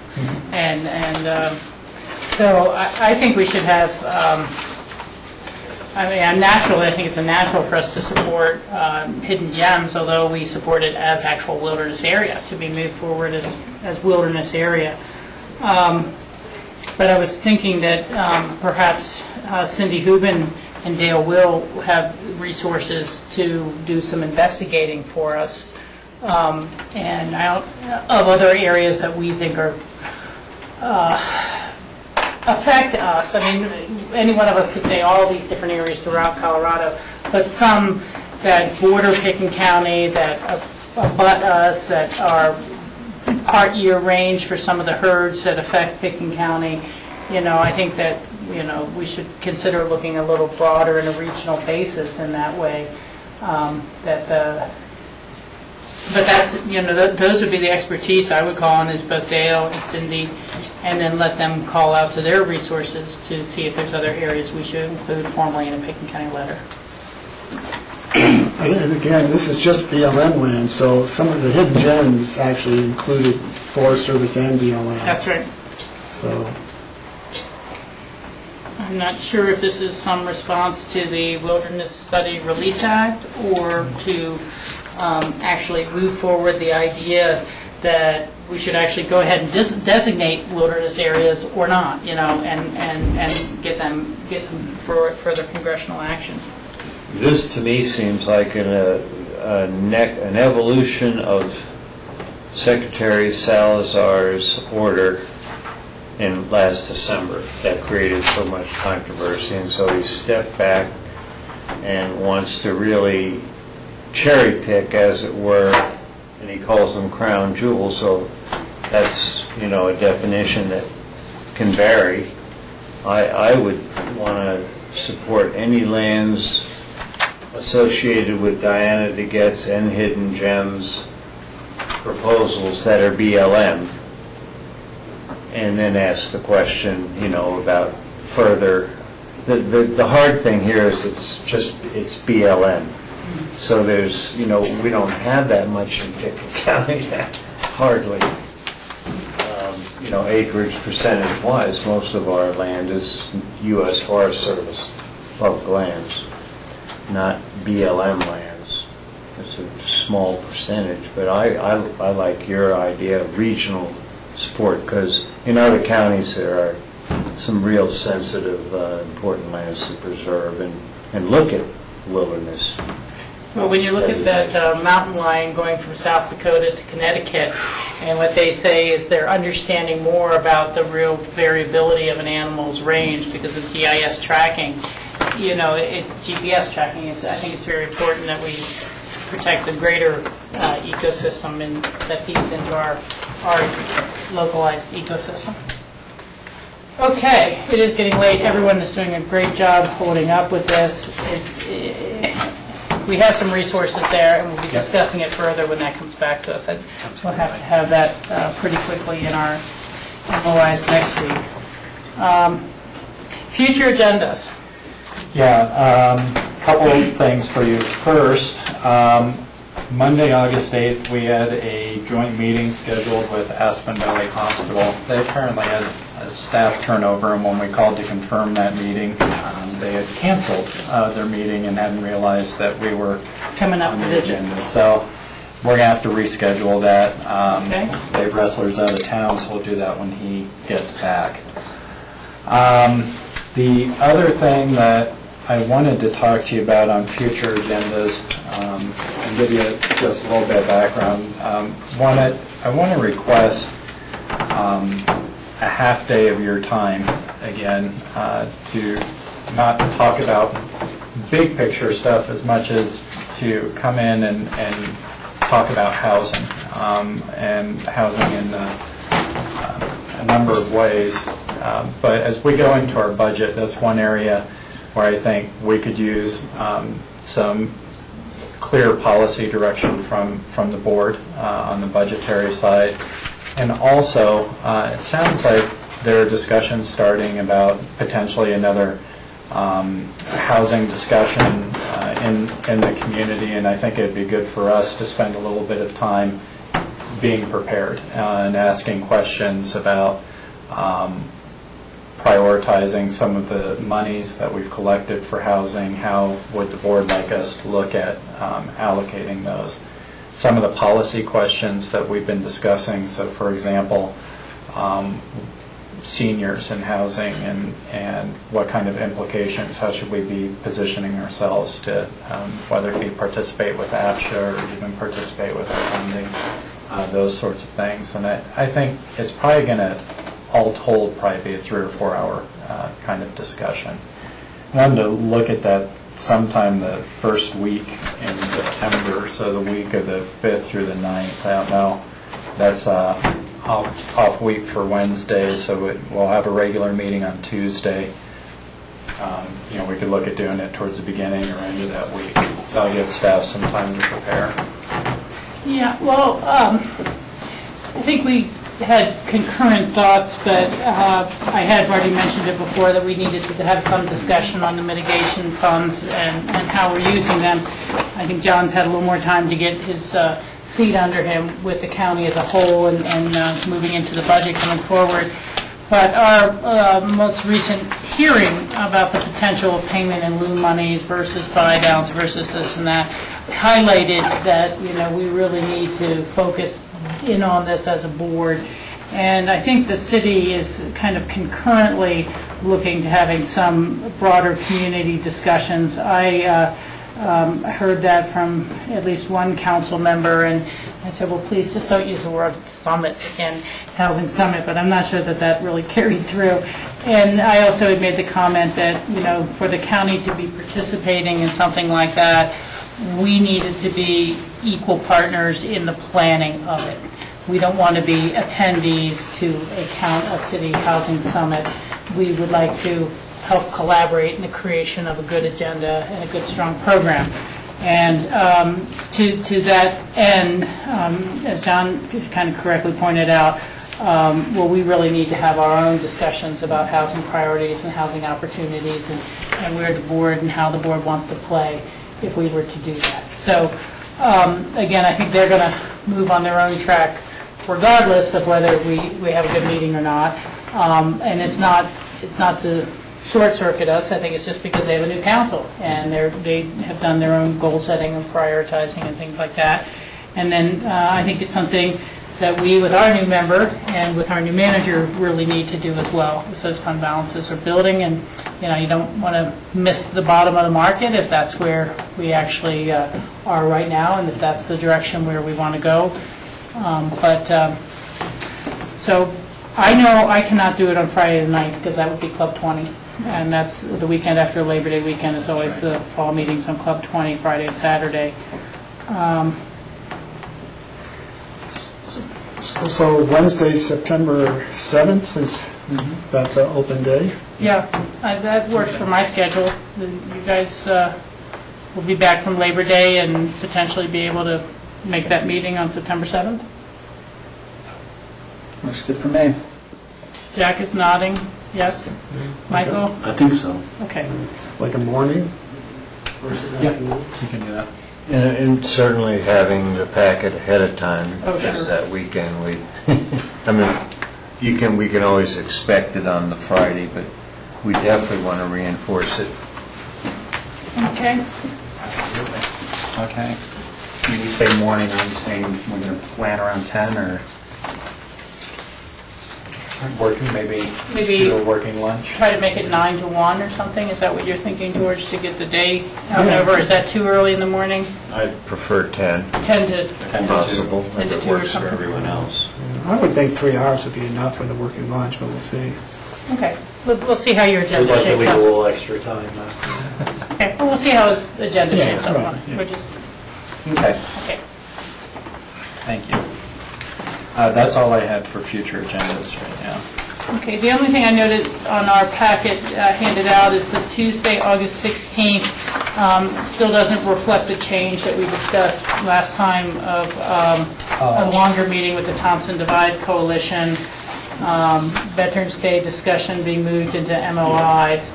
And you and I could talk further about it, but I think we need a mini agenda for the actual Thompson Divide Coalition discussion. Yeah, I agree, and that's actually on Susan's desk. Matter of fact, Michael picked it up the other day and was asking about the lines on it. So that change will be made in the next set. Okay, super. And, I know that when George and I sat in with the Thompson Divide Coalition kind of smaller meeting in Carbondale year and a half ago, they had a really good slideshow prepared of what the Thompson Divide area meant, what was about, what their goals of their organization have been, and so I think a lot of that presentation really should be repeated for us as a full board. And then I would say working with Cindy Hubin to talk about the regional goals of the county and county land use, ComDev, since we're doing oil and gas roles. Those are at least a couple of the elements that I know in shaping the agenda for that meeting. Time for comments by different parties who said they're able to attend, on and on. So you and I can work on that as well. Okay. Did anybody else have any future agenda items that they need to bring? Just as an awareness, though we're uncertain where we're headed relative to a ballot question and the home rule charter, we still ought to be cognizant we might need that extra meeting if we proceed with a ballot question. And that would be moving the meeting from the 23rd to the 24th or 25th. That Thursday or Friday. We need some extra time.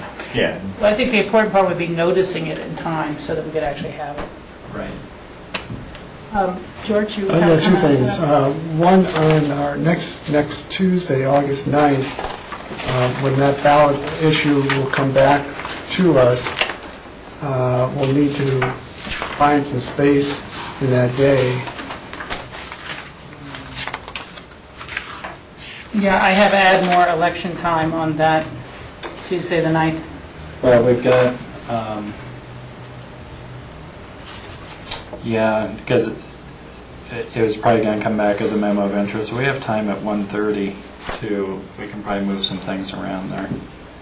I would suspect it will take more than a half-hour discussion. They tend to. I agree. So I don't know how important the translator policy update is, if we could shift that, but you guys could look at that, but I think you need at least an hour, given the discussion we had today. Right. And then my other question is, that Rachel just reminded me, We were going to, at some point, see the oil and gas rigs come back to us.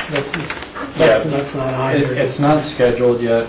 Staff is still meeting on both the oil and gas rigs and the 1041s, and we want to make sure we've got a good handle on them before we schedule that time. And then, back on August 16th, on the Thompson Bi Coalition, we're still, the idea is we're still going to bring in a lot of the other interested parties and stakeholders to participate in that discussion. Okay. Other future agenda items? Just something that John alluded to relative to affordable housing, employee mitigation, and he said, that he has worked on it, etc. I assume that at some juncture in quote-unquote the near future, we ought to be Having some work sessions on that? asking John about him bringing forward. I mean, I have stuff from 08 and 09 here about impact fee, and he said, well, I was ready to bring it forward, then the dip, the economy. But he did allude to this again the other day, so just to touch base, what is his plans? That's not me, John. That's No, John. Oh, okay. Oh, excuse me. Yeah. Okay, we'll make a note of that one. Just to, just touch base, what's his intention? And you might verbally, I'm not expecting any work immediately, of course. Okay, if we have no more future agenda requests or monthly calendars, we'll see. John, did you have any open discussion items you need to bring to us? Yeah, I'll try and keep it brief. On July 5th, the board interviewed Neil Siegel for the Conflict of Interest Committee, and we're looking for some feedback on appointment or process there. I think just move that forward at the next regular meeting. Excellent. And then Jack had asked me to bring forward an email that he had received about broadband internet service, and it is, give me just a second here. It's a internet service provider called Skybeam that's serving up Snowmass and Capitol Creek valleys, and apparently they've had some difficulty with their translator. The email had indicated that their Skybeam is waiting to place a new translator based on an agreement between the Colorado Land Board and Pickens County. Jack, I haven't had a lot of time since yesterday, but I did check with the attorney's office. We're not aware of any contract that's been in front of us, so I need to do some more digging. You know what it was? It was that the land board needed the county in which the thing was going to happen on state school board land to give them approval and to sign off. And I thought we signed off. Okay, and that's okay. It was on, but it was for Old Snowmass. Yeah, and this is what It was on Williams Hill. Right. Yeah, and that was state's school land board lands. And I was pretty sure I even signed something to that effect, that we were okay with that. Do you know about when you did that? Was that within the last 6 months? Days ago. I don't remember this coming forward while I was here, but okay. I think it is, and I apologize, I probably should have said, John, please forward this to the board too. I should have done that. We touched base on this. This guy is kind of, he's from Old Snowmass. He's concerned that we haven't taken appropriate action. This started last November was when he said, 6 months or 7, whatever it was, ago this came before you. And I thought we'd have a discussion. Didn't we do that? And is there something new? We definitely did. I'll dig. Okay. Between yesterday and today, Well, I didn't have a lot of time, much so notice. I'll dig a little bit more and see what I can find out about Yes, that. maybe see if the It's helpful to hear that you guys remember taking that. And then maybe you might email them back to say, hey, Yeah. we have taken this action. Yeah, I will as soon as I know something. I didn't have anything for him. Okay. This was more jogging my memory, and we'd acted on it, and we know that this is an issue that is of importance to the board and the community. So thanks, John, for following through. Okay, did anyone else have any open discussion items? I think we're going to skip our board reports today unless somebody has something from a board report that they really, felt we need to move forward. I just have a couple open discussion items. Okay. I'll be trying to be Good. quick. There is a petition that is been going around to rename one of the eastern peak of Mount Sopris to John Denver Peak. Mount Sopris is in Pickens County. It's one of those really unusual peaks where you've got the east and west summit, which are about a half mile apart, have been surveyed at the exact height, elevation, which is really unusual, just under 13,000 feet. Mount Sopris is also, I think, has the greatest relief of any mountain in a state, even though it's not even a 14er. From valley floor to the summit is over 6,000 feet. It's really an icon of the Roaring Fork Valley. And this petition is being spurred on by someone on the Front Range with good intentions because she's a big fan of John Denver. And he's trying to get the eastern peak named after John Denver which is really changing the name from Mount Sopris. And I wonder whether we should be writing a letter in opposition of that. I think we should name it John Dusseldorf Peak, so there's no confusion, or whatever his actual last name was. Michael? Duchendorf. I think if it comes to us formally, it'll come to us. We've had this request for keeping before. Oh, welcome, of course. Yeah, because it's a very complicated process, and so my guess is it's unlikely to even get this far. So Yeah. Well, the last one because was... it isn't a formal application yet, so what do we have to say in opposition? I've heard a lot about this, but so I would be more than willing to write something after where there's some formal action. So what you're saying is the petition that goes before is in the National Geological Society? Well, I think it's the, what do they call it, yeah. So at that point, they would then be coming to Pickens County for input? Yeah, they can't change it arbitrarily. They can't, okay, I wasn't aware of that. Yeah. Maybe we should have Ellen outline. You can find out. John can find out the process. Well, we've had this come before. It's a USGS, isn't it? USGS, yes. Yeah, let's have Ellen outline the process, because I do remember a request before, during my time here, but I can't remember if it was didn't go any further because it didn't pass muster as being an actual peak. It was just more of a knoll, and they were like, we don't name knolls, or they'd have millions of requests. So let's get Ellen to get us the process and make sure we can interject ourselves at the appropriate location. Yeah, it would be a name change. It wouldn't be a brand new name. It would be a name change, which I think is really significant because that means that, the whole town last 100 years, the map's going to be, out of the same. Yeah. Well, honestly, I think that may be the type of issue we want to have a public hearing on whatever letter we're sending. It would be on our agenda, and we'd have a discussion so we could hear from the community as a whole about their sentiments on it. All right, good. Okay. The other thing I had, we had a sort of a short conversation last week on the Senego cabin up in Ashcroft, and I had an opportunity to talk to Tom Cardamon, and who they run Toklok up there, and Tom would be very interested in looking at moving the Senego cabin over by Toklok. They've already moved one cabin over there. They actually had to dismantle. I can't think of the name of the cabin that was up there, and it's sitting over by Toklok. King cabin. Yeah, the King, but no, it wasn't the King. It was a different one. But anyway, so Tom is interested in seeing if there's an opportunity to move that.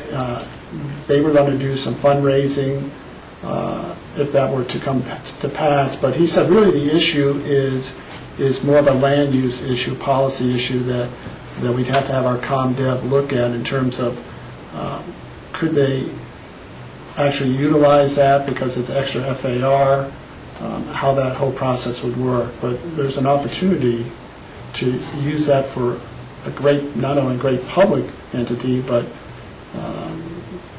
as part of TOCLOC, which Stuart Mace's. Yeah, they've merged together potentially. Merged. Anyway, so there's an interest there, and I said I would just throw that out and see if ComDev can come up with some ideas. There, it goes back to the whole idea of a discussion of a master plan for the whole Ashcroft area, with the Historical Society, with the TOCLOC, with Ashcroft, with all the other uses up there, open space and trails. Michael? Yeah, again, this goes back to open space and trails, though. This is their project. I mean, what I would do is refer it to Dale, so you talk to Tom, and then have Dale and Gary, who've actually been putting out the RFPs and all that stuff, talk to them. I don't think we should skip over their interests. So. Yeah, not skip over it, but I think one of the stumbling blocks is ComDev. Well, yeah, I'll talk to Dale and see where they're at with open space, and he and Cindy can coordinate to see if that's really a viable option or not. Well, we have an upcoming joint meeting with Open Space and Trails, and That's September, I think. well, that's still coming, and It's coming quick. maybe it may be further away, but I do think it might be merit some discussion there, as I have looked at before. That cabin was part of a much larger set of land exchanges, and so I don't really even know the premise that open space is treating it with right now, that somebody else has to pay for all the moving and all the costs, when we as a county as a whole made the commitment that it would be removed. And so I think maybe we have a little fine tuning to do there as well. So anyhow, those are two good points. Did you have anything else you wanted to bring up today? Any other open discussion, Michael, Jack? You always have one or two things. I would support George's idea, at least get the link of ComDev involved with open space, and you have that direction. Yeah, I have really only one thing I'm going to mention due to timing, and it's about comments by our staff, open space staff, concerning the future development of trails on Drosty. And I quote here, "We're going to see significant trail building for the next few years." A staff member is saying that, but that's speculation. We don't have a plan for that property yet. So I'd request it be toned down a little bit, because I've got several people called me and said, well, we bought the property for dual purposes, conservation but it seems like it's such a widely desirable and now accessible property that there's really a lot of momentum just to Trails. overlove it, as it were, and that's a quote. So if we could just kind of tone it down a little bit, let's get that plan out, let's digest it, and then we collectively, open space and the board, everyone in the community will take the appropriate steps when we have that report. Yeah. So I'd appreciate that. That's a point well taken. I think there's times we all say will when we should say may, or something like that, and end up kind of stepping on a little bit. If you read it in the newspaper, how reliable can it be? There's always that. I will note that someone pointed out the NACO bulletin had Janice being quoted about mail-in ballots, and how there's, between this year and that year, there was 35% increase in voter turnout. And it was just such a short blurb that it didn't really capture that it really is more driven by the ballot issues on a given election year as to how, because these are off-year elections. So the blurb didn't catch it, but those who are trying to push for this national all mail-in ballots all the time movement are, we're using a Pickens County quote for that. And, in 07, it was very few things, like a metro district or so on the ballot. So. Good. 1 minute, real quick. Yeah, take your time. And I know you Just kind of about pushed done. this off, but it was last week, the Northwest COG meeting. Yeah. A couple of quick things. The Economic Development District is moving forward. George spoke up and secured one of the board seats for SKICO as the resort seat. And the other, Nice. the City of Aspen seat, will be Derek Johnson, and I spoke to him already. And we still need a stakeholder seat, which is someone in our district, and we've put it on our website, I think. We're advertising it, and we decided as a board that we would put it out as like a citizen board type thing and take applications and that sort of stuff. So we're moving forward on that. One other really interesting thing that we talked about, which I think Michael will be interested in, is one of the first things that the Economic Development District is going to do is do a broadband summit and try to get some interesting parties involved and have a informational, learn how we can develop broadband within our county regions. We're setting January as the goal for that. They're going to do some, there's going to be a small fee to cover the cost for attendees and that sort of stuff. They want to get some big players involved. They've got some time to kind of organize it, and we're not sure where we're going to go from there with it. Their biggest concern was connectivity versus rural areas. So I think we'll bring in the aspect that rural areas need to be serviced more, just to let you know one thing that's moving forward with that. I think that's great. Just to add to that, when we were meeting with Leadville, they talked about having just attended a summit on rural broadband that was held at Mount Princeton just in the past couple of months. And so I don't know, I cannot remember the name of that summit, but I don't think we had anyone from Pickens County there. And so just so they're not reinventing the wheel, they can find out what was already on the agenda with the summit that was held at Mount Princeton. And again, the Lake County Commissioners did attend, and so they could probably, or Pam could maybe look it up and find out about it. But it'd be nice to build off of that rather than have the same, because otherwise you might not get the attendance you're anticipating. Yeah.